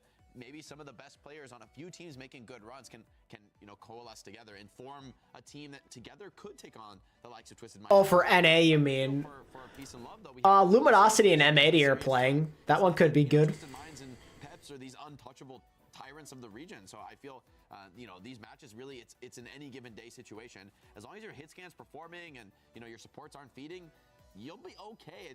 Your team play is going to decide the match more than any sort of like huge individual 1v1 gaps. So I really think there's a lot of room here for Peace and Love to potentially continue to make a run, earning a few more circuit points for the pocket, and a little bit of cash too. A little bit of cash money never hurts.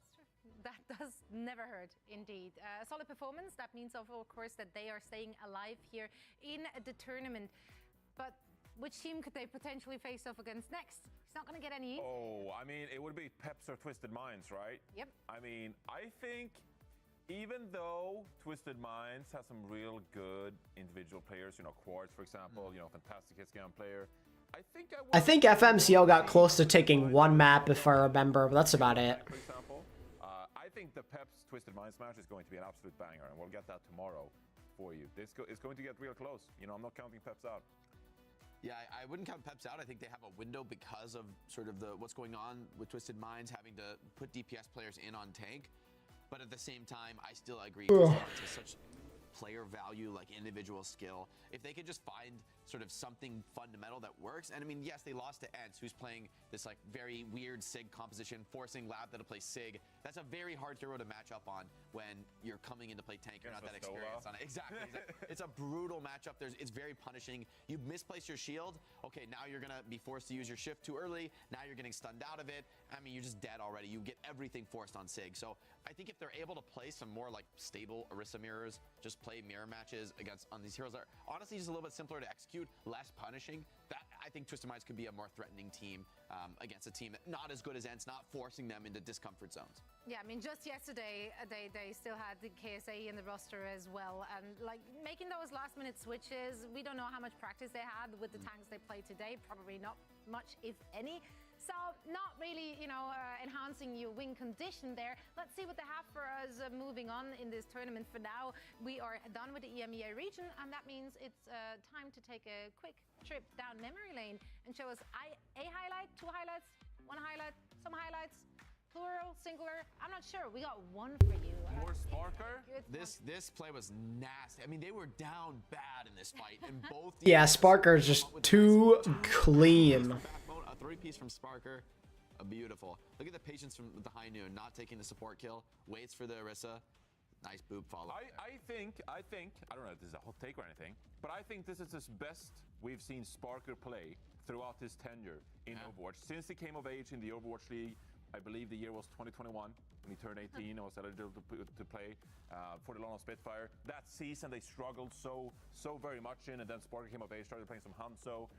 That was, of course, the legendary match between them and Vancouver Talents as well back in 2021. But since then, I mean, Sparker was pretty good in 22 as well. Play at the professional level. Part of that could be Cassidy meta. Part of that could be Cassidy meta. Does look great on the Cass. Looks so Another part of it could also be the competition maybe not be quite as. Yeah, I do think we need to see a stronger opponent. I'm trying to hype up this guy. I'm trying to hype him up. I'm trying to star build before event. And you guys are just putting him down. This is the best team in EMEA. I didn't put him down. I just stopped for now. putting him up. Yeah, just hold Best team in EMEA for now. You never know. Come on. What a great highlight reel 2 days in a row. That's he is putting in work. I mean, just watching his POV, the performance is really, really strong. And I don't think you can argue with that. I do think, you know, best in the career, maybe so even. I mean, you know, I think maybe he's got to compete with his own Bastion, with the Sim Bastion. I mean, that was a legendary performance. So I think it's going to be really exciting, especially I think to see with ENCE playing the Sigma. That's the window to play Rhine if you want to. Although the Bastion probably is not happening. Bastion's going to kind of block the Rhine pick. But there's a world. If ENCE keeps forcing Sigma, there's a world where there's like a May Sim Rhine strat coming out here from SSG. We know they can handle it. In a world where the toes are out, it's Sparker's time to shine. Maybe tomorrow. Not today. For now, though, we want to talk about some of the players who have left us already here in the main event as we are saying goodbye each and every single day to some of the teams. So some sleeper picks. Who stood out to you? Who do we have to keep our eyes on for the next stage? Do I say? I got one. Okay, all right. Yeah, so I've been talking about her for quite a bit through the event, but Hattori's Orisa on Super Shy I think has been a real bright spot for them. Usually when I'm watching the Orisas, I just want to make sure they're not feeding. Like, okay, don't waste your cooldowns. You know, make sure they're not feeding. Some sound logic there from Jake. True. But what we saw from Hattori is not just fundamentals, but finding these windows to go above and beyond and produce significant picks for the team. Finding those spears on hit scan players on the rotate, punishing Tracer from time to time.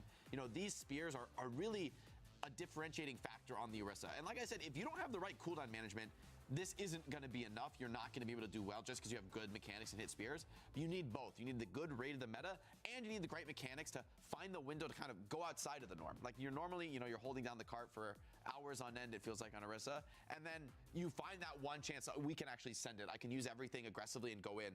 It's a big risk, but if you find the right moment, it can pay off huge. And Ettore, for me, did that throughout the tournament. Yeah, I was gonna pick Zoro, but yet another hit scam player. So I'm like, how many hit scam players do I have to highlight? At what point does amazing hit scam play just become like the norm? So I was impressed by Zoro. Like the individual picks, you know, really good overclock usage. So I was impressed by Zoro. Where's Zoro from? Is it potentially, could it be Switzerland? It's not Switzerland. Switzerland. It sounds like Switzerland.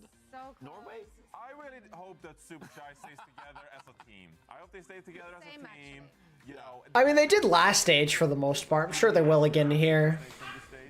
Yeah, there's good vibes. They got the pink skins. They rock it out on those pink skins. I respect that. I think Super Shy has got some fans. So they have a Twitter. If you like Super Shy, go follow Super Shy on Twitter. I gotta say, I like the teams that have like a skin, like a look for the team. You know, like everyone's rocking like a sort of a vibe with the skins, whether it's like an OWL team skins or just like a certain thematic look. That pink spark skin may or may not. No, it is the best in the game. Let's just say it how it is. Like, Bubblegum Ryan will go hard forever and ever, and I'm here for it. For now, though, we are wrapped up with EMEA. We have a quick interview, though. Just another lovely person. Is it a beak? Question mark? That is, of course, J3, who's joining us. Oh, J3! OWCS. Oh, it's Costa's teammate. Yeah, also, of course. Oh, man. Well, unfortunately, we're not seeing you and Costa in the fray. What happened? And why was it Costa's fault? Well, it's easy to say and blame Costa because I don't know how many times that man has Ajaxed on our team. Oh my god! Dang, Costa getting called on. Can't even defend himself. But probably entirely his fault. He threw shade at me, I think, 2 weeks ago on OWCS cast, so I'm throwing shade back at him. That's right. He started it. You messed up. Exactly. You messed up, Scott. Don't Ajax one more. Don't let it happen. Don't let it happen. So it's nice seeing you guys. Want to go, Johnny? The pulse bomb misser. Yeah, it's him.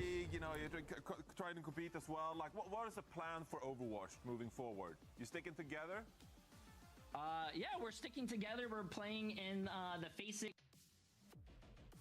Oh. Nice. I think I was gonna say Faceit League. This is such a dramatic pause from Jay. What is he gonna say next? We're waiting with bated breath on his every word. My guess is they are playing in the Faceit League. That Lucio has been a problem. Lucio's been a huge problem. I think what he was going to say is that my Lucio is doing terribly. He keeps Ajaxing. Lucio services, though. Yeah. Just yesterday, I can pop off on Lucio. Put me in. Can you play in two teams at the same time? We got him. We got him. Ladies and gentlemen. Off. But I was saying, I saw we are sticking together. Costa has been improving. He's been playing Wrecking Ball in my ranked game. Yeah, that's how our scrimming is going right now. That's how we're improving Wrecking Ball in your ranked games, huh? We are sticking together. That's good. That's great to hear. Do we have a match? What are we playing? Wait, we were supposed to. Oh no, it wasn't your team, but we were supposed to scrim ML7's team, but they got scared. So what? What? We stole SK from ML7's team for our Faceit team. We had to poach the talent. Whoa, that's how it's cutthroat. It's cutthroat in Faceit, all right? Well, shifting gears to OWCS though, with the teams remaining here in both regions, is there any team that you're just super excited to see this stage? This stage, I'm really excited for. I believe it's today. We have. Give me a second. I believe we have LG versus M80, and I'm on Luminosity Gaming, so I think that's going to be a really great match, and I'm really looking forward to. I'm actually really surprised that Twisted Minds, man. I was really cheering for them. It's sad to see that happen today. Yeah, that was a tough match. How have you been enjoying the EMEA region so far? Watching the games, you know, I'm sure it's some players you're not. Unironically, there was a bug on J3. So true. That much. How's it been watching the games and watching the show? I've been loving it. I've been you guys. I've been watching Jaws. You guys are doing an amazing job. Sparker today has been really fun to watch. Yeah, so it's been fun. I don't know much of the EMEA region, but it's fun to see new faces, and you know, it's fun to see. Yo, J3, you don't know that much about the EMEA region? Hit me up. I'll catch you up to speed, my guy. On a J3 stream of the OWCS. Ooh, I curse every single team I cheer for. So my chat yells at me. I tell them to vote for this team with channel points. They lose all their channel points and they get very angry. A lot of bald comments. Sure. Oh no. Yeah. Well, your head of hair is looking full, if I do say so myself. Thank you, man. You didn't say that to me in person, though. You said I was losing my hair. What? I just said that? Jake, you can't say that. I'm so sorry. That's unreal. No, I like how, what do you call it? He's defending me, but he's much taller than me, and he's saying, he looks down at me, and he still makes fun of me. Johnny. Wait, me? Who do you think is much taller? Yeah. What? I haven't done anything. It's your fault. What? Guys, I'm just kidding. J3 said it's his fault. This is what happens when you're on Jake's team. He just blames you for everything. Unbelievable. It's true. Ask my teammates. It's always their fault. It's never mine. You can get coached by this man as well. Just if you want to drop some money on that. J3, thank you so much for joining us here for a quick chat, and we definitely will be tuning in to your co-stream these days. Awesome, thank you. It's nice seeing you guys. Appreciate what you guys do. Likewise, also the Melon Man. Thanks for subscribing. Thank you, Melon. Shout out. Thanks for the sub. Thanks for the Prime sub, Melon Man. Now we're heading into a very quick break, and when we're coming back, we're gonna. And by very quick, they probably mean like 15 minutes. You don't want to miss it. Let's see.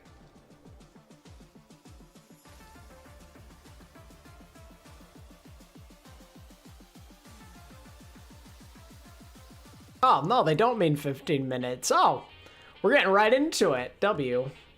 Glad to see that.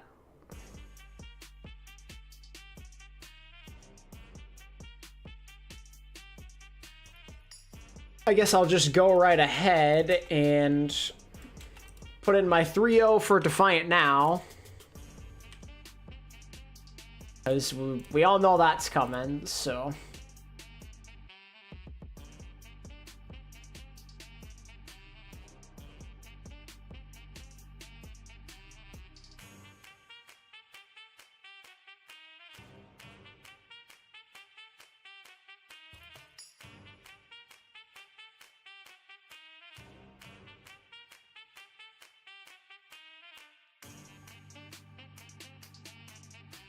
What percent chance would I give SOG to take one map? 5%. They're not taking a map. I'm sorry, but there's just no shot. I'd be happy if they did, but Toronto would have to troll. That's the only way they're losing a map, I feel.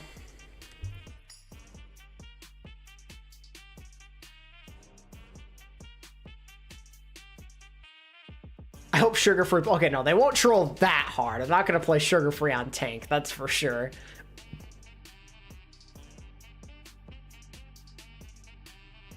But, I mean, there's just too much of a gap, right? There's just no way.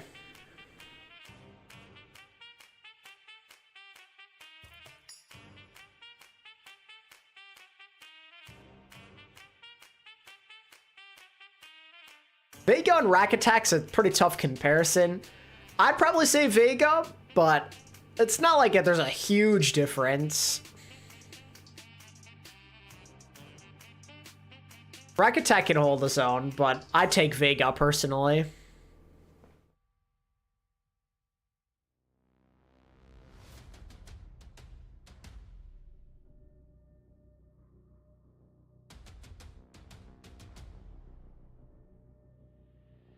Hey chat, quick bathroom break while we're waiting for this to go. Give me 1 sec.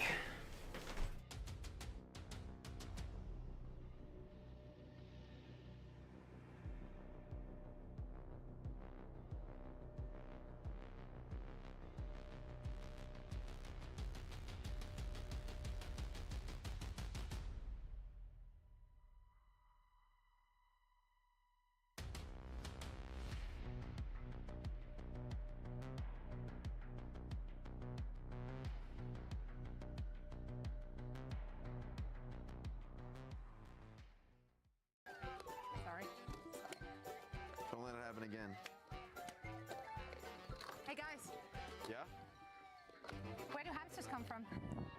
I don't know. Amsterdam. Okay. Guys, what's a hamster's favorite game? Don't know. Hide and cheek. Hide and cheek? Smart. I like that one.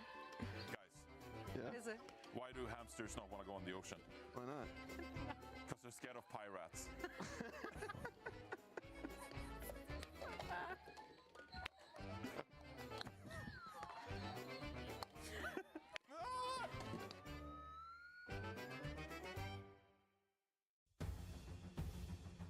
Overwatch Champion Series. I love the sound of that. ENCE against the wall, and Team Peps will full cap.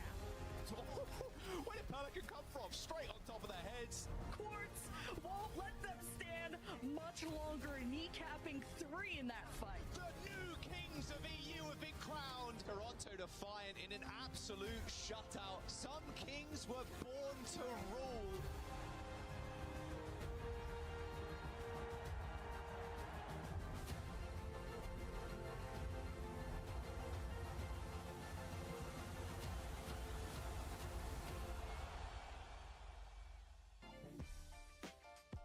Welcome back, one and all. We keep the ball rolling with the NA portion of the day. Because they have hamsters!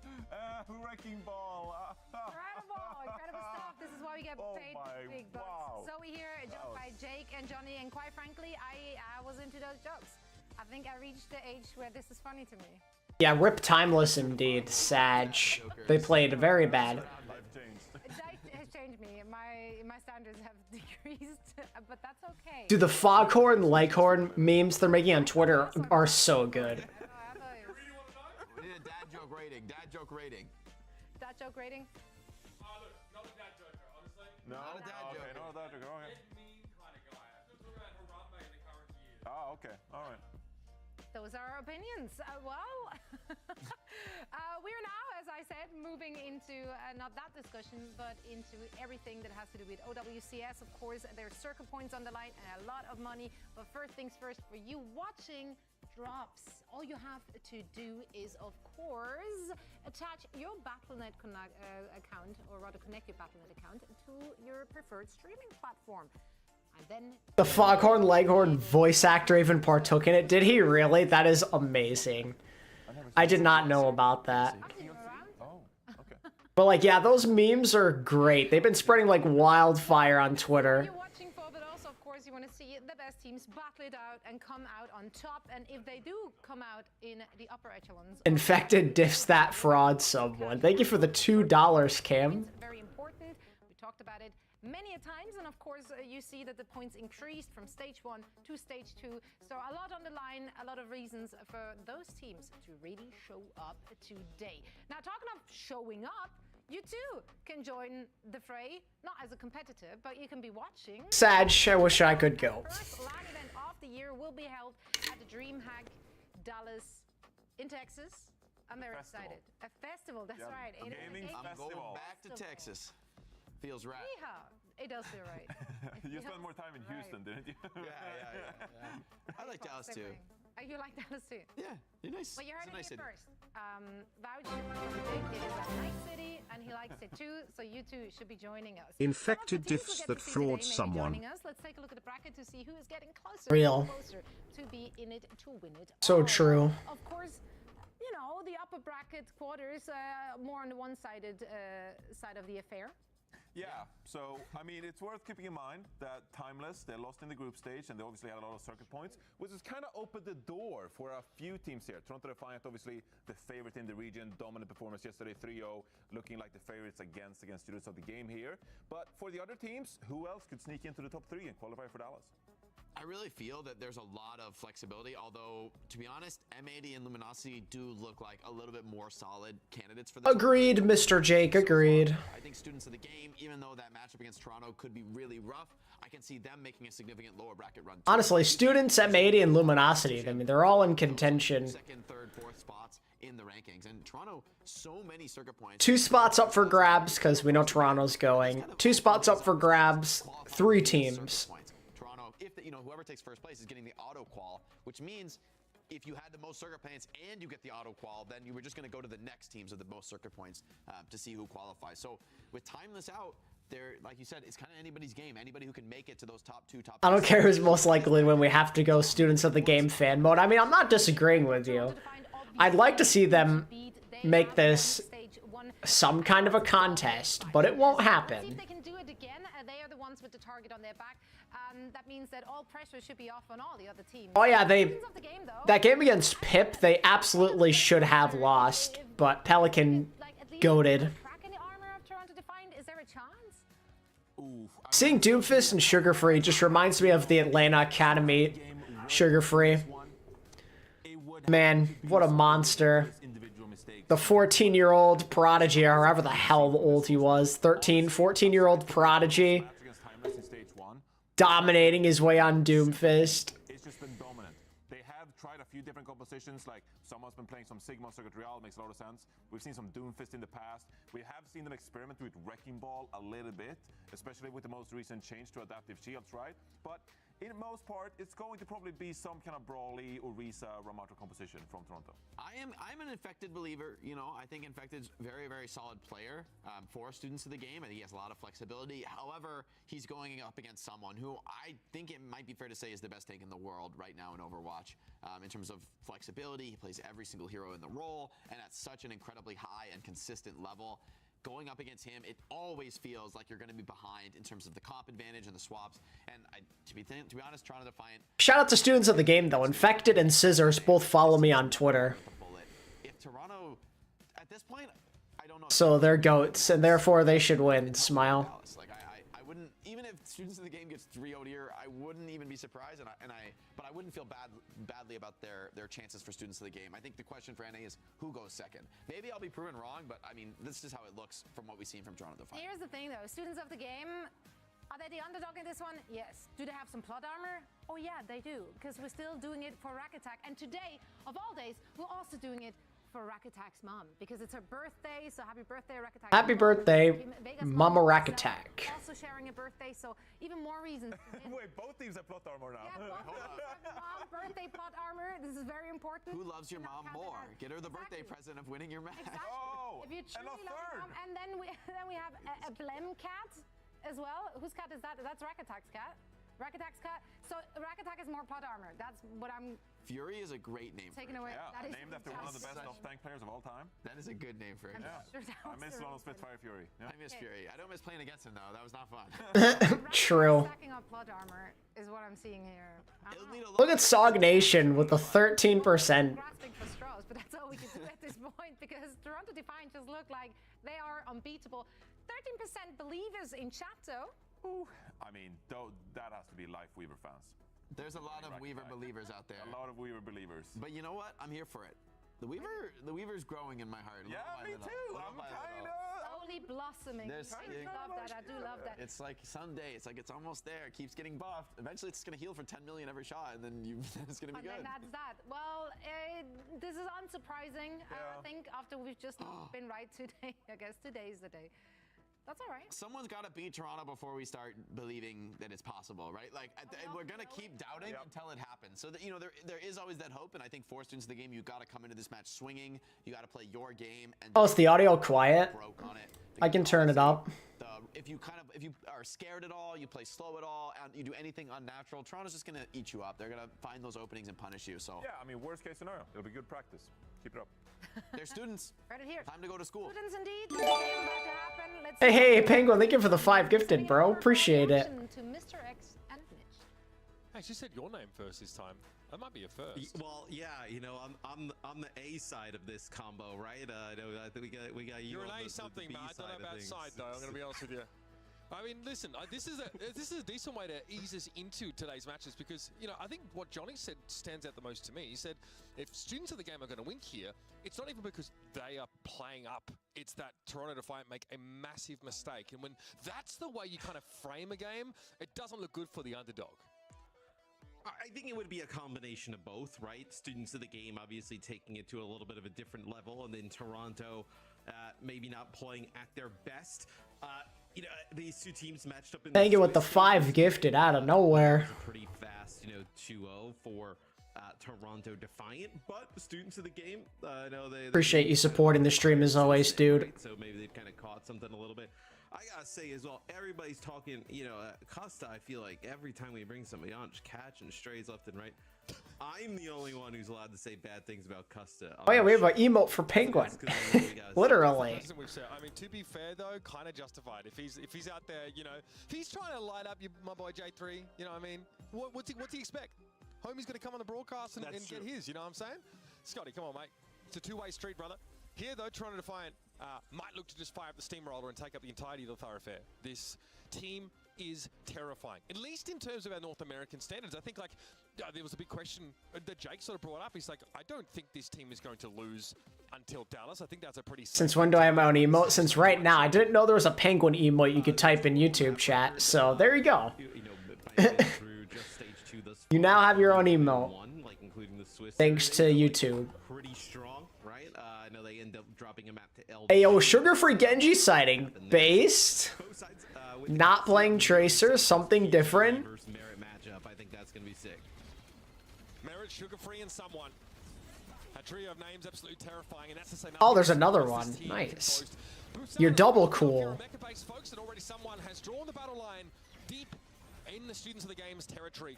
This obviously allows Merit now to play that off angle, but he's been kept honest for the time. Is one part of Scissors a scissor? I feel like one thing we'll have to keep an eye on here, at least early on, is like this. Whoa, you just like broke my brain. It's very, like, Is scissors like plural? Singular? Like one blade is like scissor, but then how can you cut things if you just have one scissor? Well, I mean, technically you still can cut things, but like, it doesn't feel like scissors then. I guess technically, right. You're technically right, like it's a scissor, right? Like it's one. A scissor? Like my scissors are broke, so now I have a scissor. You know, they can kind of help sugar-free a little bit. It's like Toronto just plays so fast. I mean, so much faster it feels like than everybody else. Where I guess it makes sense. It's just I don't really hear anyone ever say that. Extremely well practiced, and you know, when the pace of play is that fast, right? It can be very difficult to even keep track of the Genji when everybody else is moving as a unit. Here's a Deadeye from the high ground with the protection of the javelin spin as well. PGE with Rip. a lot of setup to try and help them, but still going to be shut down there. Not able to connect, of course. Someone blocked the projectile. Okay. I might wanna... Okay. Doesn't matter, your team's dead. To keep themselves alive against that. So Toronto, 3 kills, basically for free. I never like SOG as much when they're playing PG on Cass. They just look better when he plays SOG. Anything going this far, and then now what? You're gonna be, you don't have any sound barrier, you don't need any support ult walking right into this sugar-free blade. Or is it 2 knives? I mean, do scissors really count as knives? You see sugar-free? 1 sunglass. Exactly where the rotations are gonna be coming in. Yeah, what if you only have like 1 eye? Can you call it a sunglass? Sounds so wrong. But he cleans it up as he kills the Baptiste with that 1 slash. We only have the deepest of conversations in the ATP community. No, I mean when the fights A sun monocle. seconds, not gonna be able to build up towards really much of anything, right? As Toronto feels like every single time has been able to take advantage, and you know, even sugar-free up there on the high ground, right? As you see Scissors, you know, kind of just pestering, like he knows exactly where they're going to be moving, and that allows Toronto to set up as Scissors falls at the hands of Merit. Not great here to kick things Yep, off. this is as expected, I'd argue. A brutal murder of epic proportions. And we're happy about it. Back cap here, I think Scissors went over to the point to try and keep the round going, but they will be lacking a team to help them. And the rest I don't know if they will get a single %. That was a thorough stomping. Yeah, you know, I think if you're students of the game, you just chalk that one up as an L, right? And you know, there was absolutely no way you were battling out through what Toronto was dealing that first round of Busan. Do you want to see them change things up or keep things the same? I think you probably just kind of, if you're not going to beat them in the Orisa mirror, like you're probably kind of doomed, right, for the rest of the series. So we'll see. There's looks like both teams hovering over, so like Wrecking Ball, I know with a Zen in the mix here potentially for this next point. We've talked about tank players having specific hero pools, and maybe there being some picks that they're weaker on. Oh yes, this is what we live for. Wrecking Ball, yes. Not Orisa. PGE's playing Widow. WWWW. Vega Zen. I am curious. My interest has peaked. Merit should go Widow too, though. That would be epic. Sugar Free gets close. It's going to be very difficult to deal with. And also, you'll be constantly experiencing that pressure from someone. Just like now, we're looking for an opportunity to get in there and find Oh, slam. unfortunate. I think it's probably time to begin the conversation about the fundamental level between these two and the difference there, because we don't need to see anything elaborate from Toronto here. They're finding a lot of individual picks, and students of the game are never going to get to enact their strategy if they are constantly a player or more down. Yeah, and I mean, students of the game also, right? You're going to play that Zen, and with the brig kind of like surrounding it, right? Like, if you can keep the Zen alive, I know you lost. Infected is a pretty good Wrecking Ball player. But man, I don't think that's enough. I don't think that's nearly enough. Where, RuPaul can kind of keep everybody up. So, low healing output for students of the game, kind of like an all-in scenario in terms of their comm. I am also here for Ball gameplay. Ball Zen, like, take me back, why don't ya? Ball Zen is awesome. I freaking love the Ball Zen comms. Ball Zen Brig. The staple of Asia back in the day. Well, not necessarily Ball, but the Zen Brig.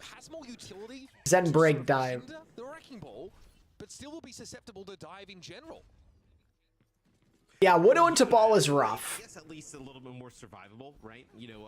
Cassidy, just the HP pool is so large. Toronto decided to not be honorable in matching the Widow duels, so it's their fault. It's not students of the game's fault. It's all Toronto's fault, clearly. In there with the Cassidy are able to burn down someone and make a play, but isn't it fun when you get to see not Orisa all the time? Get to see, look at the ball, look at someone go. So inspirational. And there's a question, will someone play differently now that there's a Cassidy and these other elements that make it hard for the ball? No, the answer is no. He just dives straight on in and does the same darn thing. Cal somehow wasn't ready for that at all. I mean, this is very one-sided.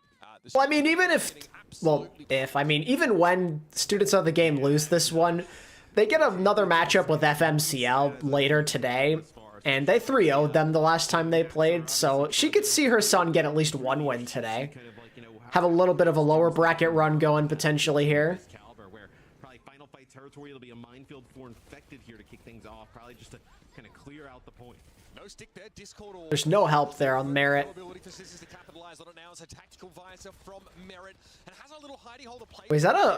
is that a McDonald's Mayhem skin? I think it is.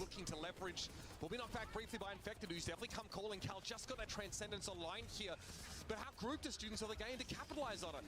Merit with the based McDonald's Mayhem skin. Position back on that part of the map. Someone at least able to respect the Transcendence, but now pile drive straight back in and the pressure is renewed. PGE is removed. Someone's able to get away despite the goodbye. Pressure, and yep, without Transcendence, you're not getting out of a pulse situation. Sugar Free able to run roughshod over the students of the game here. McDonald's Soldier, dude. I haven't seen that since 2018. Shout out to Defiant and Logix and Sideplayer. Neatly wrapped up with a bow for you as the Toronto Defiant are dominant on Busan. Man, make a little bit of a statement there in that first map. I mean, that was just a blowout, it feels like, from start to finish. As soon as the game was able to get some control on that second point, but really it's like a back cap and a minefield to clear it off, right? How do they even have that? Merit probably got that skin way back in the day when it was a thing. I too miss Mr. Logix. The game where they matched up in Swiss, they win 2-0 there. Put together a dominant map number 1. Mr. Logix on 2018 Mayhem. He was so good, man. And then no one wanted to pay him in 2019 because he wanted a lot of money. And then, yeah. Didn't get a new contract for a long time until Toronto desperately made changes mid-season after being a Korean roster. And that right there, my friends, marked the very beginning of Toronto Defiant's long and sad history of being unstable. to a team of this quality in their varied region, right? They get to play up against the Toronto Defiant in Swiss, and now, of course, in Logics and logics from Wish Dalton. Yeah, true. you kind of talked about it. It's really about taking their licks where they get them. Dalton. I feel bad for that guy. He was genuinely a pretty good player for his time in Contenders, but had to settle for Vancouver Titans. And then he had to play flex DPS. They made that poor guy play flex DPS. My poor guy had to play Genji. Probably never played Genji in his life. I mean, that is a stack card there.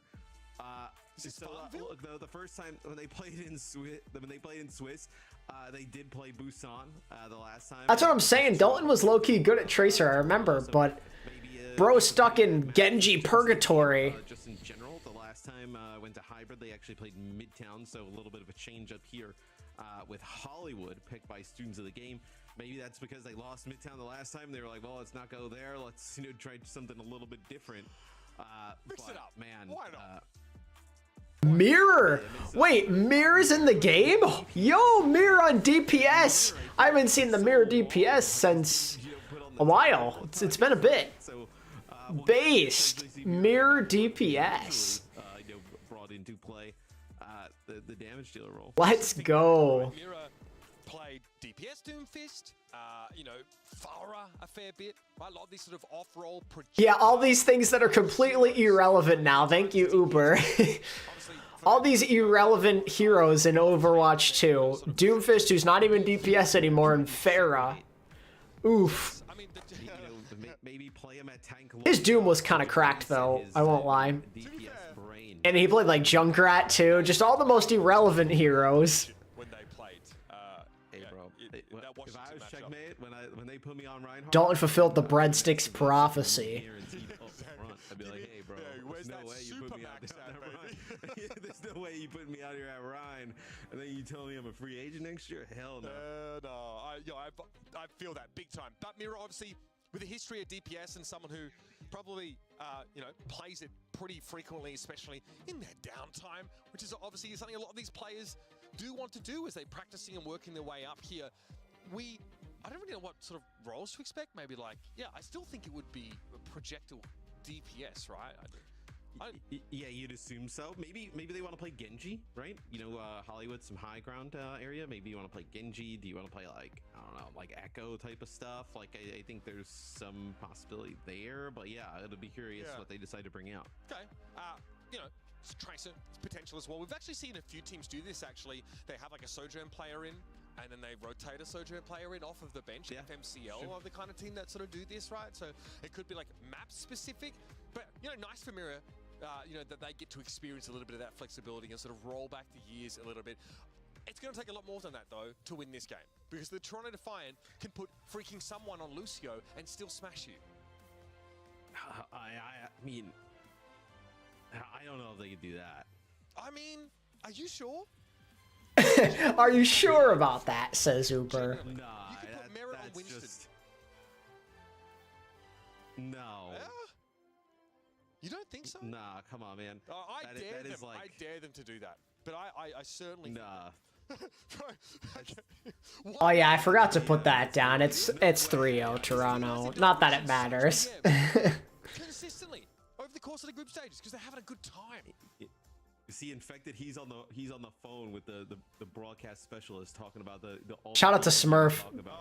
Trash. First young coachable podcast. I'd like to report a crime. Making far too many friends out here. We are. Hey, at least Toronto are on defense. Maybe they can get this round over with quickly. Send me a break. I'm gonna go Weaver. Wait, that's fine. Just farm for Nano. Just farm for Nano. You want me to take high? Whatever. Mirror's gonna play Tracer. Excuse me.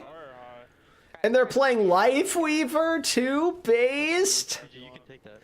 Rack Attack Life Weaver. Okay, you look for Nano backline. I'm gonna jump backline. Yeah, I'm looking. Okay. Ready? Main. Oh, they're not on I am an ENCE fan, yes. Okay. Just look sick. Keep shouting. Next pedal man. I'm taking high. We're still getting Nana. Alright, look at me, Trey, man. Need help. Oh, I got you. Look. It's a good bubble. Okay, bubble in 8. I'm gonna jump their high. Back line. I can go in. Can you give me one? Yeah. Wait, just wait. Don't break it. Oh, here? Oh, okay. Yeah. Wait, I'm staying up behind. You guys see me? I'm staying up behind. Guys, get ready. I'm gonna set up behind. You guys need to work. Yeah, I can look nade. Wait, I'm staying up behind. I threw nade. Oh, I missed. Cast one. We can walk on C a little bit. Walk on C a little. I'm out. Chill. Battles to top. My bad. Sag. Just let me live. I have 3 in attack. Yeah, just kidding. No, they're pushing. Can you get out? Infected? At least Rack Attack won on Lifeweaver yesterday. We'll always have that, chat. The Lifeweaver was successful after all this time. I'll just go Greg and just walk on. Thanks for joining us here for our regularly scheduled Extinction event as students of the game. Extinction event, he says. That's just messed up, man. Comms, though. I like the comms. Yeah, comms are I'd want to join students of the game. The comms are on point. And look, they're playing that Lifeweaver, right? I don't think Lifeweaver's like ultimate is awesome, but you know, being able to kind of give some of that high ground. Tree. Use tree. Oh, good pull. That's pretty huge. PG actually gets hit with a pulse bomb there. Looks like it was actually probably just grip back, just like kind of get. Look at that tree. It's blocking them from the bottom. That tree's dead. They're gonna have to break it. Recently, the pulse damage of the tree of life being pulse healing rather being increased, so that's helpful. However, the Toronto Defiant don't really care for that. They're more happy to engage in some light deforestation here. The tree comes down, and they are none the worse for wear. Life grip there doesn't really. Yeah, they won once. That breadsticks meme. How long did that go on before it actually came true? Wasn't it like right from the beginning of the season? I'm pretty sure it was right from like day one. They had that sponsorship with Pizza Hut, where if they won a game or if they like checked off all the things on the bingo card, they'd win free breadsticks, and it like never happened for so long. It took literal months. Like we were waiting and waiting and waiting. Deadeye here, Merit very tanky right now. Obviously inside that rally means it's going to be a tough nut to crack here. And will alight to the ground and start nailing shots into the rest of the students of the game. We have a minute left in the round here. The Toronto Defiant. Like they just could not do it because they were that bad. They could not get the bingo card to get all of the checks it needed. So what? Infected's got Primal. That's all you really. I mean, they take a ton of damage getting out of the spawn. You're gonna have this to work with. Most likely, you're gonna get an Ant Matrix on the other side. Sugarfree's been landing these like pulse bombs constantly. You have a Suzu to work with here to kind of cleanse that off. Yeah, and then they beat Boston. They somehow beat Boston. It was like the most random win ever. They almost beat London that year too. Hey, they got a kill. And Infected able to find that elimination, so now it's down to Vega to be the lion's share of the healing here for the Oh god, Mir, what was that? Looking like me on Tracer there, standing still. May have resulted in a cap here for the students, but they've got a bit of work to do. Oh no. This could go horribly wrong for them. Oh my god, and they still lose. Tragic. As soon as you said this is going to result maybe in a cap for students of the game, the entire Was a hype toilet bowl because breadsticks were on the line? True. Remember in that Boston game, they clinched breadsticks on like the first map?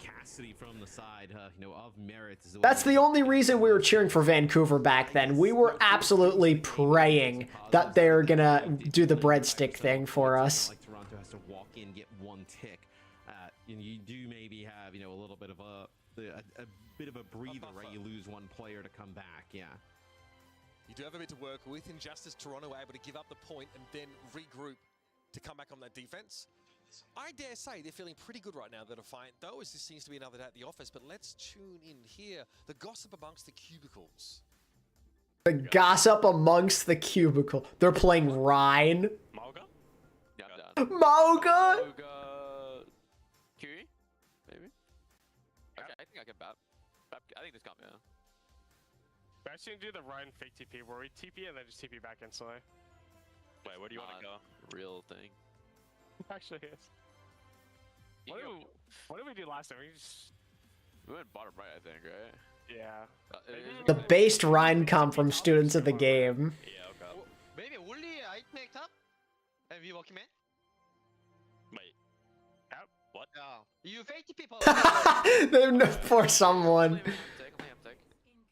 And we just walk through main, okay? Yeah, walk in. Wait, there. Oh, what is this? They're playing at their spawn? What are they doing? Oh, well. I'm with you, Back one, really one. Oh, we're like 2v3, I think. Yeah, wait. Back one. Oh. Poor RuPaul. 1v1. Runs back.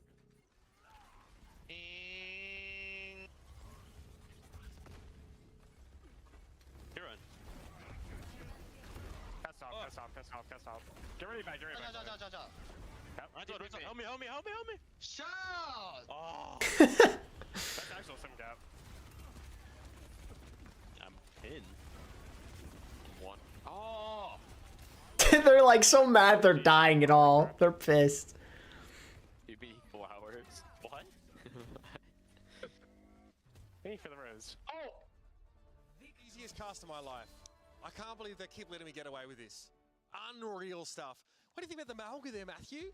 Nice little variation. Really didn't seem like the Toronto Defiant were too bothered what they played. They're just shouting. I mean, they were just shouting whatever hero, and they're like, IF. Uber, you gotta fix your shirt, my guy. What is going on there?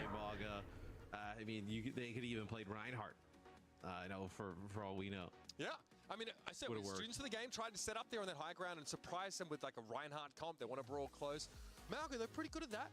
He kind of likes to throw down at those kind of close ranges. I would be surprised if students were expecting to see him come out of the spawn there on Hollywood. But this is the Toronto Defiant. When you put no pressure on them, they might do anything. I mean, it's somewhat impressive, right? That like they kind of know how dominant they should be and not like kind of let up. Like sometimes like a team with this much of let's say an advantage, right? Like they'll give away a mapper. He does that on purpose. That's insane. This team takes no prisoners. It feels like just like they come in, they take care of business, and they get out. Like very clinical. I mean, we gotta do that again. That was great. Here in Toronto, just basically having a good time. I got to have the co-streamer experience. I can see why people enjoyed that so much. But again, like there's really no pressure on these guys. After such a good defense, right? You're probably not shocked to see them just throw caution to the wind and have a little bit of fun. But this is what you need to do. You need to put pressure on this team. You need to make them respect you. And so far, no one has been able to do that. I would suggest, though, there are... yes, a 0.6 KD. Could put that level of pressure on this Toronto team. But even then, it would be a struggle. I hope they let Mr. X keep the box. Maybe like an M80, maybe an LG. Also, I never even ended this poll. What am I doing? And I think for students of the game at this point, right, you're like Toronto winning, stage 2, right, would almost be like the best outcome, and then you pretty much just have to beat like an LG or you just finish second, right? Yep. Like that's kind of the goal there. Like, hey, we lost this match, but we don't have to go through them, later, right? Let's like run through the losers. You beat, you gotta beat probably EMEA and LG, but. Hey Cam, thank you for the 5 gifted. You think those would be probably better matches, but I appreciate you, man. I think it's just because like students of the game is being made to look so bad by Toronto that you're kind of like, man, would those series not even be close? But I think Toronto does this to just about anybody. Polls last longer than the matches. Real. Without exception. I mean, down in that lower bracket, also like Citrus Nation are still fighting. That's the kind of team. Like, I think students of the game definitely still have, looking ahead a little bit, because let's be honest, they're going to struggle in this series, but looking ahead for them as well. This would be a crazy reverse sweep. It would. I mean, if they did reverse sweep after these first 2 maps, this would have to be the craziest reverse sweep of all time, right? I would say we would never have seen a more ridiculous result in all of my 7, 8, 9 years of casting Overwatch. I just don't think that would be humanly possible.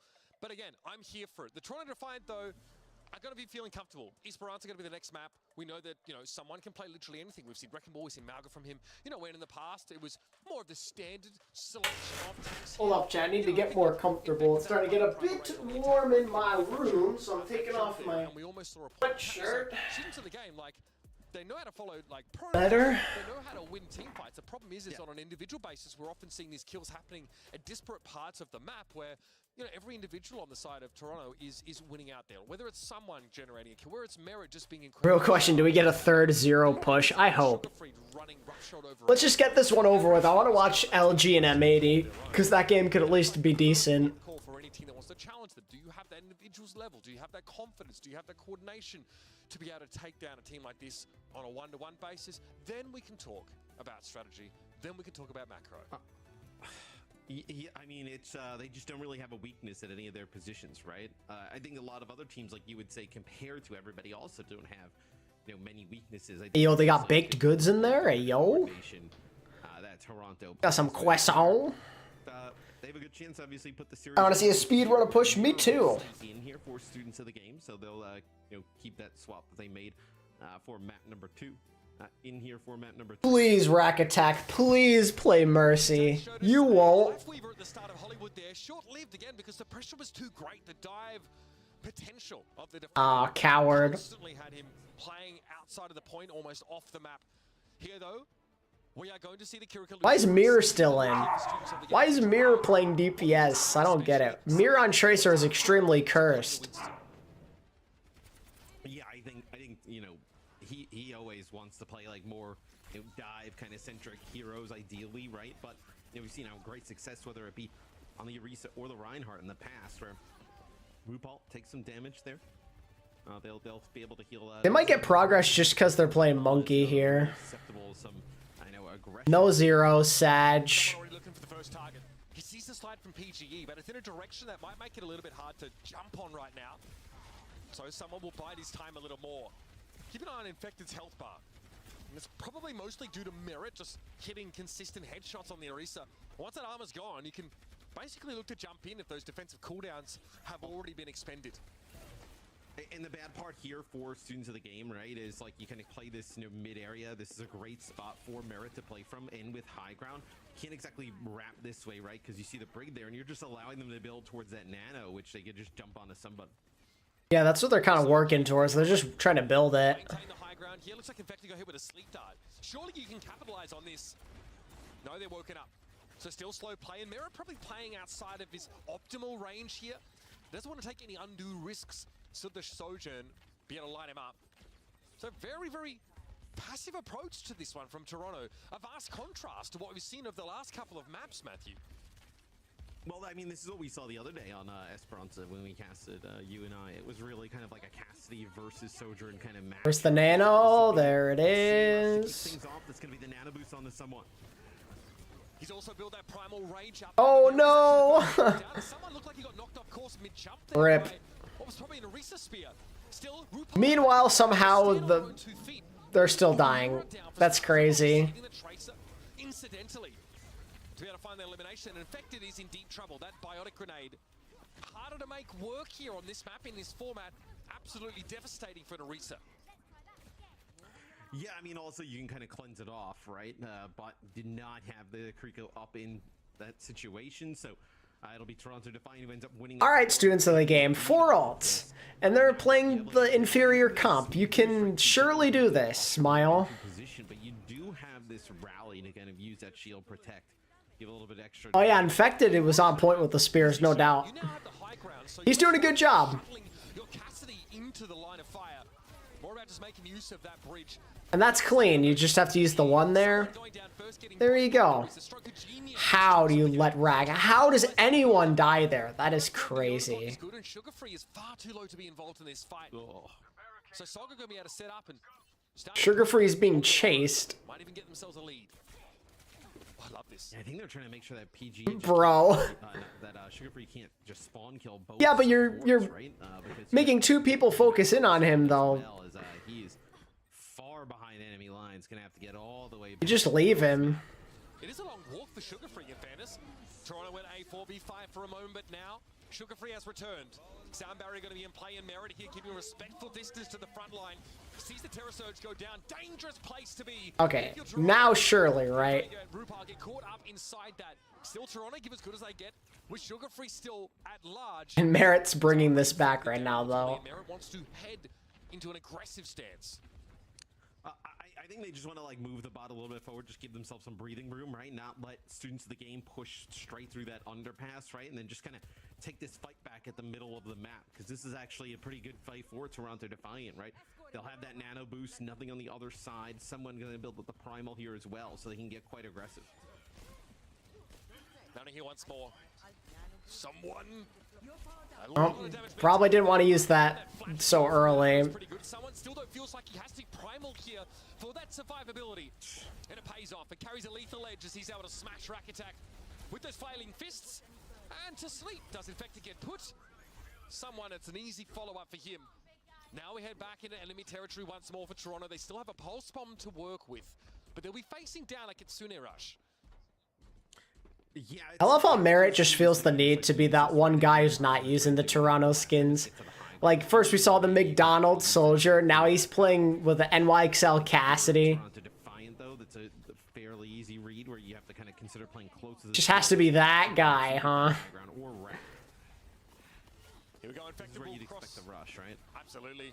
However, the Defiant give a lot of room. And Yeah, no, you don't even use it. Just wait. Fully engage. Students of the game now just want to get the bot up close and maybe just head up to the opposite bridge. This is smart though for the Defiant. What I talked about is like they could like kind of wrap out, which they do here, and then now if you end up using this Kitsune Rush in this position, you can kind of use a Deadeye to maybe kind of. Where is this from? Merit, this is ambitious to say the least. Deadeye from the flank, yeah. They're gonna give up the lead again here, probably. Well and truly, RuPaul now getting pressured heavily, still able to hold on, and with the help of someone gets rid of Mirror. Mirror at low HP wins out against Cal, but Infected is going to be there for the trade. Someone also getting removed here, so students of the game more than holding their own right now, and this is what we were looking for over the first couple of maps. Not only do they have that slim lead, but they're trading pretty effectively in a lot of these. They're still giving this up though. Sugar-free trying to get this kill on the PGs. Infected no backs up. Even when they win, it doesn't feel like they are. HP there's a. Gets healed up as you do have a change. So Merit will actually play the Sojourn as well here for Toronto Defiant, giving him a little bit more burst damage at range, especially going up against that Reese on the other side. RuPaul here not bothering to scope in for any of these shots, you'll notice. Doesn't want to risk that vulnerability it provides. Merit here on the Sojourn now, off the Cassidy after that underwhelming Deadeye. Here's the push. PG under a lot of pressure. Good Susie though, cleanses off that anti-heal, but Merit's going to be there with the railgun shot. And that's another nasty stuff now. Merit gets to play something a little bit more applicable, I think, to this part of the map, or this map in general. Now he's looking absolutely devastating. And still Toronto are keeping it close though. They'll have a chance to get that lead. It's been very back and forth so far. Yeah, I think this is probably the best chance to get the lead, right? You know, if Students of the Game wants to come out and be aggressive here, you have someone's primal rage. All right, that's the lead. Does. Even with that mega PG, he has to get out of there. They hang around for a little while. See plenty of healing on top of that from their Kiriko. Someone drops off the bridge once more. Again, just needs to try and get around the Orisa much like this. That nade, wow, that nade was sick. Didn't connect. Someone has a primal rage here. This is devastating, and already They're just forcing them to use everything in this small area. That is not ideal. Points of damage very quickly and has to get out. I mean, they got what they want, right? RuPaul actually does connect with that bio grenade. It gets cleansed right away, and then you know someone's primal and splitting off Infected has them use that sound barrier. They use the rush. They back out a little bit, and then they come back in with their own ultimates. Here is Vega with 2, Merit with the overclock there. Is this going to be even more bot progress for the Defiant? And remember, this was the map in which someone won a world championship. And in that particular map, someone's team didn't really want to push past this point of the map. They just said, we're going to abuse the high ground. We don't even need to go past this checkpoint at all.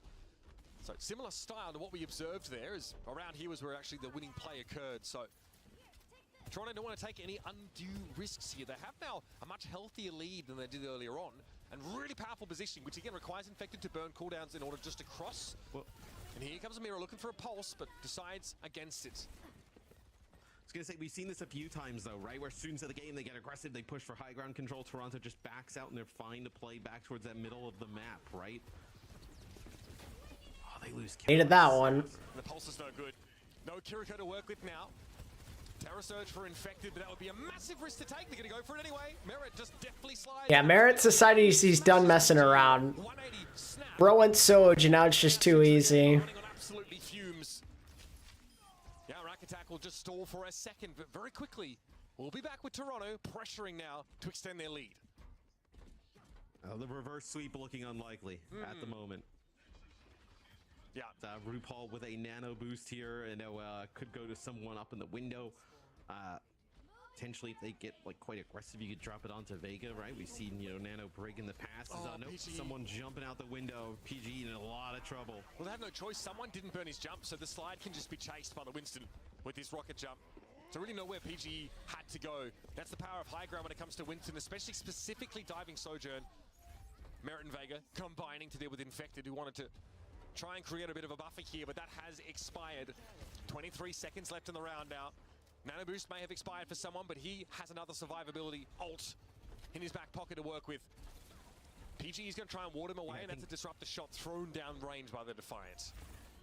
They're going to back out and just play high ground. Why not? I think Infected tried to move the payload there previously, right, to just give them some more space getting out of spawn, but now it is do or die here for students of the game in this series, in this map, as someone... You still believe? Well, that's about to end. Utterly gapped. Nothing you can do about that. Someone went over the top. All right, GG. There was nothing they could do if they wanted to try and keep their team in the game.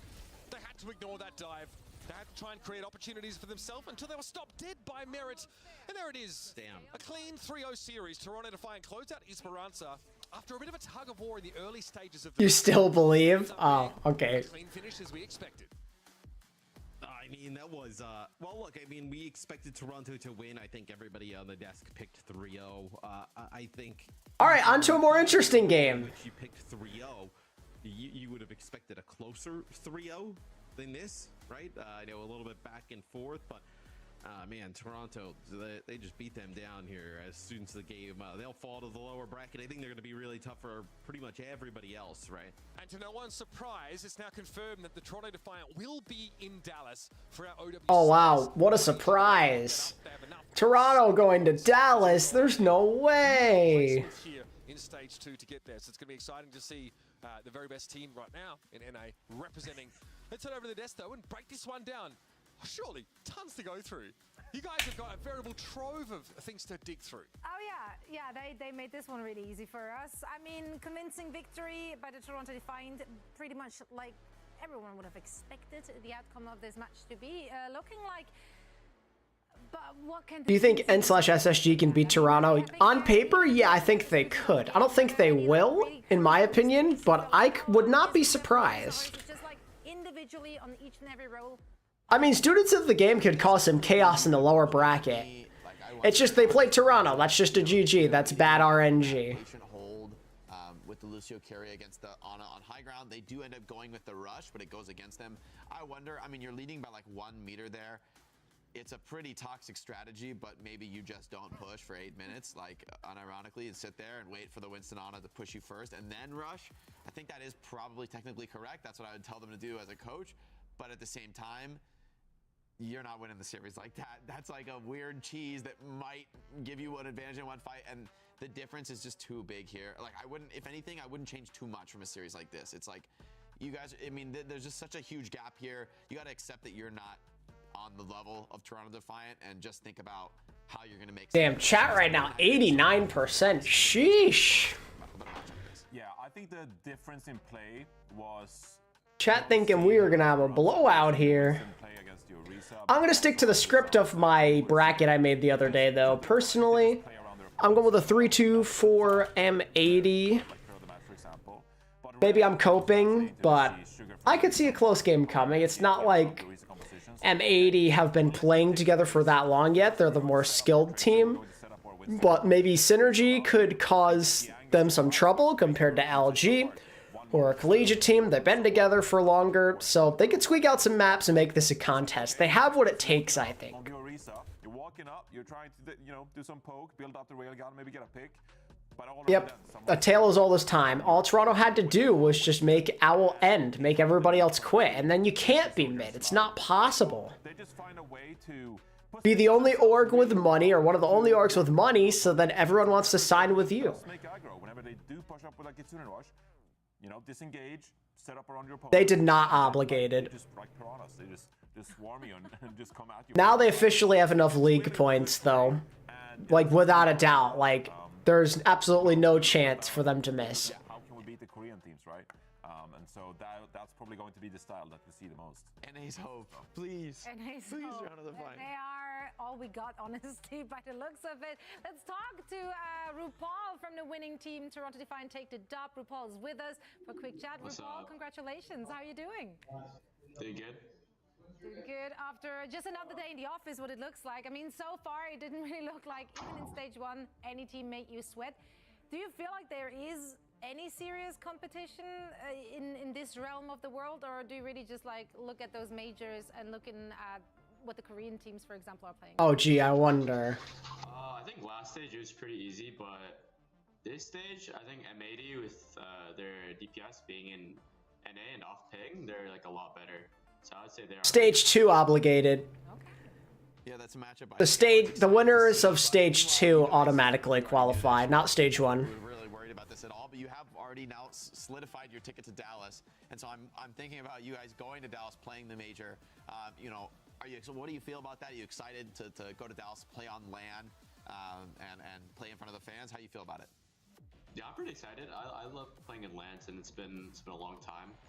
I think it'll be really fun for our team as well to play against the teams from other regions. So I think we're really excited to play against Korea. I'm not sure who will come out, but whatever the top teams from Korea are, and even I think the European teams are also really strong. No problem, obligated, I got you. Can we get some insight on why you decided to play some Ana Brig? You know, if you've been following the co-streams, you know, watching some of your scrims, we've been seeing that you've been practicing a lot of Ana Brig, whereas a lot of other teams, they prefer the Lucio Kiriko. Do you have any insight? Do you think that other teams are wrong about playing Lucio Kiriko? Is it a personal preference, or maybe some Dallas preparation, you know, having that backline ready for facing the Asian teams? Yeah, I think it definitely is a lot of Dallas prep. I think we expect to go there, and I think we play Ana Brig, especially people were watching the scrims, and I remember like the first week we were doing really bad in scrims actually, and everybody was like saying on like Reddit or Twitter like, wow, they actually suck. And so, yeah, it put kind of a Yes, the Twitter and Redditors saying you're bad because of 2 scrims. I think we've gotten to a much higher level now, and we're pretty disciplined. And even in the match today, we're like up 2-0, and we're thinking, okay, we can't like really troll. We're not gonna like. We still take them seriously. They're a good team. I hope an NA team makes top 3 in Dallas. I mean, Toronto's our only hope. Because we just want to get some extra practice in. Doa and Monty, they left after Overwatch League Season 2. They didn't agree with the direction the league was going, so they left. I mean, Doa came back in 2021, but that was just a one-stop, one-season type of thing, of course. Get a little extra money. Here, if they can just bust out any look and still look good with it, you know, misleading the people in the scrims. I am excited though about M80. You know, I think they have had a huge level up, getting Happy and Pelican off ping. Those guys are monsters on DPS, so we really could see if that matchup happens in the bracket. But I think even Luminosity could be a tough test for M80. So hopefully there's a little bit more competition than we predicted for Toronto. I mean, based on what RuPaul said, it seems like the scrims must be at least a little bit competitive. So to be honest, I really am looking forward to that upper bracket final match.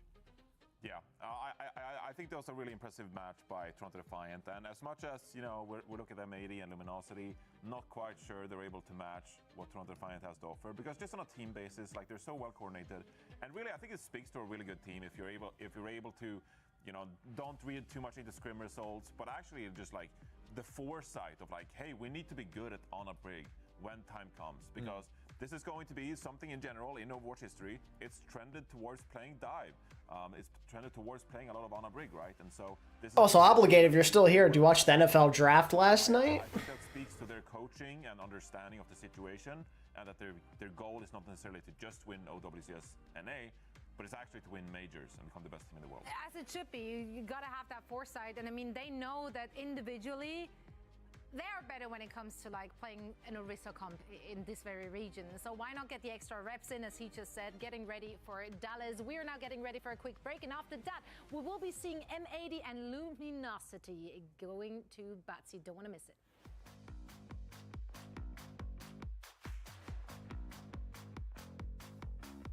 See some more chatters are going for Luminosity. All right, we're not a 3-0 for chat now, Pog.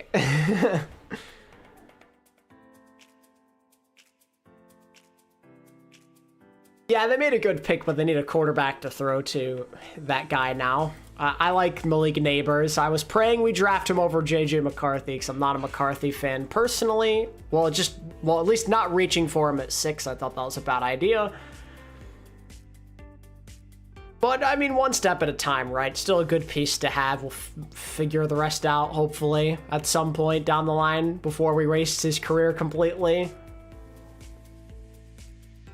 Pelican and Happy versus Dante, yes.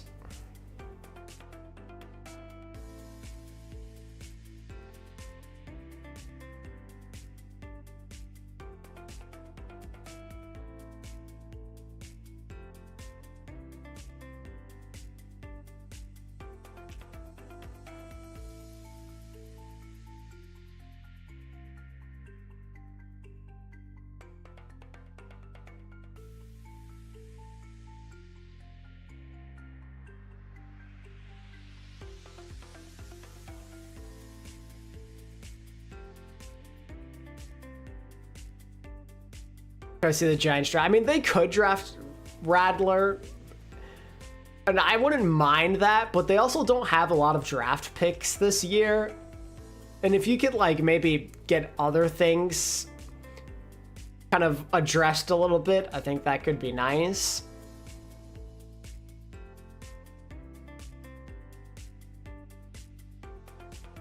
I mean, if he's like available and it's like at a reasonable time, I wouldn't hate it. I just don't know if he's who the Giants really like. Like, I want it to be a guy that Brian Dable and Joe Shane are, like, all in on, you know? Like, with Drake May. They wanted Drake May. They couldn't work up a trade, but that's a guy they really liked. I want it to be like that, because I want him to find his next Josh Allen. Or a guy who he thinks he can mold into that kind of player.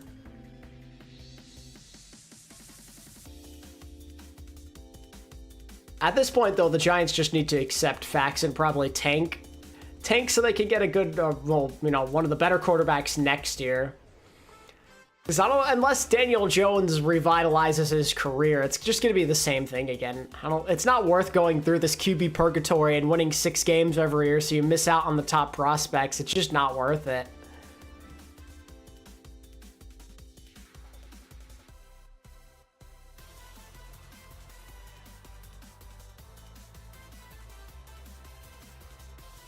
Oh, say I'm obligated. Dallas are such a joke. And Cowboys fans will still say they're going to win it all this year. I mean, depends on who's available in free agency. I don't know if anyone even is available. This is stage 2 of the main event. And we're in for a treat, hopefully. This got to be the match of the day. Match of the day. It has to be. We're speaking it into existence. It must be. Let's chat about this. Let's chat prediction. Let's chat teams. Let's chat, honestly, anything we can think of. Luminosity, obviously, so much star power in this very roster. Like, I know Dak Prescott. I know Dak Prescott's going to be a free agent, but I don't really know if I want Dak Prescott. He's really, I think, taken to the tank role really well, diversified his hero pool, and I think it's a good meta for Dante. I think heroes like Orisa are where he's able to shine. His individual mechanics really strong. Oh, you're right, Booming Bob. My bad. You know, being a leader on the team, being a caller, and come into the role really well. I think Vision and King can't sleep on them either on the DPS role. So a lot of threats on Luminosity, and they could be a very serious contender. Name value on M80 is pretty scary, though. It is. Name value is pretty scary. I mean, also their newest acquisitions, having Pelican and a Happy. Hey, look, it's Nero. They've been looking scary. They've been looking phenomenal, and this is going to be the backbone of the team. These are your 2 star players, really. It's going to be Happy and the Pelican show. Pelican's Tracer this stage has been some of the best Tracer we've seen all year. I mean, yes, I know that, you know, Stalker and stuff are playing over in Korea, but really, the Tracer play from Pelican has been superb. So this is really where it kicks in for M80, all right? You're supposed to be the better team. You're supposed to be top 2 in North America. Now you have Happy and Pelican. They're on low ping for this very stage playoffs. This is where you gotta get going. This has to be a convincing win from them, because really I hold them to that standard. Yeah. This is a team that should perform better than Luminosity. Yeah, I mean, I think they should win. Dragon Ball Z premiered 35 years ago today. Man. Sag. rotation, I don't think will be a weakness for them. And so I think it is going to need to be not just a strong performance from Happy and Pelican, but a really overwhelming performance. And I could see this being a good game, though. Luminosity, I think, are getting better over time, and they have the synergy. But they're playing an M80 team who are pretty stacked to the brim with talent, especially with that backline. I mean, holy moly.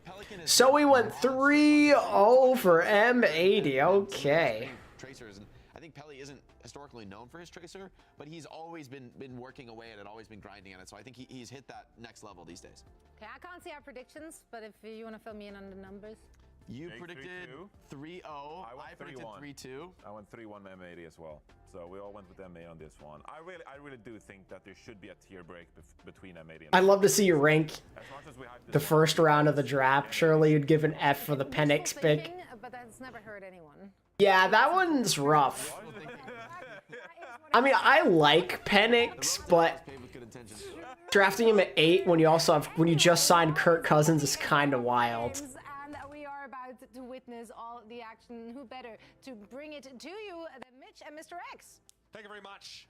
Look, not surprised to see M80 being favoured here. You know, wishful thinking aside, Matthew. The last time these two teams played, I think it was in stage 1 actually, and it was a sweep for M80. That was with M80's Korean players on ping. Now again, Luminosity's come a long way, and they've also, more recently toppled Timeless and showed that they're sort of knocking on the door of that top 3, trying to make their way in here. But this Luminosity team, are going to be up against an M80 who is at their best right now. Well, I mean, I think you would say that Luminosity is a top 3 team in the NA, right? It's just how close are they to M80? I think that's kind of what the desk was talking about, with like a tier break type of thing. All right, chat.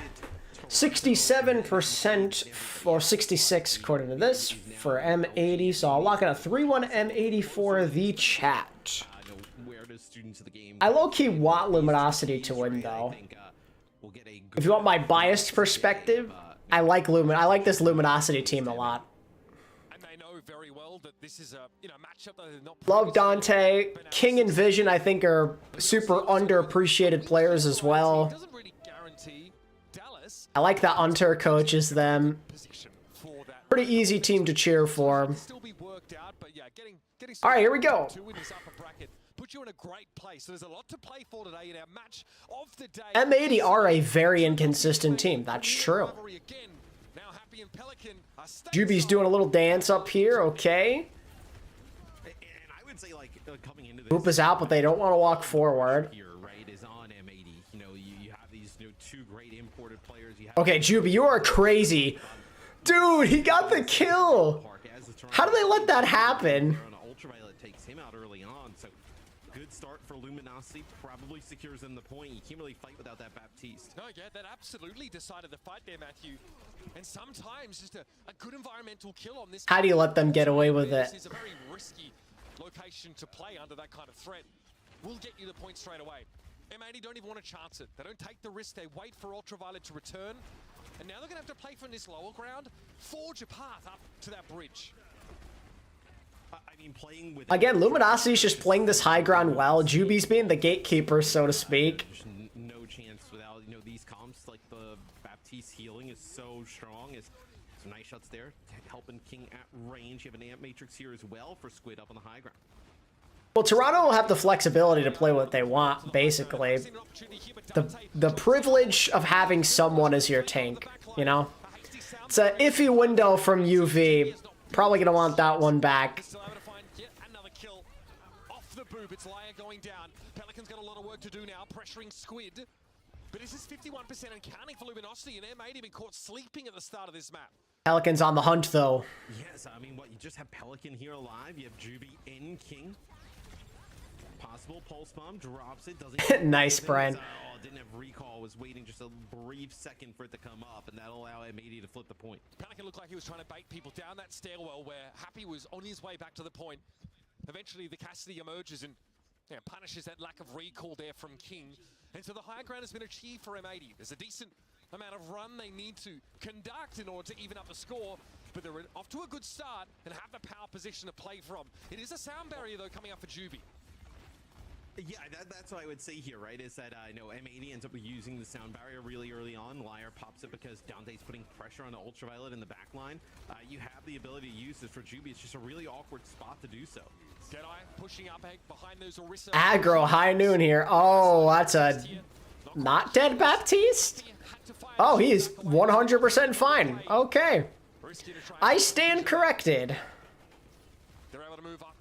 Won't be finding any kills from that either. And EMEA still control the point here. Here's a Terra Search. Hawk going very, very low, and here's that sound barrier. Liar doesn't have beat yet. If they can kill Orisa here, kill the Orisa. There you go. But it's enough of a buffer board to bring Hawk down. Now EMEA have to operate without that Orisa, and Pelican once again is a big job to do. Flip it back. There you go. Disengage for EMEA.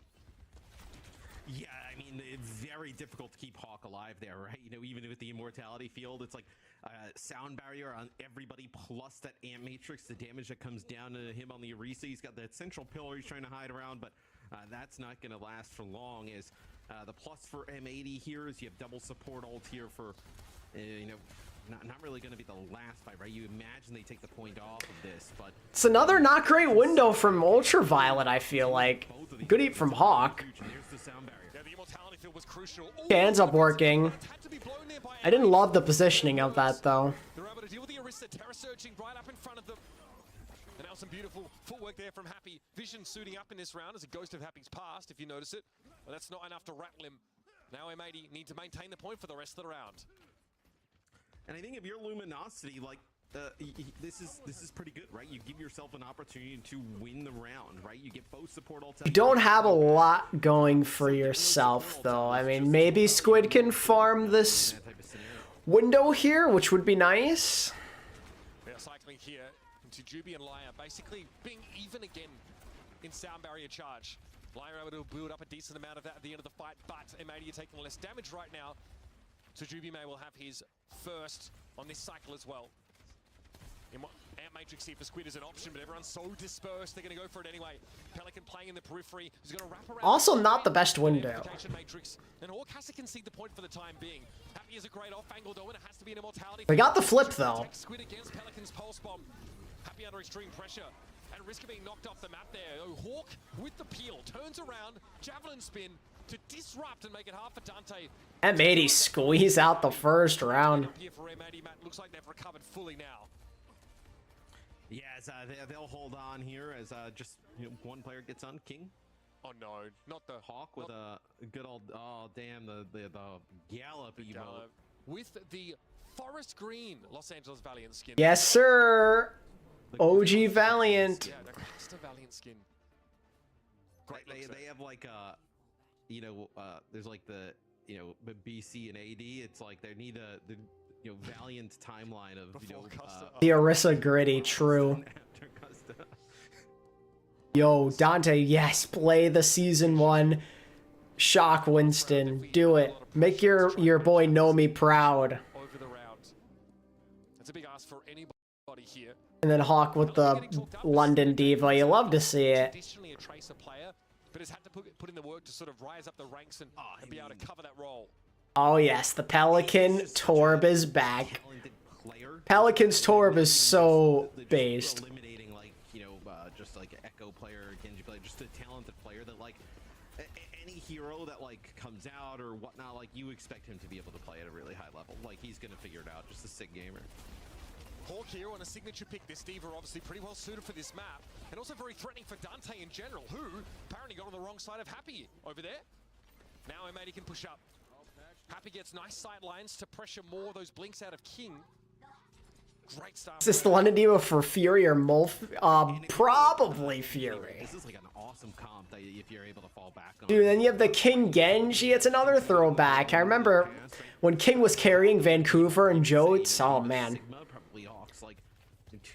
It's tragic that King never got another chance in OWL. He proved himself on Vancouver. Genji here for King, but Pelican is on the top, so this gets a little difficult from here on out. We'll see all of them group up very much in this side room. Liar's dead. Did he get killed by traffic or did he fall off the map? Playing in traffic once more. Probably playing in traffic. More than enough damage to deal with the Orisa. Such a threat to any tank who gets too close under the effect of that steroid. Well, another turret set up now, which is going to make flanking this setup harder again. Ayo, turret kill. Yes, that's actually the rush that comes in from Squid there. And not really having to use anything in response to it. Pelican, Torb, too good. For Luminosity here, so King over, playing Genji now, right? So putting a little bit more pressure on that back line, but Squid will actually play the Kariko still. So, I mean, that Kitsune rush kind of goes for absolutely nothing there. That's a tough one. Luminosity already at a distinct disadvantage. So losing out on that does not help them at all. Maybe they considered signing him back, but it just didn't happen. Switching compositions up, but great pick from Vision. That is absolutely perfect. A short window. Just the pick you needed to. And now they've capitalized instantly, so Pelican get removed by King. Juby feeding though, tragic. Will find the kill on the back foot as he tries to get out. I mean, getting the Baptiste in anyway is such a huge win there for Luminosity, right? Just talk, not even about the healing, right? He's obviously providing, most of the healing for the team, Ultraviolet, but the Ant Matrix Immortality Field, right? That's what allows Hawk to kind of just stand on the point and just play for free a lot of the times. The bad part here for Luminosity, well, actually, it'll be probably, a fight where just about everybody in the server has an ult, so we'll see how this kind of kicks off. You're right, it's going to be messy indeed. M80 beat Toronto? My guess would be no. Will be nice, but the sidelines aren't great here. Luminosity able to back away on that upper ledge and obscure themselves from view. Dante, though, can't really go anywhere else except back behind that central pavilion. Hawk goes upstairs. Yeah, tell him, Keon. A little bit low. Squid spending most of his Bro, as the Gladiators Orisa, like, why do you want to remember that cursed 2023 season? Hawk with some unbelievably good pressure here. But so is Vision apparently. Hawk's able to get the micro rockets and go to work with them.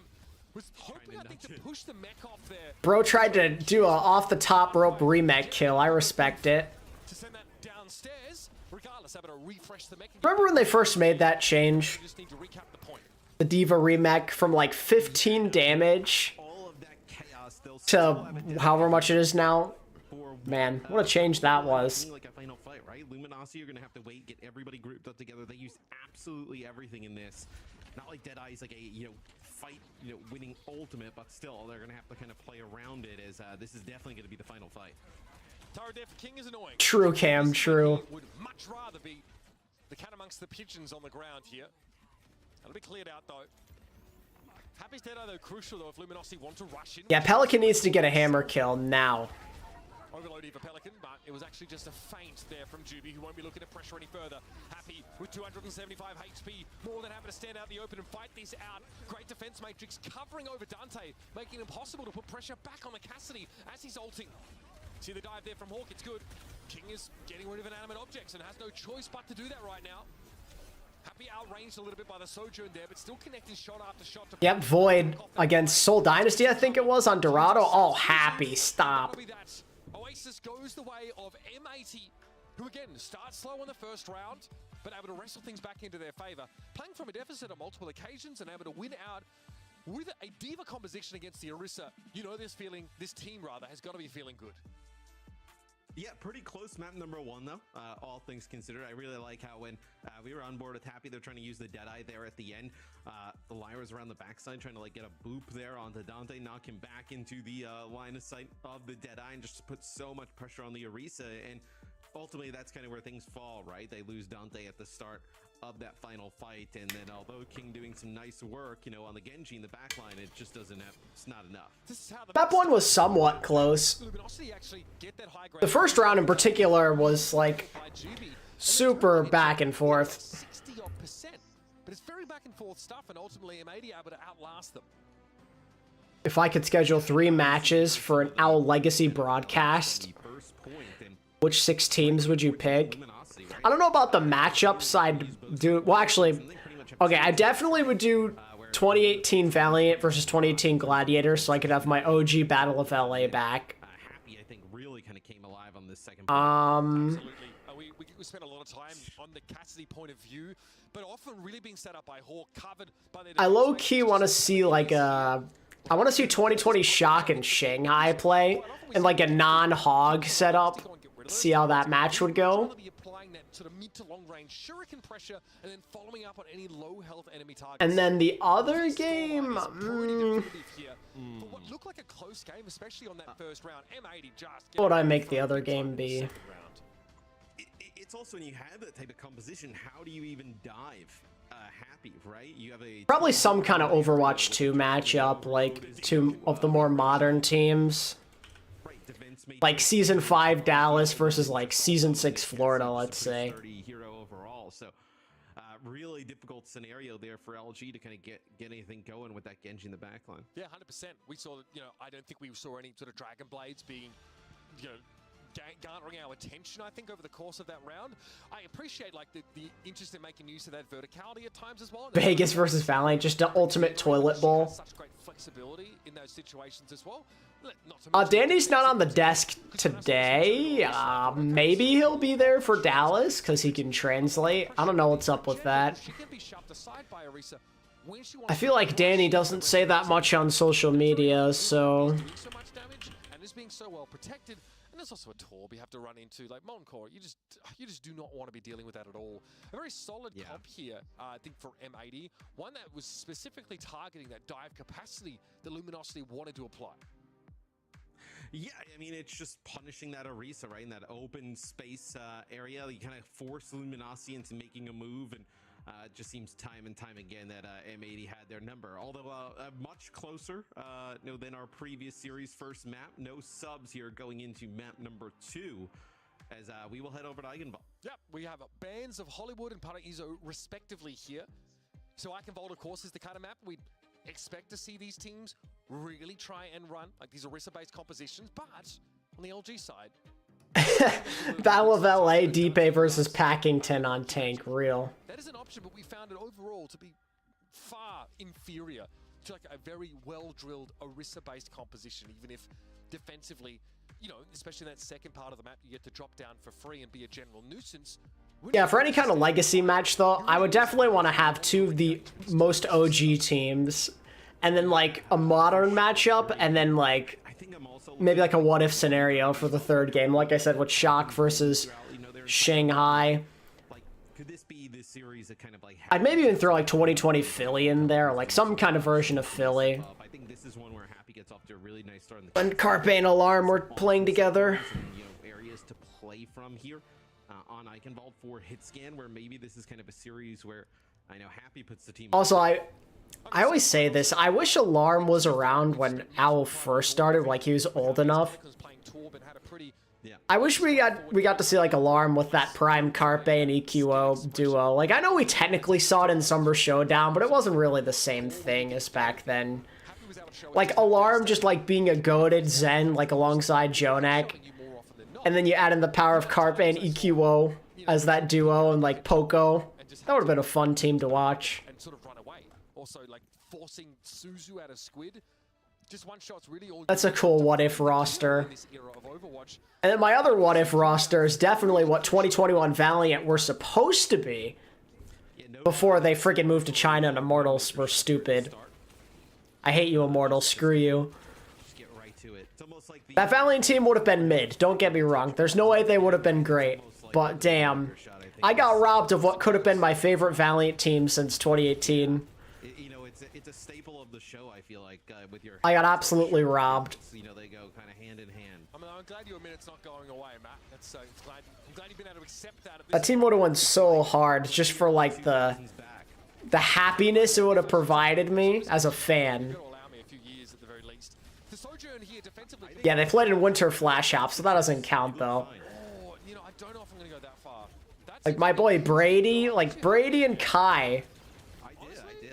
I looked sweet. Those are, like, my two favorite DPS to watch in the Valiant era of when they were cool. I'd see them together, and you'd have Shax. Like, it would have been so cool.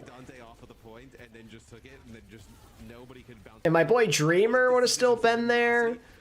Adam would have gotten his chance in Overwatch League.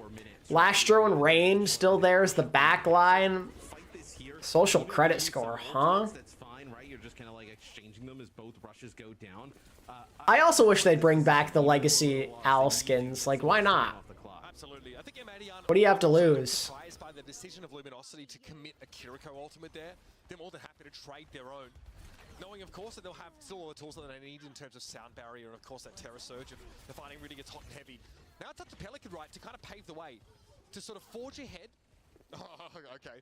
And take up a position like this. A Hanbin versus Rush Winston match after Rush insisting he was better. That's hilarious. Yo, the OG Gladskins are so good. The Doha Sparkle duo was cool. Watching them figure it out, like, without the hit scan was great. Oh yeah, Kai Pelican was great in Season 4 for Atlanta. And it's about to go from bad to worse for Luminosity. Yeah, I mean, the fact that you win that too by, you know, Pulse Bomb, Deadeye, right? That gives you the Terror Surge to use here at the door. It gives you Sound Barrier, obviously, as you're kind of probably just holding that to match. Dude, so many of the Genji skins went hard in Overwatch 1. What we expected to be really close. I thought, you know, map 1. Defiant, like, the Soul Dynasty, NYXL, like, they were all so good. Man, this has not been close so far. Vision needs to hit something big here. We're using Sound Barrier, we're using everything, we're not killing a single thing. Tragic. They are a cut above right now. Luminosity can't hope to win this series. If they can't 5 minutes for point C. Yeah, as Hawk, little celebratory dance there as the door will open. I wish they'd bring back the OG Valiant. Low key, I would just buy all of them just so I have that memory for the rest of my life. It just happened so fast. Oh, they did, Keon. They did. I think that was 2020, though. If he's playing like that and then Happy's also playing like he is today, I mean, good luck, man. I don't think it's often correct to boil down, like, you know, team disparity to DPS gap, but I think that's what we have here. I think Happy and Hey, a one fight. Let's go. Most of the time, they've been dominant. In one way or another, EMEA have been using either of those tools here to carve their path through Luminosity. Here, though, at least the defenders were able to establish a bit of a foothold. Slur, aka Provide, aka the guy that got kicked out of OWL twice before the season even started. Dante probably hoping to rush in, take a close fight with his Terror Surge, and hope that there's sufficient follow-up. Yeah, I don't know why the light's like not coming in here. Like, so weird. Like, I have my shades wide open. I guess it's just the angle that I'm sitting at. Play around this first corner where the payload is like you mentioned, they do have the Terror Surge, but I feel like it's almost like a, you know, last-ditch, you know, effort, right? They're not going to engage with it. Nice roll there, but the Pulse Bomb gets carried into Lyre. I think it was attached to Happy, but Lyre wasn't inside the effect of the Suzu, I think, as it got rolled back into him. A little bit awkward there. Happy eventually gets brought down, and it's going to have to be, yeah, a capitulation here for... Oh yeah, it worked out great for London, because Landon ended up being the best thing possible for them. Like, unironically. I know you get 2 in a row. It was the best thing they ever could have asked for. Seems like both teams, because Landon was a beast. Still is a beast. Landon Bapp is OP though. Javelin spin is there. I think Happy thinks that he's far enough past it that he can take the shot. But eventually gets brought down. Dante hitting hard and didn't even have to use that ultimate there. Much better from Luminosity. OG Purple Glads on Sojourn would be fire. Real. If Luminosity could have a good hold here, though, I mean, it's still winnable. You've already got rid of half their time bank. It's a good start. Yeah, I think kind of like what you... Yeah, Landon's on ping. Right, is you end up using your rush, winning that fight, you need to buy some time. Now M80... Bro, why is my camera still, like, so shaded? And then, like, when I back up like this, it's fine, though. Like, what is going on? I don't get it. I'm not an expert on lighting, sadly. LG want to get that out of M80's hands as soon as possible here. Especially when they're threatening to finish the map with just one good fight. Here's Kitsune Rush, and Vision goes down instantly. Pulse Bomb there from King, unfortunately no joy. Pelican gets his up just at this time, and the Terror Surge, though, has done its job. Again, very important to hold everybody in place for Happy to take easy shots one after another. And that'll be enough for MA to get done, and with how quick they got through the first and second phases, they're still dealing with a minute 45-ish. Come on in, the order's fine. Vision finds it out the hard way. Pelican now able to clean up, chase down. That'll be a map completion for M80. Yeah, I mean, Vision has to get on there and contest, but the Terror Surge from Hawk is like fully charged up at that time, so just huge. I have I need to plug it in. I have my light. 2.5 minute hold there from Luminosity, almost 3 minutes towards the end. You know, pretty decent hold considering M80 was on pace to set like a 3+ minute time bank, almost 4. So Luminosity needs to get this first point fast though, right? You know, any See here. 2 or 3 fights lost in a row. Turn this bad boy on. In a near impossible spot in terms of time bank. And I wonder if Happy opts to go for the Sojourn here, just because the map lends itself a little bit more to if I can stay safe, yeah, up on that high ground by the hunting lodge. The Cassidy almost forces you into a bit more of an aggressive style, which again can kind of expose you a little bit, especially when the attackers can take that bridge early and also find off angles around the clock tower. So safer option here for Happy, who's mostly been on Cassidy so far in this series. Probably a good time here to go for a more discreet approach.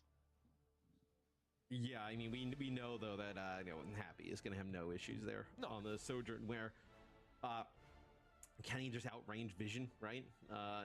Vision had some moments there on the defensive side of things, but they're going to need to... I could pass for Jokic and poor lighting. Oh god. Take a listen into Luminosity.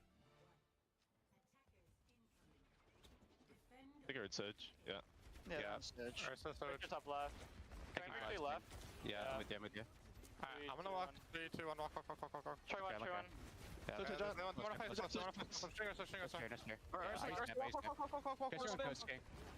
have better skills. Okay, no side. Q1. I'm taking bottom left. I better go left. Oh, Vision, nice roll. Take their side. Squad is like 1 HP. Oh, rip. They're all 1 HP. Q1. Surge. That's tough. We're like playing so afraid. We're like backing to every corner. We just need to take a trade, guys. We're gonna lose if we do that. Tell him, Dante. On high ground.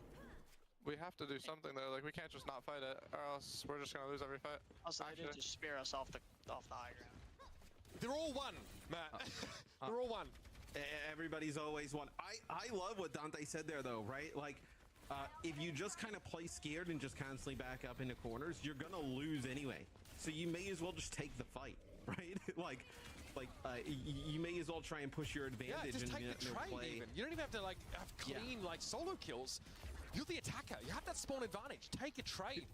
Luminosity, like, you know, they're making the right calls, I think, in that regard, but there's a difference between conception and execution for those ideas. Because I think you can also, I mean, although it's a video game, right, you can kind of tell if the other team is confident or not, right? Yes. And if you constantly see them, like, moving backwards and kind of, like, you know, making some potentially, like, odd plays, you know they're a bit scared, which allows you to even play freer if you're a team like M80, right? That allows Pelican to be like, oh, I'm just gonna style on these guys, right? I mean, doesn't even care. Oh, the sound barrier timing is good for M80. Luminosity can't keep Vision standing. This is rough to watch right now. Pelican just looking on as Dante gets beaten to a pulp there by Hawk. Luminosity running out of time pretty quickly, also spending both their support ults in that fight. This is starting to get out of hand. And I mean, you can hear how much Luminosity benefit from the veteran voice of Dante there, but it's one thing to know what you kind of need to do, and like I said before, another thing to actually put it into action. Like, how do they get these trades? That's nice. Vision spotting Pelican, who overextends with a bit of hubris. Now player advantage for LG. Yeah, King spots him in the corner, and then when Pelican's trying to get out, just a headshot from Vision as he's trying to cross. See if M80 tries to challenge this without the Tracer. Overclock. Remember when they considered casserole going up vertically? That would have been so funny. Now, another beauty from Happy there. Great shot. Yeah, Dante's like, okay, it's chalked. We're getting out.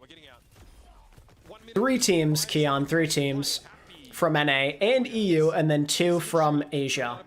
He's happy. I mean, that was an opportunity there for Luminosity, right? You're gifted a kill, basically, onto Pelican. You get 85%, so you just need one more tick. But in terms of the time bank, right? What I was talking about is they needed a fast, take here. Where with M80 they said 1 minute and 38 in the time bank. Even if M80 loses here, right? You get like a fight hold at the castle, and you're in a fantastic spot. Yeah, you said at the start of the round they need a quick start to this map. They need a big first fight win early. Happy's literally won. That's sad. They keep getting everyone so low. There's a recall from Pelican. Probably realized he couldn't finish it off with a melee. They keep getting so close, but they just can't find the pick. They just cannot do it. Sad. For it to be a factor. And M80 showing a bit of a gap here on Luminosity. Yeah, as they push up towards the spawn, Dante goes over to the Doom here, trying to go over the top of the building. Just looking to get a touch, and I mean, oh, and then Spear, that is... Ugh, M80 are leveling up here. As, that's absolutely cooked, bro. Yeah, there's nothing you can do. Moments like that, you probably wish full speed on Overwatch was a little bit faster, as Dante was just trying to touch, but I mean, M80 had everything they needed to disrupt. Alright, give me 1 second, chat. I'll be right back. You misdirect the Doomfist in so many ways. Enough about that. That's just desperation. The question is how we got there, right? And we heard from Dante in the comms, so many of these fights where it felt like Luminosity did lack that confidence, right? They did not want to trade. They didn't want to maybe want to take that extra step to go aggressive. And they frankly lost out a lot of those first picks in those fights that had them at a player disadvantage at the outset. I'm so happy we do those listen-ins, because you're able to hear like Dante like, hey, like, let's not play scared, let's walk up, right? And if nobody's going with him, he's like, guys, why are we playing so scared? Like, we need to push forward, we need to move up, like, we have an advantage. And he's kind of right. Like, look, there's you back into the corner and lose, or you just kind of, you know, run at them, try and make plays, push your advantages and lose that way. Like, I think you'd much rather take, I know, that route than just kind of like cower into the corner. As you see here, Luminosity right at the start gets pushed all the way back up, and that allows that really fast point A take for M80. So I think coming into this game, like, we were maybe thinking, hey, like, we said match of the day, which, okay, only 3 games, not saying a lot, but definitely thought that these two teams would just be a little bit closer together. But, you know, we heard from Laya yesterday. He's like, guys, we've been putting in like a ton of work, and now we have obviously that advantage with our Korean players coming on to, you know, NA, but that's not even the biggest thing we have going for us. Like, we've really put in the work. We've revamped the backline of this team now. Everybody's really firing on all cylinders, and this is a team that's, God, not even looking at Toronto, but they're looking ahead of Toronto. They're looking to Dallas. They're looking to compete, you know, with these sort of feared teams internationally, I think. And this is a great start.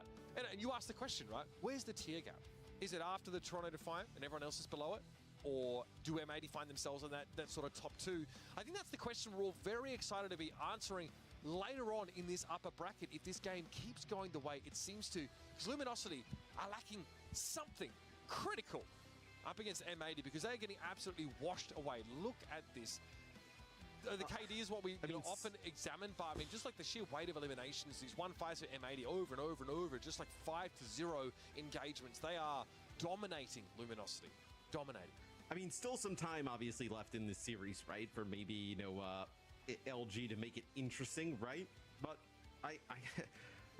the teams that are probably the most excited watching this match are like FMCL are students of the game, right? You're like, okay, like maybe we can, you know, if you're looking like, all right, we got to get top 3, like, hey, if, you know, M80 keeps winning, right, and that, you know, a loser semis, right, to get into the, you know, top 3 is against Luminosity, like, you probably feel like you have a puncher's chance watching a game like this. Now, we don't know how those types of games would pan out, right? You know, but still, you know, with how good that M80 is looking, you don't want to see them in that lower bracket right now. Yeah, I mean, we were, you know, I think one of the biggest stories of like the group stages to me was Luminosity, you know, for the longest time was struggling against Timeless. Like, there was quite a rivalry there between them and Timeless, and okay, not in small part due to the trash talking between the coaches, but that's what you get with Hunter. And when they managed to beat them in pretty convincing fashion, we're like, okay, they've taken a big step up. They've leapt forward now in our estimation and also the overall standings. But, you know, we didn't really know what the gap was between them and M80 realistically. We know last time they played, it was also one-sided. But we felt that Luminosity had improved a lot. M80 might just have improved that much more, though, Matthew. Yeah, I mean, LG was the, I mean, you just hear the headshot ping constantly. LG was the team that took a map off of Toronto, right? I believe, in Swiss, so. Oh my God! No, they're capable. I mean, that is just. Look. Just vintage happy, right? It is, and this is the comp that M80 play while they're trying to decide if they respect you or not. We saw them play this earlier in the tournament, right? And they actually had to switch off of it. What was that against FMCL? Oh, liar. Good heavens. Good heavens. And he kills King out of spawn again. Yep. He just it's another jump shot. So the King dies, then comes off the spawn, and then hits him again. I mean, what? I mean, Hunter can't even one-shot anymore. Happy's just going to absolutely smash you. Taking over the game already. This is dangerous territory for Luminosity. That bot is pushing, and M80 showing no signs of giving up any of this ground. I call it hard-fought ground, but it didn't look like they break a sweat getting here. Now Happy's more than happy to hold this line. Also, if Hawk can play Sigma and D.Va, like, this team is going to be very difficult to beat. I think even just at a global level. Right? Hold on, chat. I will be back. Wait. In the middle of doing something. I'm sorry. I'm going AFK at such a weird time. This actually makes it much harder to establish that high ground control for Luminosity. Look at how they let the bot push because they cannot play the bridge and be in that oppressive position. Beautiful headshot. The follow-up from Ultraviolet is superb. A lot of people looking in the direction of Dante there. And this has got a checkpoint in the next few moments. Yeah, the bot's moving back, but that is going to be short-lived. Desperately, King trying to get the Grizz with Happy, trying to put some pressure down on him preemptively. Ultraviolet throws that immortality field. So King had to get through that first, and in the meantime, Happy was able to find Squid once more. This is... I was going to say, how did he find Squid? I meing, Squid was, like, up close, like, TPing into him as... This isn't a fair fight at all. Up to the Ramatra. I mean, M80, even from yesterday to today, Matt, are looking like a different team. Honestly. Right. And Vision now goes over and plays the Sojourn here, so... Forget about give himself a little bit of a better chance. Ant Matrix, Widow shot. Just pack it up at this point. You are getting absolutely dominated! Oh, no. Luminosity, human pretzel, right now. Happy, doing absolutely anything he wants here. Very aggressive position there. He doesn't care. Happy. He knows he's better. So much so, in fact. Finally, a pulse bomb to bring him down. This is a shellacking. Happy does get removed, though, and here's a gravitic flux from Hawk, though. Does it slow Luminosity down? They finally have a look in here. All it took was a pulse bomb on towards the carry of Happy. Sound barrier here for Liar. Gonna deploy that right Okay, we're back right now. Yeah, they've lost Hawk, so this is a little bit scrappy from M90, but you do a little trolling now.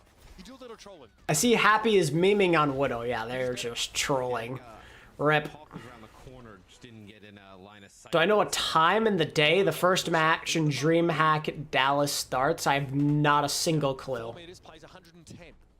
Happy with another infra site now, but knows that the shots probably come relatively easy because Luminosity have to forge out into the open in this next part of the map. Hawk will step up to contest, and King knows what his job is now. Please kill Widow, please. Kill Widow challenge impossible, apparently. There you go. Super long range vortex. That was thrown for like the next postcode over. King eventually goes down, so it's a trade, and M80 still have pellets that they can leverage. Is it worth losing your Tracer to kill the Widow, especially with like... Oh, Ultraviolet! Oh my god. So it depends if they can pressure vision.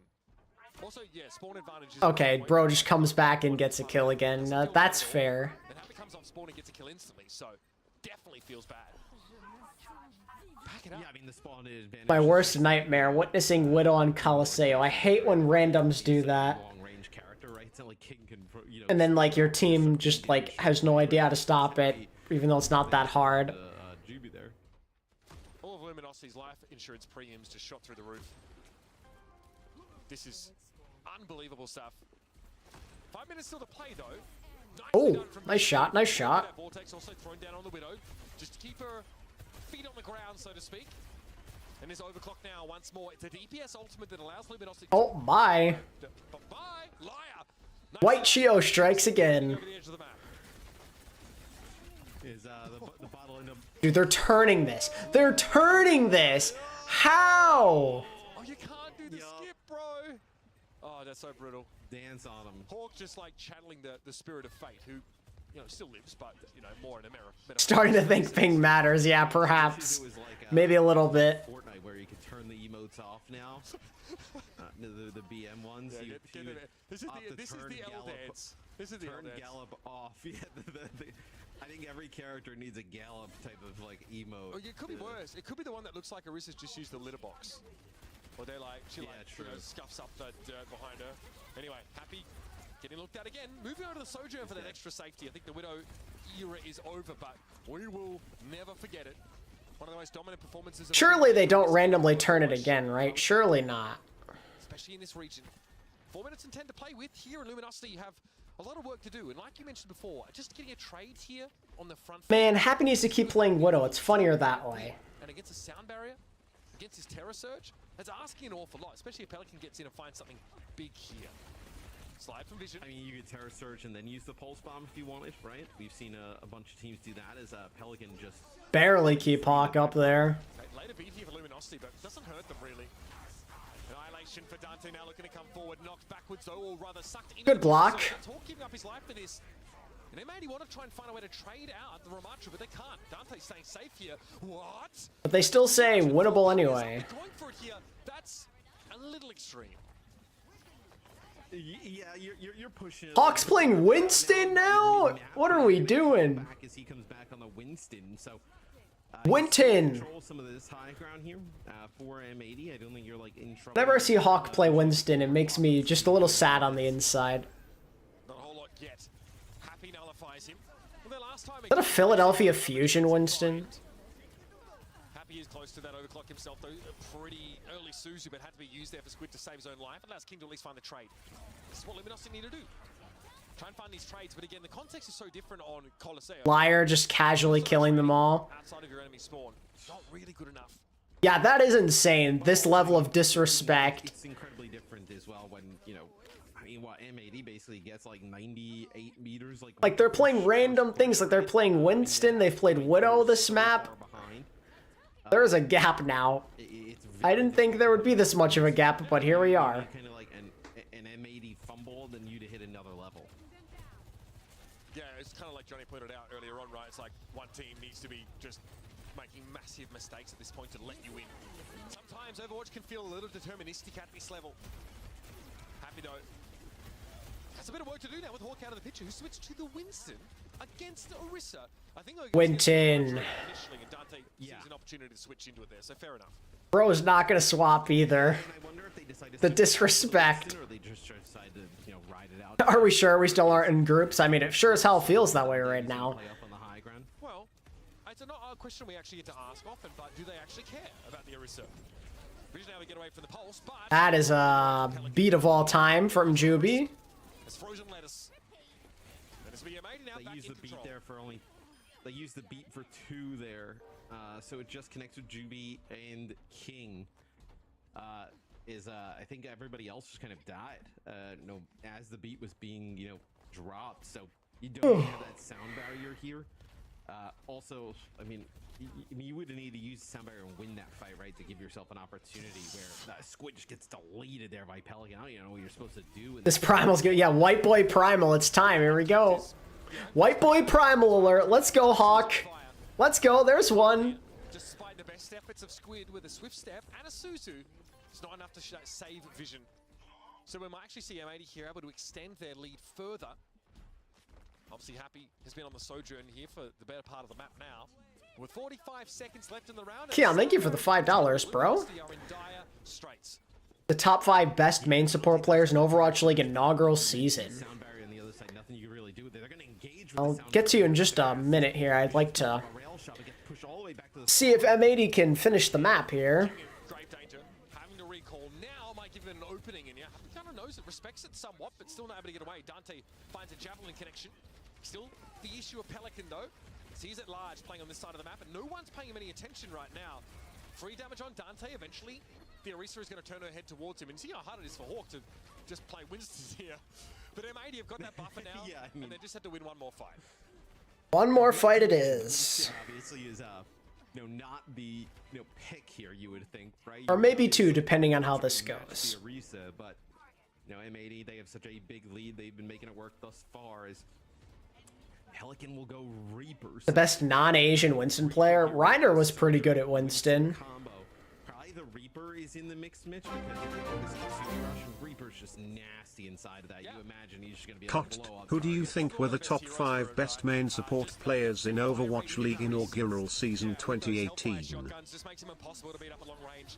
Sound barrier here. Happy's playing from a safe off angle though, and had already found vision at the start of the fight. So Luminosity didn't even have the Pelican on the Reaper now. Like, we're just all over the place. He found the Orisa. straightforward stuff for the Reaper. Not to mention And that's the series. There you go. Okay, so to answer this question, the top 5 best main supports of inaugural season, Arc and Animo are definitely like 1 and 2, I'd say, for NYXL. I'd throw Neptuno in there. I thought Neptuno was a solid main support back then. This is the match of the day. Do we get here? Because Like the desk mentioned at the top. This next match is going to be the. Could I maybe say like Big Goose? Maybe. Coming up. What? I mean, Luminosity. This next one coming up is going to be the match of the day. Sure. I hope that's the case. Okay, so definitely the New York players. Definitely Neptuno. M80 a different beast, and we knew they would be with their Koreans here in North America, but this is something else entirely. Then I'd probably throw in like Big Goose, and then maybe like Custa, I guess. I enjoyed this match, therefore it is my match of the day. Did I get to see Happy on Widowmaker? Yes. I'm just like looking through the list. Like Moth was too young back then.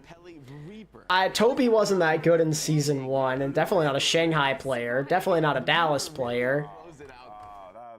I thought that Nuss was overrated on London. You could maybe throw, I guess you could maybe throw Calyx in there if you wanted to, but I wouldn't. Because this was a very dominant performance. Obviously, this roster is just, they've been dominant the second Happy and Pelican have... I thought Toby was really bad at Mercy in season 1, personally. I mean, and I think they've been picking up momentum from there, right? I thought he had no idea how to properly pocket Ryu Jae-hong. The rest of the team finding how to play with just a little bit more confidence around believing in their DPS to win these trades. Yeah, honestly, outside of the top 3, I don't know how much it matters. Outside of the New York main supports and Neptuno, I think there's a considerable drop-off, personally. And Happy as well. I mean, the firepower came from exactly where we needed it to come, which was that DPS line. And so, I mean, this is really exciting, though, for NA Overwatch, because potentially we have a genuine competitor to Toronto Defiant. I mean, Happy, guys, when I played with Happy, we had a phrase. We just say Happy is God. We don't Happy is God. You know what? True. Happy is God. He just... This guy is so dang. All right, while we're... Wait, let me... How do you play against this? Like, literally, how do you... Throw up poll for the next game, which should be Students of the Game versus FMCL. A rematch from the group stage. It was like a 99-1 situation after about 1 minute. It's a rough... And I could feel from the comms from Luminosity when we heard them on Ike. Yeah, I mean, they made some good comms, but honestly, they were feeling exasperated. They were feeling, well, I say, feeling the limit, like feeling like maybe... All right, while that goes on, I need to step out again, chat. I apologize for this. I'm trying to just order some food, and the place we're ordering from, like, the phone was busy, so I have to try calling again real quick. So give me 1 moment. Super favorable ult trades or something like that. Can I give some more hopium? Please. This is good for the region, and you pretty much made that point, Jake. You pretty much made that point already. Do it again, more hopium. It's Gas good. us up. It's good for the region that you now have 2 really good teams. You know, Pelican and Gilper with the match. Torb gameplay. Kelly's Torb goes crazy. This guy is a Torb monster. Yeah, and you know this comp is just disgusting too with the Cassidy Torb. But the point that I was trying to make, that Jake already has made, is that now you have 2 really legitimate teams here in M80 and Toronto Defiant. We're yet to see how they match up against each other. But that is going to make the practice so much more efficient going into Dallas, to the point where last stage, after stage 1, I said, if you're Toronto Defiant, you should straight up just go to Korea after stage 2 is over. Like, you should get the best practice possible, because that is the only way you're going to have the best chance at winning Dallas in the first place, is practicing against the best teams. Now, at least, you have 2 really good in the regions, and you're going to get really good practice ahead of Dallas when these 2 teams play each other. Because Happy and Pelican, like, they're so good that they get they get all of those, like, unforced errors out of you early. Like, they punish you early in practice to install, like, a new habit pattern going into Dallas. When you play the best teams, like Crazy Raccoons, Falcons, like, you can't get away with like bad positioning. You can't get away with bad ability usage. And you're seeing that now when Pelican and Happy are on the server. If you mess up, if you peek one time too many, you're dead. It's over. So now you have two really good teams that can install great habits and good positioning for each other, and that's going to help the region going into it. So that is my hope. Okay, never mind, chat. My sister took care of it for me, so we're chilling. On a mug, but for now, we first want to hear from one of the winners. I think Hawk is joining us now for a winner's. Is that Hawk, the Winston player? Voice only. So I'm looking at the wrong way because Hawk is right there and within our hearts. Hawk, can you hear? Within our hearts. Hello, can you hear me? Yeah, got you. We got him. We got him. Hawk, congrats. Another dub for you guys, and that also means that you're now moving on to the upper bracket final. How confident do you feel about this game against Toronto Defiant? Do you feel like you are the true competitor for them or against them? Yeah, I'm very confident. I think it'll be a good game no matter what, and it'll probably go the distance just because that's how the game is right now. But yeah, I think it'll be a good game. We're really confident. I think we're gonna put a good showing. All right, M80. What's with the emo? We'll see. There was a lot of Orisa dancing going on throughout the series, and you know, I know there's a lot of stuff happening in the scene. You know, Timeless, they lost in groups, but you know, Luminosity, they've been on as well. I see your coach have been tweeting. What's going on in NA? What's up with the dancing on Orisa? There's been a lot of chirping in the community. Just a lot of chirping. A lot of chirping. I mean, like, you have a Tracer player and Tuner ping, and people are chirping. Like, that doesn't. All the DPS players in this region are respectively pretty bad. So. Oh my god! Holy moly! Jesus, Hawk! Yeah. 90%. 90%. You know, that's really. Oh my! I'm curious your thoughts on like shots fired from Hawk.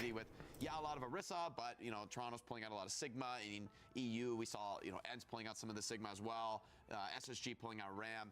Are you interested by any of these like sort of subtle swaps from the meta? I mean, we've seen a little Cass and Bat, but I don't see that as like a huge shift. Do you think any of these other tanks are going to be able to make their way in and potentially I mean, I respect it. I mean, in all fairness, he's not exactly that far off by saying that. There are a lot of DPS that aren't that good. Mostly just because Orisa is like busted right now.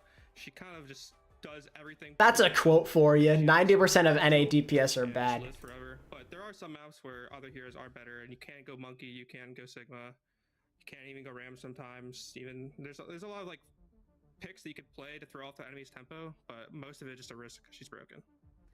What's your comfort level on that, Orisa? Because quite frankly, when we look back at the group stage, yeah, okay, your DPS were playing on ping and whatnot, but it seemed like sometimes in the Orisa mirror match, you guys didn't quite find your stride. Was that just because you were still figuring things out as a team, or is that just also for you personal, not really Orisa playing into your biggest comfort zone? No, I'm very confident in Orisa. I just think we weren't there as a team yet, and I think when you have two players on a very high ping, it's very hard to drag the fights out long enough to like make the game actual like deathmatch. So we had to find ways to like cheese the mirror, but now we don't have to find a way to cheese the mirror. We can take the mirror, we can win. Oh yeah, and it looked dominant. We are so very excited to see your match in the upper bracket final. Hawk, thank you so much for joining us here for a quick chat, and best of luck in that one. Thank you. And they are pulling through a very, very, very convincing victory over Luminosity. Hawk's not wrong, but just like, damn. Bro's bringing the spice right now. For real though. I feel EMEA has been picking up momentum. You know, I think it's partly, like Hawk said, oh no, my light.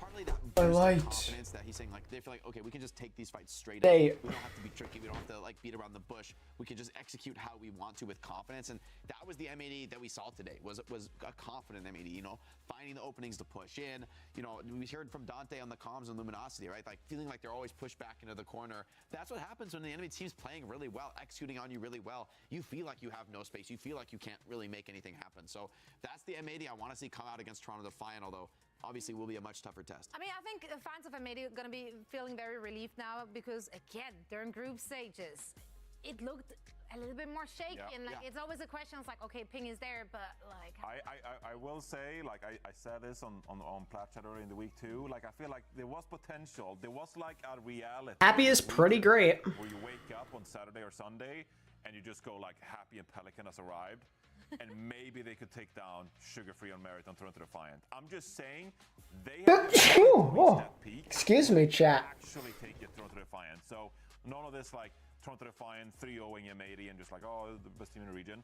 Allergy season is upon us. Happy and Pelican could find themselves in an advantage over Toronto Defiant and compete for that #1 slot in the region. I'm pretty sure they're eager to show everyone that that's exactly what is going to go down in our upper bracket final. For now, we're heading into a very quick break, and then we come right back with the last match of the day, so stick around.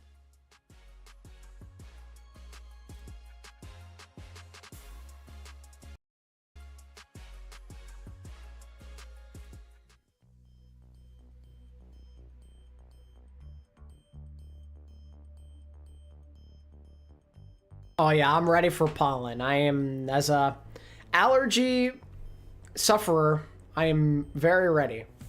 I mean, I'm lucky I haven't even been affected that much so far. I think it kind of helps the weather hasn't been super warm. Like, there's been some warm days, but there's been a lot of cold ones for late April as well. So that's probably helping me out a little. My mom is not having a good time right now. I'm fortunate I'm not in as bad of a position as her, but only a matter of time. I'm sure sometime in May I'll get hit.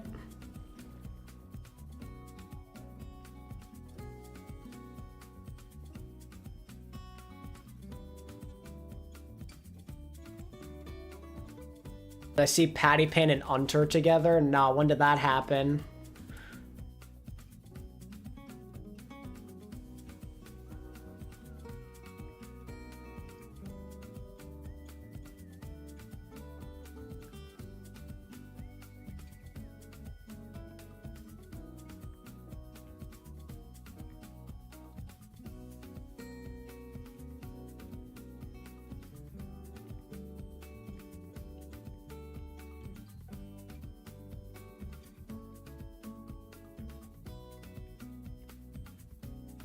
Seeker Revenge game.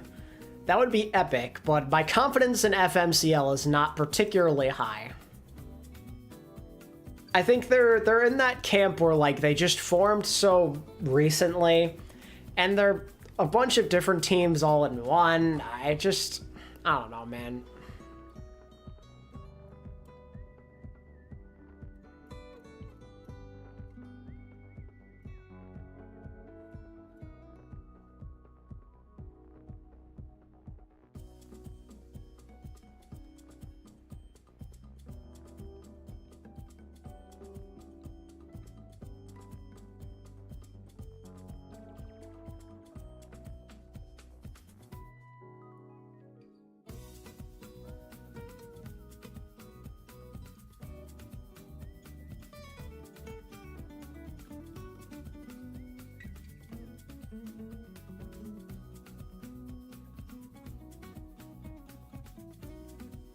We're vibing at this music right now, though.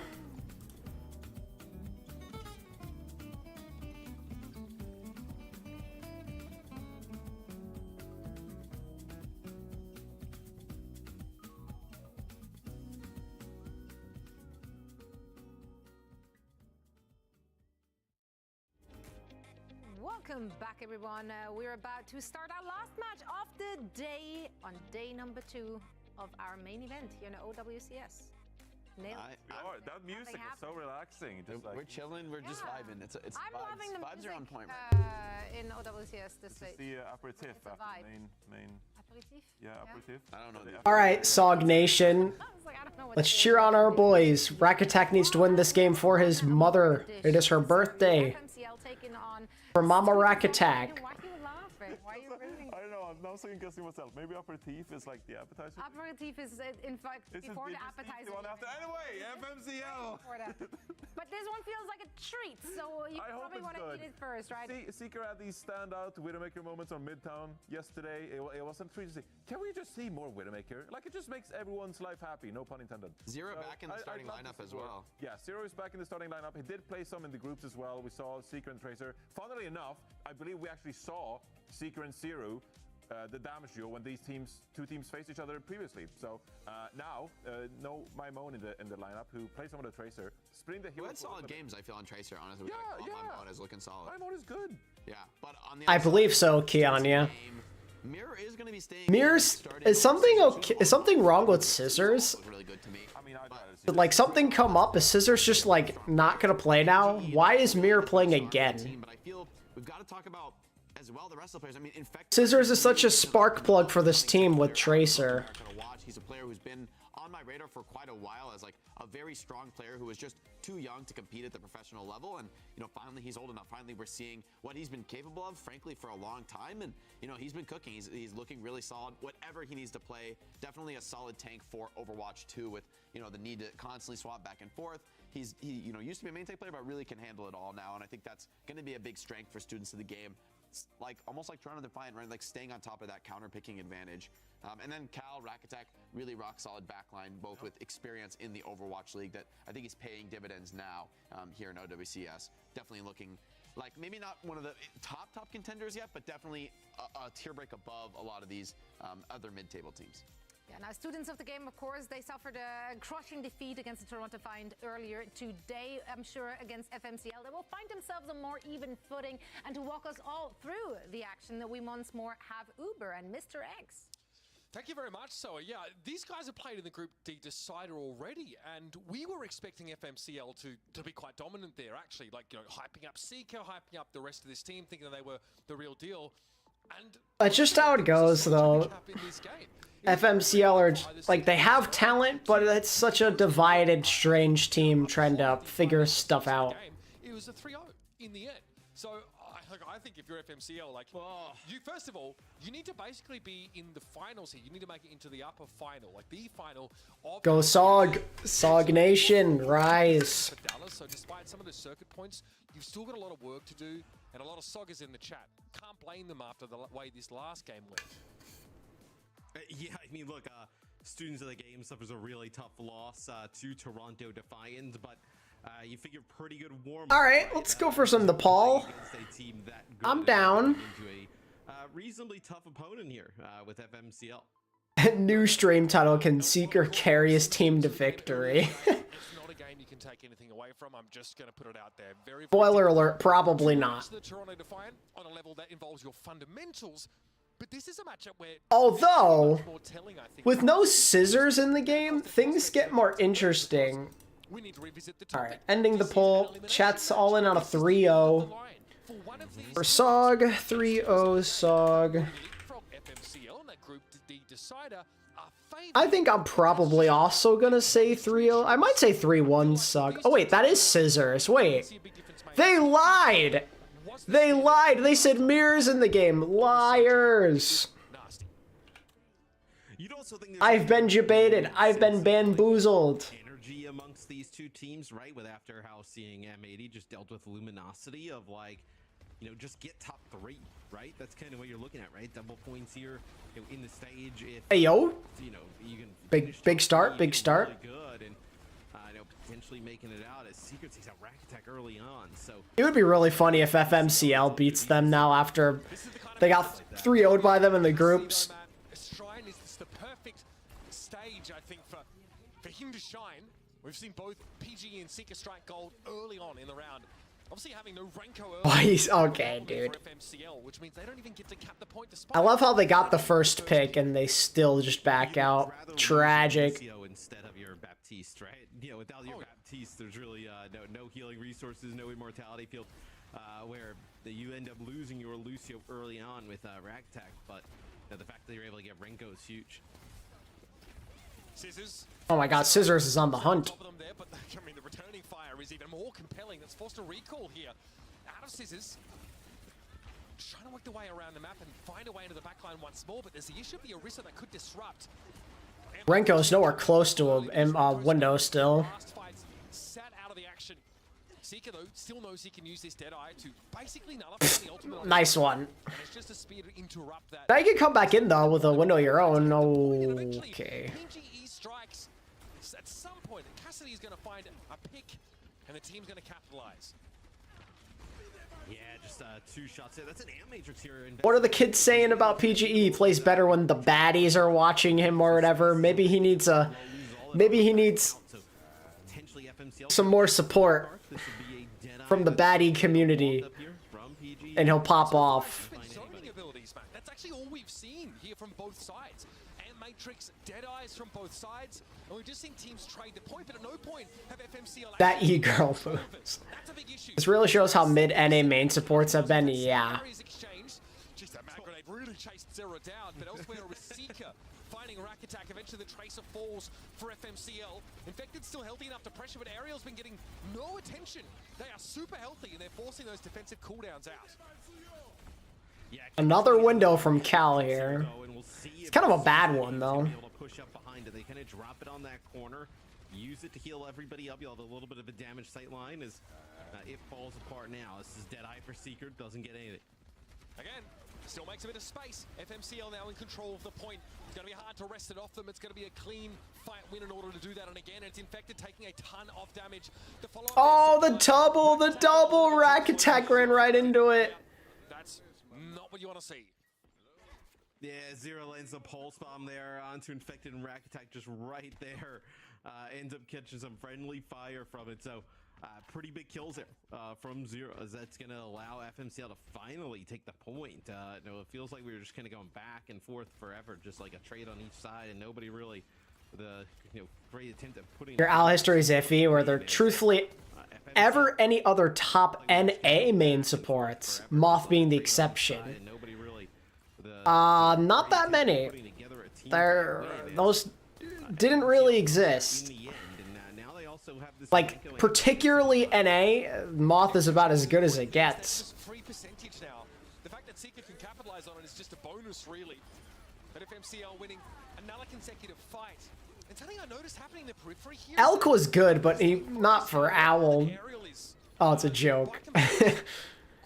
Elk, and Fusion University was good. There typically weren't a lot of NA main supports that made Overwatch League in general, though. I mean, what, you just get the armor off and get the cooldowns out? I feel like NA supports in general, there weren't a lot. Be it flex or main, not a lot of NA representation. Double Deadeye. Gonna play around it, and SOG do. Jake. Like, there's like Car, he was terrible on Vancouver. Again, panic a little bit. They're backed up off the point here, but Cal off angle on Seeker. That's a massive. Like, I remember Swimmer was in the league for like a hot minute, and then they were gone. Like, what else is there? There's like Boink and Bonnie. Like, no. I mean, Cal with a huge kill there, right? I know things kicking off at the start, just kind of like Deadeye. Everybody just standing there doing really nothing. Sisters with the pulse bomb. Tries to pulse bomb on a Zero there. Probably prevent the touch if you get that kill, but Raucus was known for his ample bottom, yeah. Like, Crimzo was a really good NA support player. Overtime secured. At the cost of their recall, though, and it means they've got to be just a little more careful in trying to approach this fight. They can't dive nearly as deep. But he's not main support. That's the only issue. Ariel with the extra durability from the Terror Surge makes use of it there, but Alright, big last fight here. And that should just be it. The ultimate economy favoring students of the game a little more in those final moments, and it's all about that pick, that Cal. Yeah, well, NA is Canadian also. yeah, just finding. We're not saying like United States, like we're saying all of NA as a whole. It includes Canada. The Orisa, probably the two biggest targets on the other side. I think after that, you would say it's probably the hit scan. So being able to get rid of Seeker at the start with the type of round that Seeker was having. Really big kill there for Cal. Helps kind of get like Halo's NA, like irrelevant. There was Fire, like Dogman again, flex support. Dogman was decent for his time for like 1 year. I feel like these two teams are on relatively even footing. So Village is up next here? No, okay, it's gonna be Sanctum. And it's gonna be both teams. Rolf was not good. Paintbrush was also not very special. A whole lot of mid. Lucamino was fine, but not special. So a little bit of more range damage capabilities here than what FMCL is having. Where FMCL they're playing the Sigma here with the Ashe. So some poke potential, right? But what they want to do is land that big dynamite as players come in. And something that offers Seeker on the Ashe is an interesting choice. you get pushed into, and you're playing that right-hand side of the map. Generating environmental kills and setting a Sigma overboard is so big for momentum. PGE can play pretty self-sufficiently though, compared, I think, to Seeker. Oh, gee, another mid-support player. Pre-OWL, he was good, though. Pre-OWL, he was a respectable player, but strictly OWL-wise, not a lot of good NA main supports. That's 11-0 who's contesting. You don't really love the Sigma against the Orisa, right? If Infected was playing it here for students of the game, but you know, with the Orisa trying to charge in, get behind that Sigma shield, that's where you can get a lot of value out of the Ashe Dynamite. Yeah, you do still get value though from your Sojourn against the Sigma. Just eat up the shield and get free rails. So I think that's like a big point of contention between these two. We're getting the Dynamite past the shield. That's the kind of hard thing. Need to throw it over. You heard 8 TP Overwatch is a good main support. No, definitely not. Max has been pretty good, I'd say. Him and Junbin kind of are on a rotational basis, and Max holds his own, for sure. Juby and Lap, yeah, like both again, just like okay. Immortality field or cancel, yeah. Okay. Perhaps. Look, I mean, the timing of that's not terrible anyway. I'm not NA supports just have always been kind of dry, I feel.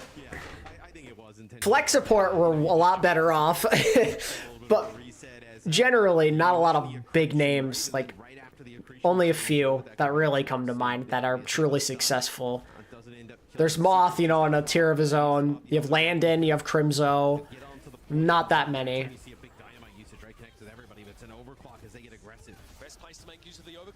Hey, that Bob's still living, though. Rack Attack uses it in response to the Gravitic Flux. Virtually just negating that ability from Aerial. Lep's a little low here. It's a little scary. Point now being attempted on the capture side for SOG. And they've got good position here. I didn't say there's anything wrong with Lep. He's just incredibly mid. Like, we're talking, like, truly, like, solid support players that played in OWL that are NA. Like, Lep was never anything more than mid. Yeah, it's a pretty awesome spot for PG to be able to play up there, right? Can throw that disruptor shot into that back corner at range. Can also help on the point, right? If you know, the Tracer is contesting of a railgun shot build. Again, you know, like Rack Attack also like just okay. Like all these guys are just fine. Corner where you see, I know Renko just providing all that healing area. Now, Seeker's very deadly. Dynamite gets thrown through that. Like Dogman was like decent for his time, but like that was mostly in 2019. Like Sleepy was like good in 2018, but that was ages ago. FMC ordained a little bit of ground there, and then I'm more happy to play back. At some point though, Matt, they have to go to the point, and that's why Sigma is ultra. Then there's Raucus, like it's just thin. Slim pickings. Finds that railgun shot. Because I think for this round, right? I think Sisu's done a great job just kind of like pestering down Zero and Lep on the side. That's a Gravitic Flux gets Sigma really low as they're going to have to get a touch. They do. They've actually sent Lep over to the point here. It's going to take a little bit more than just the Lucio to flip this one back though, but Aerial can't leave this engagement. Oh, don't get rocked. Oh, okay. Flux there. Looks like it. I love how these Sigmas are just like having their own 1v1 while there's all this other stuff going on. That was hilarious. Just like, no, this is my space. No, it is my space. In fact, SOG just conceded. I want to try and win the fight here and now, and that's a beautiful way to do it. PGE surges ahead, lances into the brain of Seeker. M80 versus Luminosity was an absolute stomping. Not even close for M80. They just rolled all over them. I actually really love that decision. Instead of kind of like running back to the point, trying to challenge. Masa's good, but unfortunately not NA. Push on up, they get aggressive, and of course it's a lot easier when PG hits that first railgun shot. As students of the game, after a really tough game against Toronto Defiant, they bounce back. Like, I'm just trying to look through it, like, season by season. Like, NA main supports, they're just, it's so rare. It's a rarity. You know, play the Ramatra into it, like, rush ahead of it, use that Nemesis form, force him away. So we get, you know, pretty similar compositions with pretty similar game plans. But there's so much more pressure as a result of that Sigma, you know, on that left. Yeah, M80 are going to Dallas, yes. Them and Toronto confirmed for Dallas, no surprises. are you able to keep your shield up for as long as possible? Even are you connecting enough hyperspheres? Like these little things that just don't seem to matter when it's not a mirror match up there for the Sigma is crucial. But we had the Orisa head-to-head in that first. I forgot about RuPaul. I'm talking about these flex supports. I didn't even talk about RuPaul or Ultraviolet. They're both good. RuPaul is one of the best NA support players ever, honestly, with what he's accomplished these last few years. I didn't even bring him up. I apologize for that, chat. Vega could have been good, but unfortunately he got rule-booked. Sag. Should have been an OWL. I think, if you are FMCL, right, I think the Ashe is a pretty good pick, but it's really about landing those big, crucial dynamites, just putting down that ticking damage as the other team's trying to push in. But I never really felt like students of the game needed to push in, or could just wait for that dynamite to be on cooldown, then kind of get aggressive behind PG Sojourn, if even needed. But a lot of the time they didn't have to, as we see the stats here for map number 1. Not as lopsided as we. Yeah, Infected just reset on purpose. He died. Even though like the last time these two played, it was a 3-0. I mentioned it at the start of the show. It was competitive and it was relatively close. It just kind of felt like on the hit scan front, FMCL were struggling. And that's, I guess, interesting because we often hail Seeker as one of the preeminent hit scan talents sort of like that came up in North America. He's very good. Zero also comes in and there's less reliance of Mimone in that tracer role here. So FMCL are trying something. They're throwing caution to the winds here, and what better time to do it when you are fighting for your survival here in this lower bracket. Yeah, RuPaul's crazy. RuPaul's so good, man. Yeah, now with Midtown coming up, like Mayhem picked him up last, not last season, 2022. It's like expectations maybe aren't that high, and then bro just becomes a god. Times here on Midtown from some teams, so if anybody has any type of strat they've been cooking up, where right now would probably be the time to bring it out, especially here. Him and Landon have really helped save you give yourself a puncher's chance. NA support play post Moth. And we talked about kind of what is riding on a good performance in this stage too. Neither of these teams have enough circuit points to get remotely close to guaranteeing their presence at the Dallas Major. In fact, they probably need to run the entirety of this lower bracket. That would, feature opponents like well, I mean, USA in the World Cup were in a weird spot. They didn't have any good main supports on the team, so they were in a weird situation. It's sort of a stunning one-sided win. That team unironically needed a guy like Moth. An utterly grueling lower bracket in general, and they've already, Too bad Moth is long gone. So coming on to FMCL's map pick of Midtown, students of the game want to continue to demonstrate that strength, especially in the hit scan role, because that's obviously a highly relevant part of the game. Yeah, Majed was good. I just don't think his playstyle worked on that Florida team. Plus, he didn't get along with the coach, which also helps. But playstyle-wise, it wasn't a good matchup with how aggressive he is. They needed someone like RuPaul, just a better fit for the team. That was something I always kind of assumed when they decided to get rid of Majed and keep RuPaul. Oh, everyone was like, Majed's so much better. I'm like, is he, though? I never really saw it. Like, I don't know, man. I mean, I didn't expect RuPaul to be as good as he was in 2023. That's for sure. I mean, he was a game changer. And Gunbo wanted to trade RuPaul for Terror. That is insane that they even considered such a thing. Who can kind of keep everybody topped up, where just pumps out tons of HPS. It's never a problem with Lifeweaver. But Jedin did win World Cup, and he was very, very good in said World Cup. Genji Vizera.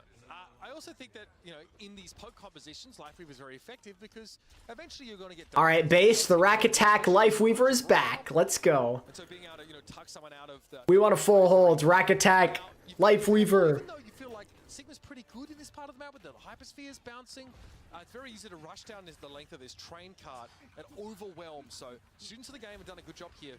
Look at the ult damage off that, though. Look at that. PGE gets up to 30% there. So he's that pedal. Let's go. Okay, that is not who should be using the pedal. Just let poor PGE die.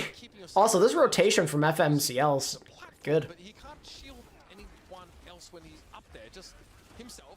So, in fact, they're able to play on top of the sort of... Why did we just let, like, I don't get what happened there. Like, why did we let the tank take that pedal platform? So I'm fine with this, but this Rush comp doesn't really care to stand around and let you poke them down here. So Oh boy, that is bad. They were, dude, they're so lost. I don't even know how they get a kill there. How does Renko die? Where was he? Now it's on PG coming back from the spawn, right? They're landing a big dynamite inside of this firehouse. You haven't even gotten onto the point yet, right? So now Aerial will step up, try and contest the objective. Again, the Sigma strat here is fine, but not offering a lot of utility to his teammates if he's up in the air on top of that platform, as opposed to down below. So Infected gives a bit of ground, backs up. Now some of those key ultimates. What was that? Oh, okay. I thought that window was like total. That still could have been a better window. Why is half of it being covered by a friggin' fire truck? Okay, I like this Seeker under an immortality field and a sound barrier though, so you're really just tickling them. The Seeker eventually. Okay, they're chilling though. They're okay. Yeah, They survived. Here on the point as PG just trying to keep this one going as FMCL will finally break it. So took a few. It may be time to get off Life Wave or not. Their Seeker's teabagging. That's so toxic. I wonder, do you think we see students of the game make a swap here? Feels like that pretty good comp for FMCL. It's time to switch. Yeah, if we were playing rock paper scissors, you'd be sending Orisa out here for students of the game. FMCL break through this weird Sigma comm. Let's hear what's going on in the comms as they try and extend their progress here through the second phase. We can retake with Blade, okay? Yeah, we can do the rotation bottom too. I need to. Seeker's mic, dude. Classic. I'm ready. Yeah, I want to push up with Blade. I really want to, okay? Yeah, I'm ready. 2, 1, push. It's a good call for that Blade. It's good. Slow. Jesus, man. They're so split with these comms. Like, that sounded good at first. And then they're like, no, we gotta go cart, but I want to go in. Come on. Yeah, pulse the wing next foot. I have one. Left side. I'm leaving gun. Remember we talked about I'm jumping. We can drop and go point, okay? Shoot point and then move to left. Just leave. You guys can go left soon, okay? Remember that pulse, guys. I'm gonna make something happen with my Ramut and you can go there. Yeah, push car, guys. We can rotate. No one die now. Yeah. I agree. I'm going top now. Alright, go top. We go fast. Catch him off guard. I'm gonna fight with. No, Vayno. Just chill. Let me do my thing. Yeah. Let me do my thing. They're giving it. Wait, Renko, don't stack that flux. Chill. I'm walking up. I can flux. Back in left. I'm dead. She's sick. Cheer one. I can Ooh, they're ulting this. We're committing. Play slow. As they've been saying this entire time in the comms, play slow. They're coming right. No one die now. I don't want you guys dead. Can we group under? Yeah, I'm fighting this. These comms are so chaotic. A lot of strong voices here on this FMCL side. Yeah, I don't know, Eli. I'm there with you. I don't like rebranded Glad skins at all. Through the map here, but they're in a game, Matt. They're definitely Nice stick. Lep getting brought down by scissors here though for the defenders. That's a big deal. Wait, Lep died? Yeah, damn. Now you don't have that sound barrier that they were talking about building up for and playing around, right? They said everybody kind of like, back out and wait, try and build beat, let him get the healing, right? That was coming down onto the damage from Aerial. Mayhem rebrand on top, though. Also, Vegas rebrand was pretty good, despite their poor results in game. I liked Vegas's new colors. I thought they were good. Very good chance they can get a hold here. A minute 42 left to play. Generally, we just sort of talk about the Ramatra comp being good against Sigma, good speed. Nemesis form obviously allows you to run up on people, and Sigma doesn't want to be caught in that kind of range, and yet students of the game have stuck to it here. We're able to The shock was like okay, but I liked that they were orange personally. I hated the McDonald's Mayhem so much. Aerial would love to get more aggressive, but the accretion interrupts him. Shock rebranding's fine, but I kind of preferred the orange. PGE to operate from this off angle, still risky business, but being constantly topped up. Yeah, they're so worried about scissors, and scissors is causing a lot of chaos that PG just walks right up and nails a railgun shot, right? As with how much pressure scissors is putting down, it's very difficult to kind of keep a track of where PG is going. So looks like they're going to take an opposite. Oh my god, that's a fat ult. Disruptor shot with a gravitic flux. That'll be a beat there from left. The Philly Soul rebranding, I mean, it's cool, but I didn't like having another red team go in the mix. I wish they were just called Soul Fusion. Like, why did they even have to be Infernal? Starting to run out of gas Logo kind of reminds me of like the Titans. Like, I don't know, man. It's not bad. I mean, their skins are nice. Don't get me wrong, but kind of already been there, done that with red. From Renko on a little bit of a treat, right? Maybe they think that no, hey, this is our best opportunity, right? They're not going to let us fully exit. Oh boy, Seeker's on Sombra. That should be interesting. Does not happen, and Rack Attack holds on to that sound barrier. So, students of the game in a fantastic spot. Sombra now for Seeker. I fail to see how this is going to break the deadlock now for the attackers. Oh, rip Seeker. Osh Champ, wait, they're not chasing. They're giving him the space. In fact, they're still on that Sigma. They still have a beat, man. That is crazy. Especially after getting a Amp Matrix used against them in the previous fight. Scissors is popping off. Yeah, Scissors has been in the back line the entire round. Okay. There's been nothing they can do about getting that Tracer away. As Please play Lifeweaver again. Uncontested damage being put down by the Tracer. I beg. Give me more Lifeweaver. Do it, you cowards. I mean, just a really nice hold there from students of the game. I'm really impressed. Playing this Sigma comp so effectively, it's risky. So many teams try and then end up switching off of it and going to something a little bit more standard like the Orisa. And granted, they can't stay on the ERE Lifeweaver composition for very long, and that didn't exactly look very compelling. But after making a couple of adjustments here, Infected sticks to that Sigma, and is having a fantastic game. And I don't think, like, if memory serves, I don't know that Infected is even like a known Sigma aficionado, no, necessarily. I actually think that they're more known for sort of other tank heroes. So that, I mean, only makes me more impressed, I think, what students of the game have been able to put together. I mean, you're also running like a Illari, a Lifeweaver at the start, right? Which is not a frequent backline setup there for students of the game. Trying to play around that, but once they kind of Secret on Sombra's a warning sign. Yo, I'm actually down for Rack Attack to play BAP though. I'm down. They've had their time in the sun, okay? They're literally on cage, bro. They're on cage. I need some D. What did? I got vitamin D. What did we just tune into? They had their time in the sun, huh? Train, cast Lucio. Right, I'm just starting this for a fight. All stack top right now. Let's see what we can do. They're going early. Care flank. Oh, they are split. Alright, no CDs. I'm taking this. Oh, they're trading top. They're walking. I'm walking bottom left. I'm not. I'm in. Running. You get top? The flank? Wait. Hey, yo, why are they not? What are they doing?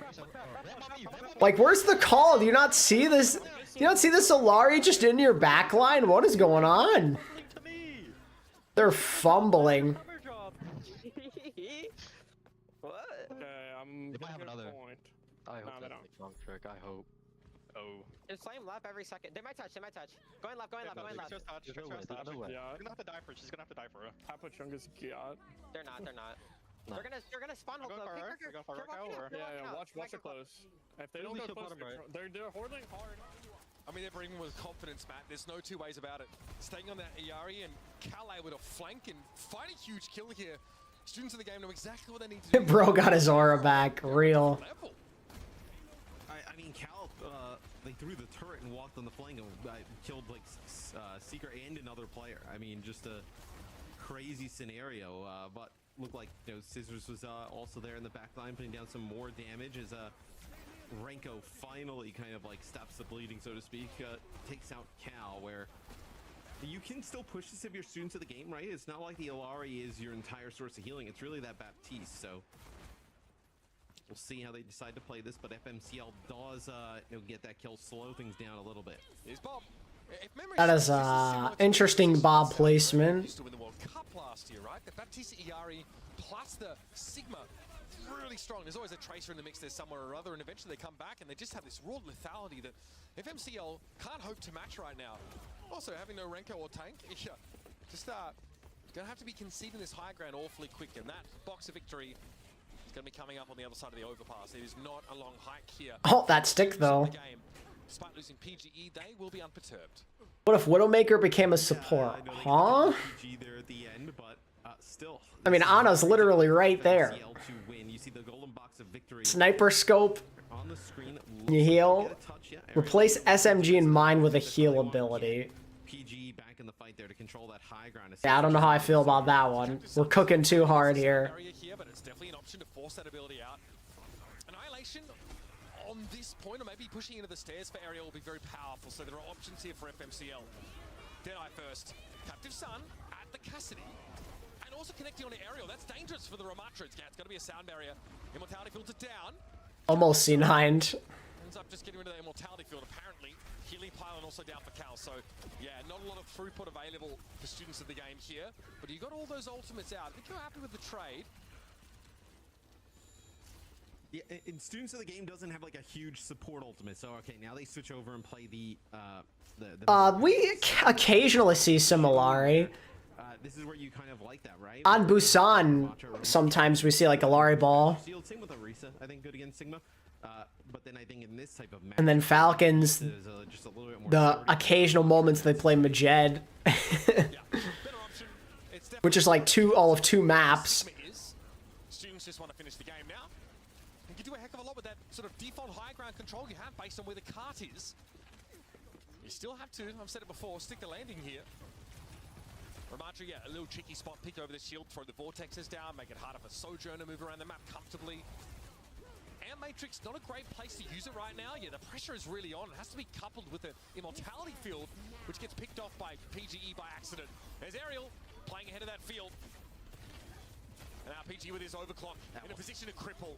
Nothing Seeker could have done about that. Rack attack. All right, 2-0.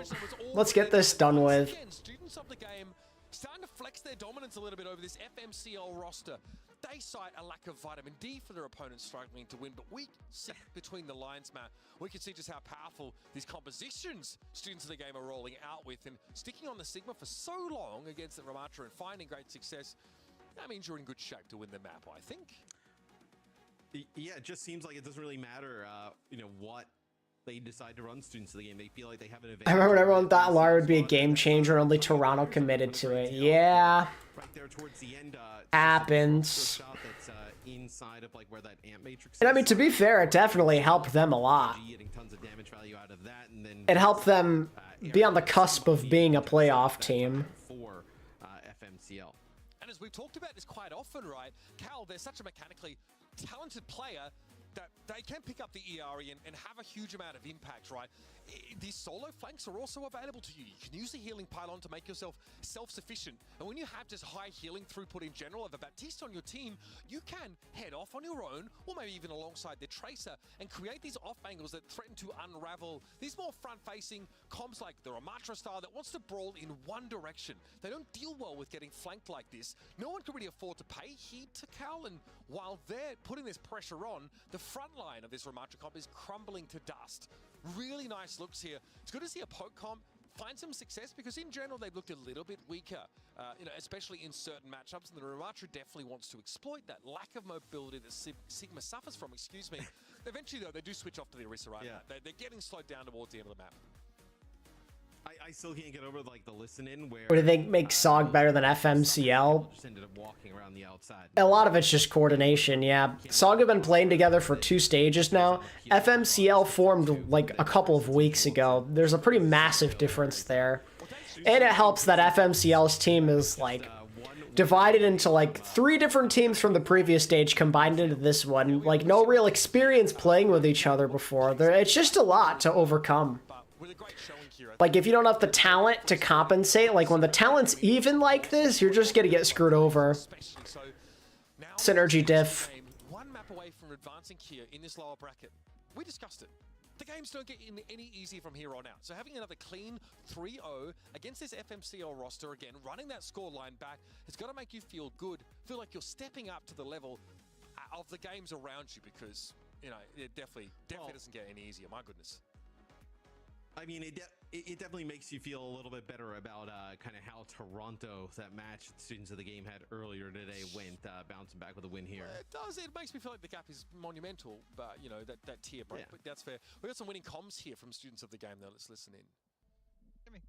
Okay, I'm with PG. I'm with PG. We can swing left. We can swing left if we need. Lucio point, Lu. Guys are going A, guys are going A. Trey point, kill point. Trey one, nice. Hey, turn me up. Turn me up. I love you. Of course, the classic there from students of the game. And they are very pleased, of course, with that result and getting to now a third map here. Midtown could be really back and forth. We never really got to see much of the map in the end. Esperanza, though, might be a different story.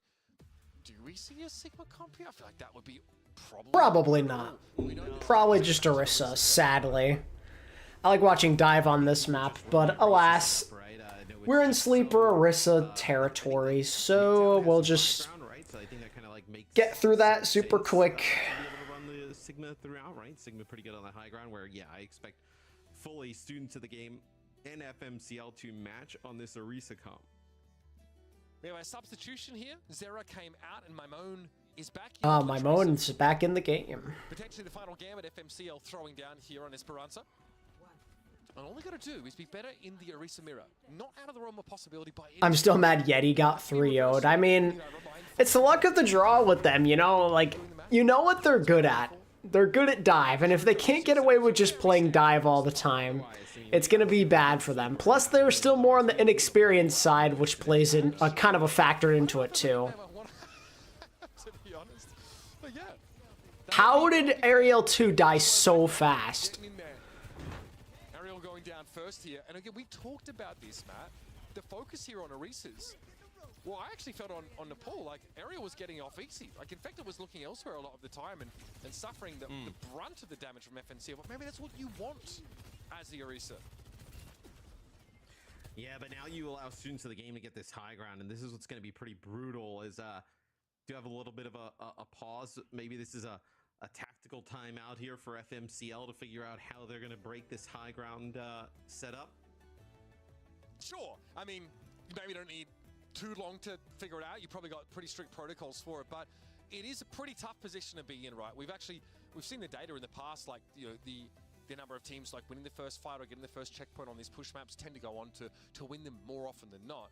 But you're in like this Orisa mirror, right? You have to walk around and up the stairs and take a fight here. So it's also much harder for your Sojourn player to get info or to find a pick. The viewing angles is not good for you there. So curious to see how FMCL wrangle. All right, we're back. The game is well and truly still in their hands. I mean, it's not as if this is an unmanageable deficit, but it's not a great start losing your Orisa off the rip like that. No, railgun shot here, fully charged for PGE. Disruptor shot just going to deter players from just running up here to the high ground. Is right now students of the game, they know they're in control. They are not the Yeah, these comps can beat out the Orisa, but it seems that they usually don't right now, unfortunately. Let their tracer scissors try and get this block further and further forward. PGE controls. It is true that some maps, though, you can get away with playing other things and they can even be better, but Orisa just seems to be a staple right now, which does not benefit Yeti. And this is an open door for Infected to go aggressive, and they're flanking around. Maybe not focusing on Ariel so much as Maimone, who took a big amount of damage trying to deploy that pulse bomb and gets nothing for it. Kitsune Rush, though, comes up awful early. Students of the game, though, disengage. Keep Rack alive is very important. They can come back with their own support ultimates here. This is scary. Yeah, I think that's what they plan to do. Really nice disengage there for students of the game, and they're not even going to give up any meterage. Lep has to beat in a moment. He does now. Okay, everyone gets it, but Seeker almost died before he received the overshield. Systems will wait this out now as Rack attacks more than happy to add his beat to the mix, and that is going to solidify a distinct advantage for students of the game in this fight. Helped in no small part by PGE hitting a fat rail off that overclock. Pretty costly fight for SOG, but yeah, it's just the later beat that wins out. Right? Don't really know if it even matters at this point. Earlier, Rack attack holds onto it, uses it right after, and then comboed with that overclock. There is nothing you can do. All that over health on all the players. You know, PG just putting down chunks and chunks of damage there with the railgun shots.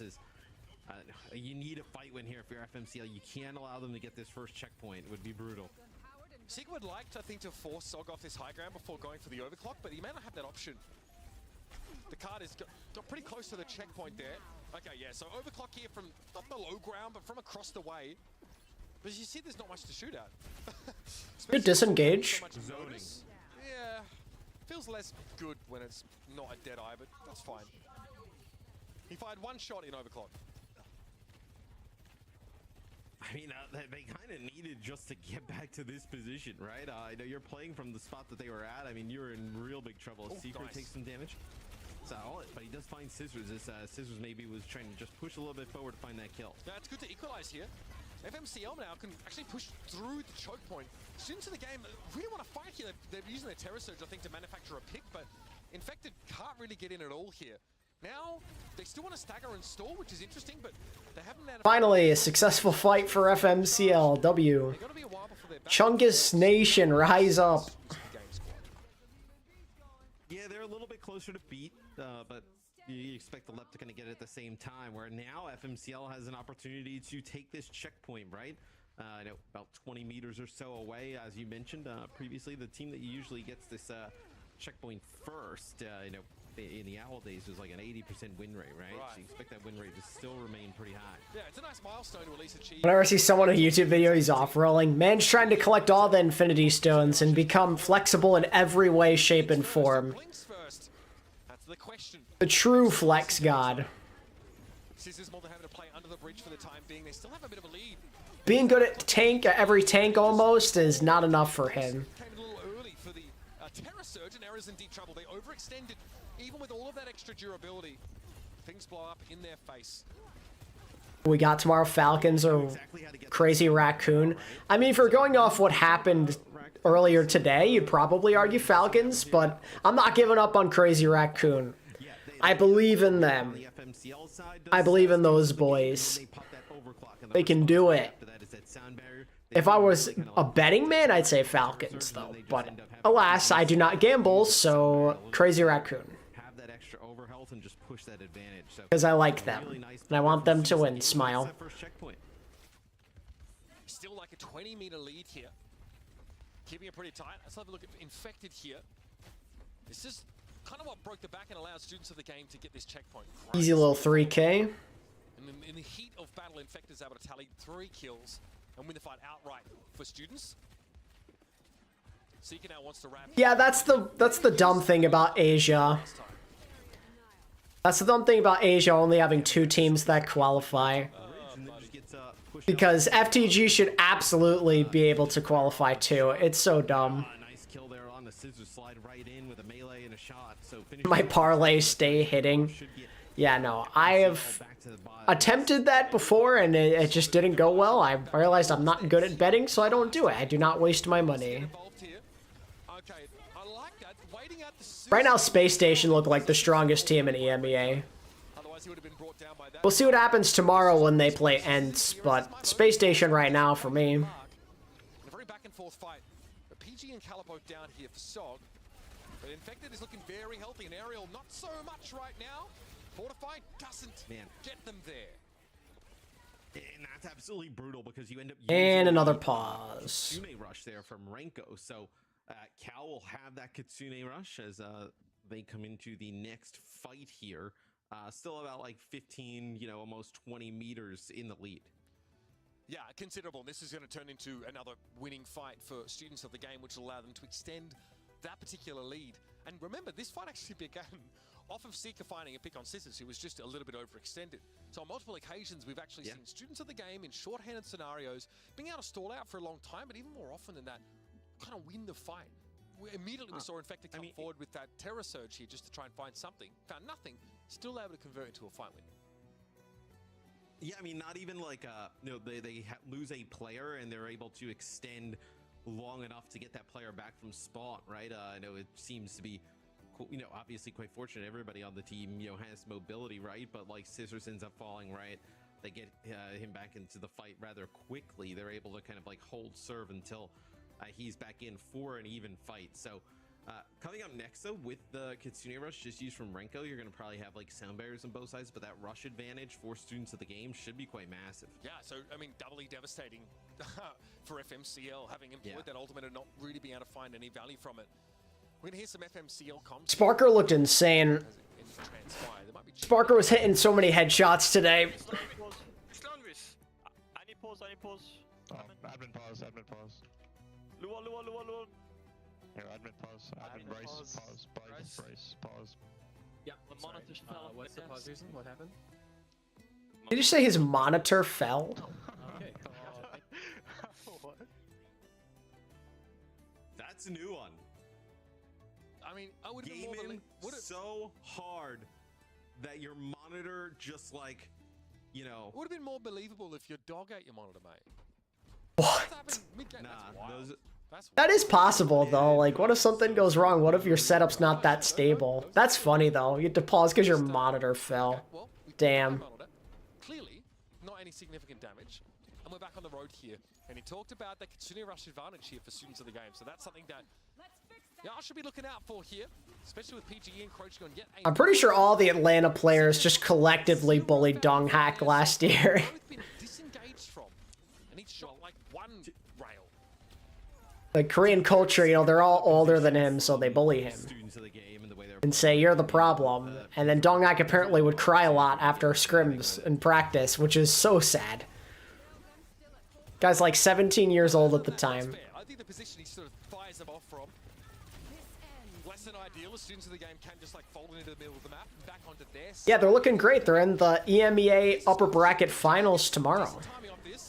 And they're officially in Dallas. Another LAN event with the London boys as a part of it. We're continuing the tradition. 3 consecutive fights. This is getting out of control.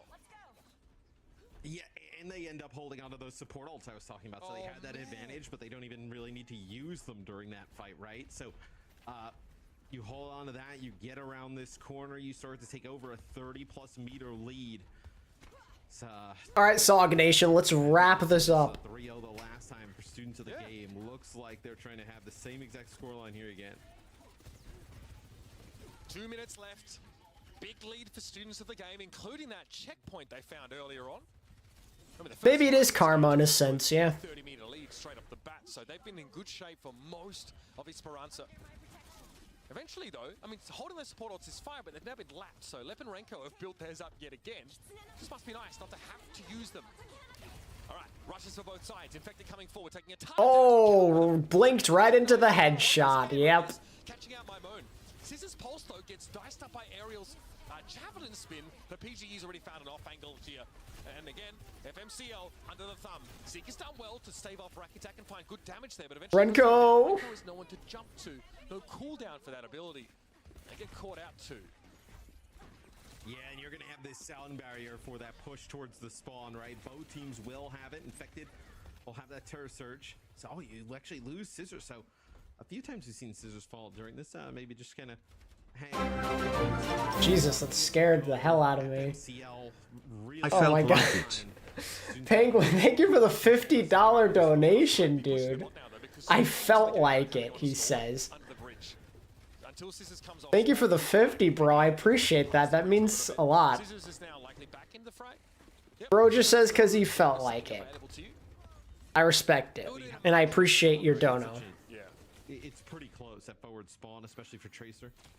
Smaymon makes it to the health pack. Doesn't want to burn that recall. I was not ready for that notification to pop up, though. It jump scared me.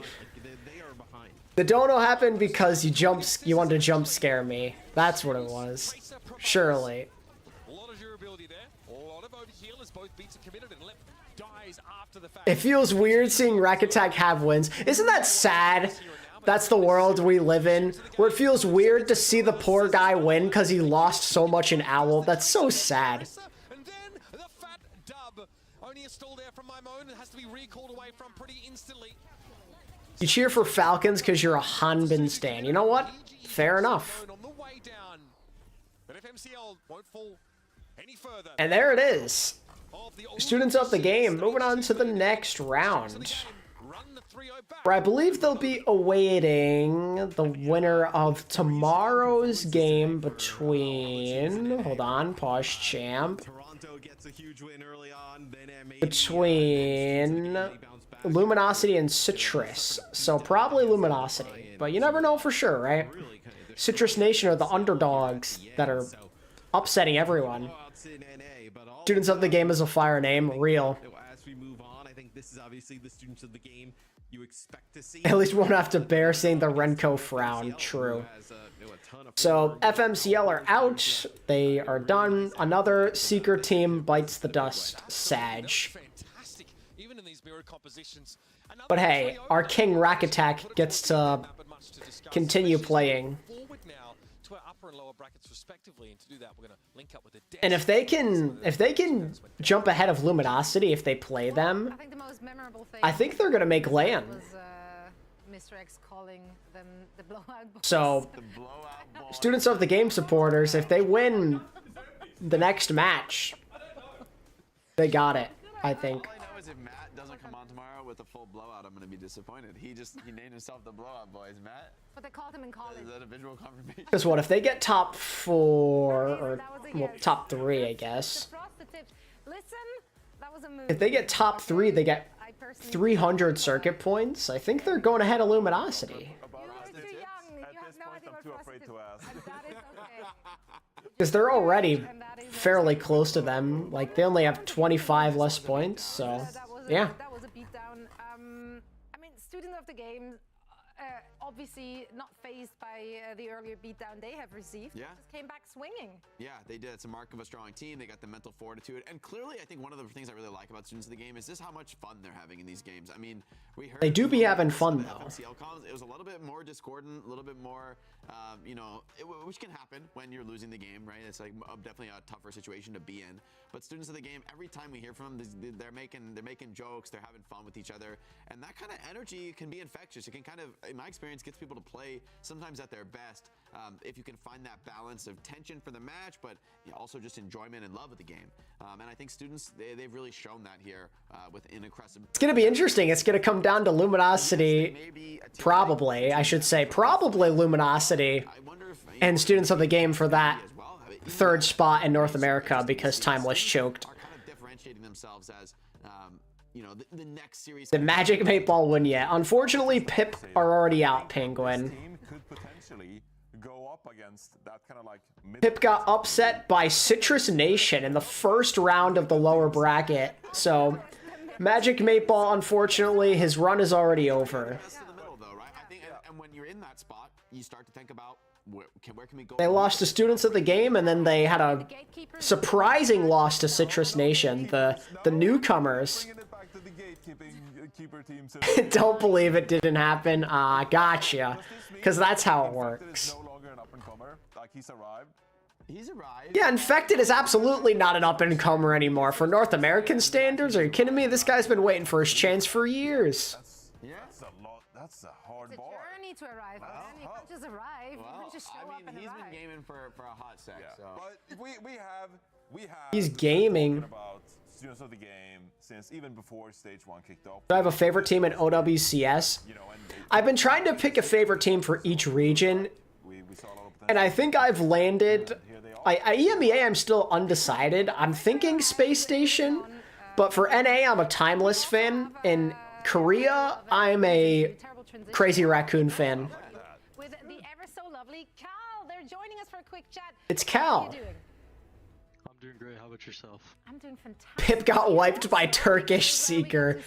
Turkish Seeker is something I never thought I'd ever hear in my life, but here we are. Actually, about this match, I am more interested about the picks. You may or may not be the only ones utilizing Ilari. How do you feel like... I think Space Station for EMEA, though. I think those will be my 3 teams. Squeeze that in whenever possible. Timeless, Space Station, and Crazy Raccoon. But I'm a pretty casual fan at this point. This might be a little easier. I'm not a die-hard fan of any team anymore. North America by like far. Hey, yo. So the map that we played it on, it's like Ilari's very good at the side fight. I played in World Cup a bit, and I guess it's kind of just comfort picks. And that's pretty much like why we play. I don't think we're ever going to be playing anywhere else, though. I love that. I love that. Best Ilari by far. I love that. You know, it definitely... Well, I know Booming Bob. No duh. But, like, it's funny to hear such a thing. It does seem like you have a fantastic vibe going. Odyssey, a revival comeback. Stream a little bit too, you know, the Weaver Believers and stuff like that. Like, can you talk about this group of players? How are you enjoying playing scrims together, and you know, your fans out there as well? I love my team. Every player on the team, like, they're more than just a teammate to me at this point. Like, they're all friends. Like, I would lay down my... What's that poster in the background? I don't have the slightest clue. To play with these guys for longer, and I think I'm laughing at your dreams, Vulcan. Like a funny, and like I guess we're all kind of sad sometimes when we lose, and he brings us back to where we need to be. And I guess like I'm pretty much like the person that like... You're a Vestola hater? Damn. I just like having fun and getting the guys to just, I guess, be happy too, like Rack. And so that's like... Yeah, for Rack Attack. Right now with like how our comms work and that, it's just kind of some people like putting a little tidbit of a little comedy as we're playing. I love that. I feel like that's been paying dividends for y'all. I mean, you've been looking really solid, especially against these mid-table teams. I mean, I think you guys have kind of come out on top of that middle of the pack, and I think that kind of puts you guys in a position to start pushing higher potentially, right? As we look further on to the tournament. Yeah, you guys took a tough loss to Toronto Defiant, but you know, so did everybody else. They're you don't not a team you necessarily have to beat to potentially qualify to Dallas and make it to DreamHack. So is that on y'all's radar yet, or are you kind of just taking it day by day in terms of your team's approach and thought? We're gonna qual. Okay. Oh. We're gonna qual? Yes, let's go, Cal. There's a couple interviews I've seen with players talking about like the strengths of teams, and like one thing they always forget to put in is that like we always 6-0 them, which is kind of funny. And Ayo. I don't know, I guess we're like the underdogs in the public's eyes, but like if you look at scrims, it's like of course we're getting beat by Toronto, but like who isn't at this point? True. I think that other than M80, I think we'll probably take the cake for 3rd place. I love to hear that. That's the confidence we need. Cal, we're so excited to see you taking that dub and can't wait to see what more you and the team got for us in the main event. Thank you so much for joining us for a quick chat. Best of luck in your next match. Thank you very much. And that was Cal from Students of the Game taking that 3-0 victory. Also, it turns out that Cal is the only person who's not a psychopath and actually puts artwork on their walls. I was gonna say, I like Cal's room best of all the interviews. I think Cal has like the best looking room. There's just like white walls. Like, how are you living, people? What is happening? So you've obviously Who's second place right now? If you mean NA, it's M80. There was like some hoodies in the back. On another level. It's tasteful. It's tasteful. Downright tasteful. Yeah, that's what he said. But also, I liked hearing. All right, so with that out of the way, chat. We get the calm listeners, right? How about we do a little bit of a standing/bracket update? How that actually happens, because No, swearing won't get you banned. You're good. Just like no, like you know, super offensive slurs. Obviously, don't say any slurs. That's not like hubris. I think that's a very reasonable. You're good to swear. You're fine. Balance of the confidence you can genuinely Normal win, cursing is you're allowed. still finding a way to enjoy the process and have fun with each other and be friends together. That's a hard balance to strike if you're a seriously competitive team that wants to win. All right, so standing/bracket updates for y'all. Let's mute this. I'm gonna just quickly go over this and then I'll get out of here. So, window capture, yes. So that's your updated EMEA bracket as of right now. As you can see, currently, Space Station and ENCE are in the upper bracket final here. Both of these teams clinched their spot in Dallas, so this match doesn't mean that much, aside from, like, deciding the power rankings, I guess, in EMEA. Over here, we have an interesting scenario, though. A very, very interesting situation. If Twisted Minds lose to Peps, there is a world where Twisted Minds do not make it to Dallas, which is insane to think about. But if they lose this game to Peps, and Peps can make it to that, I think, top 3, I want to say, I think Peps are going to surpass Twisted Minds. So, like, especially with KSA not being there to play tank, there's a realistic scenario where this could actually play out, which is absurd. But that's kind of where we're at, though. Like, if you look here, right?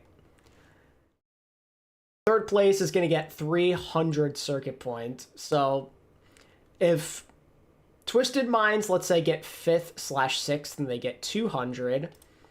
that would put them at 650. If Peps can get the 300 from 3rd place, they're ahead of them, which is wild.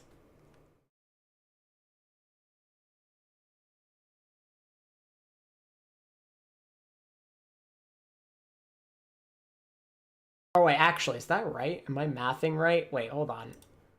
Or maybe they need to get 2nd place. Wait, I'm not mathing correctly, am I? I think they need to do even better than that, don't they? 650, 600. Yeah, they need to do better than that. I'm sorry. They need to... I think they need to win, don't they? 400, 700. Oh, no, they need to get second? They need... Okay, so it's probably looking good for Twisted Minds to make it. I'm sorry for not mathing correctly. My brain's not functioning right. But from the looks of it, it's still mathematically possible, right? Which is insane. NA. Oh, so keep that in mind, chat. Keep that in mind. If Pep somehow went on a miracle run and they're able to get here, they could technically surpass Twisted Minds, even though it's not the most likely thing in the world. NA is mostly settled. If you look here, Toronto and M80 are already in, so, I mean, it's kind of just a matter of seeing where M80 stands in that match. The third place is going to be either Students of the Game or Luminosity. That's going to be the other team going to the Dallas LAN. Literally, the winner of that straight up goes, and then the loser doesn't. It's pretty simple. Unless Luminosity chokes a Citrus, which would be an absolute tragedy. Because, like, their numbers are basically the same. Like 325 as opposed to 300. Like, it's just whoever places over the other gets in. So yeah, it's a pretty interesting scenario there. They're both, I mean, they could be around the same level of power as well, so. Students versus Luminosity could be a banger, and I'm excited for that. We either get to see Rack Attack or Dante go to a LAN event. Can't really lose there.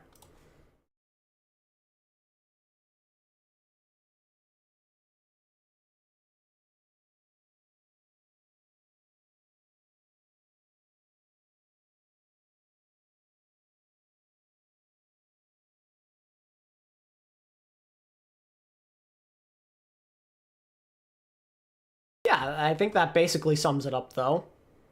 I'm sorry for not mathing there for a second there. The EMEA standings, I don't know what happened there, but I figured it out. We got there.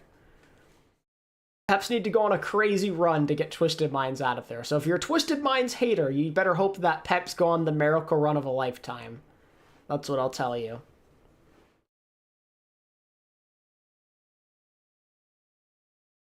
Yeah, though, that's basically it, though, chat. I think I'm probably going to stop here. We've been going for how long now? Almost 7 hours, close to 7 hours. So I'm probably going to end it here.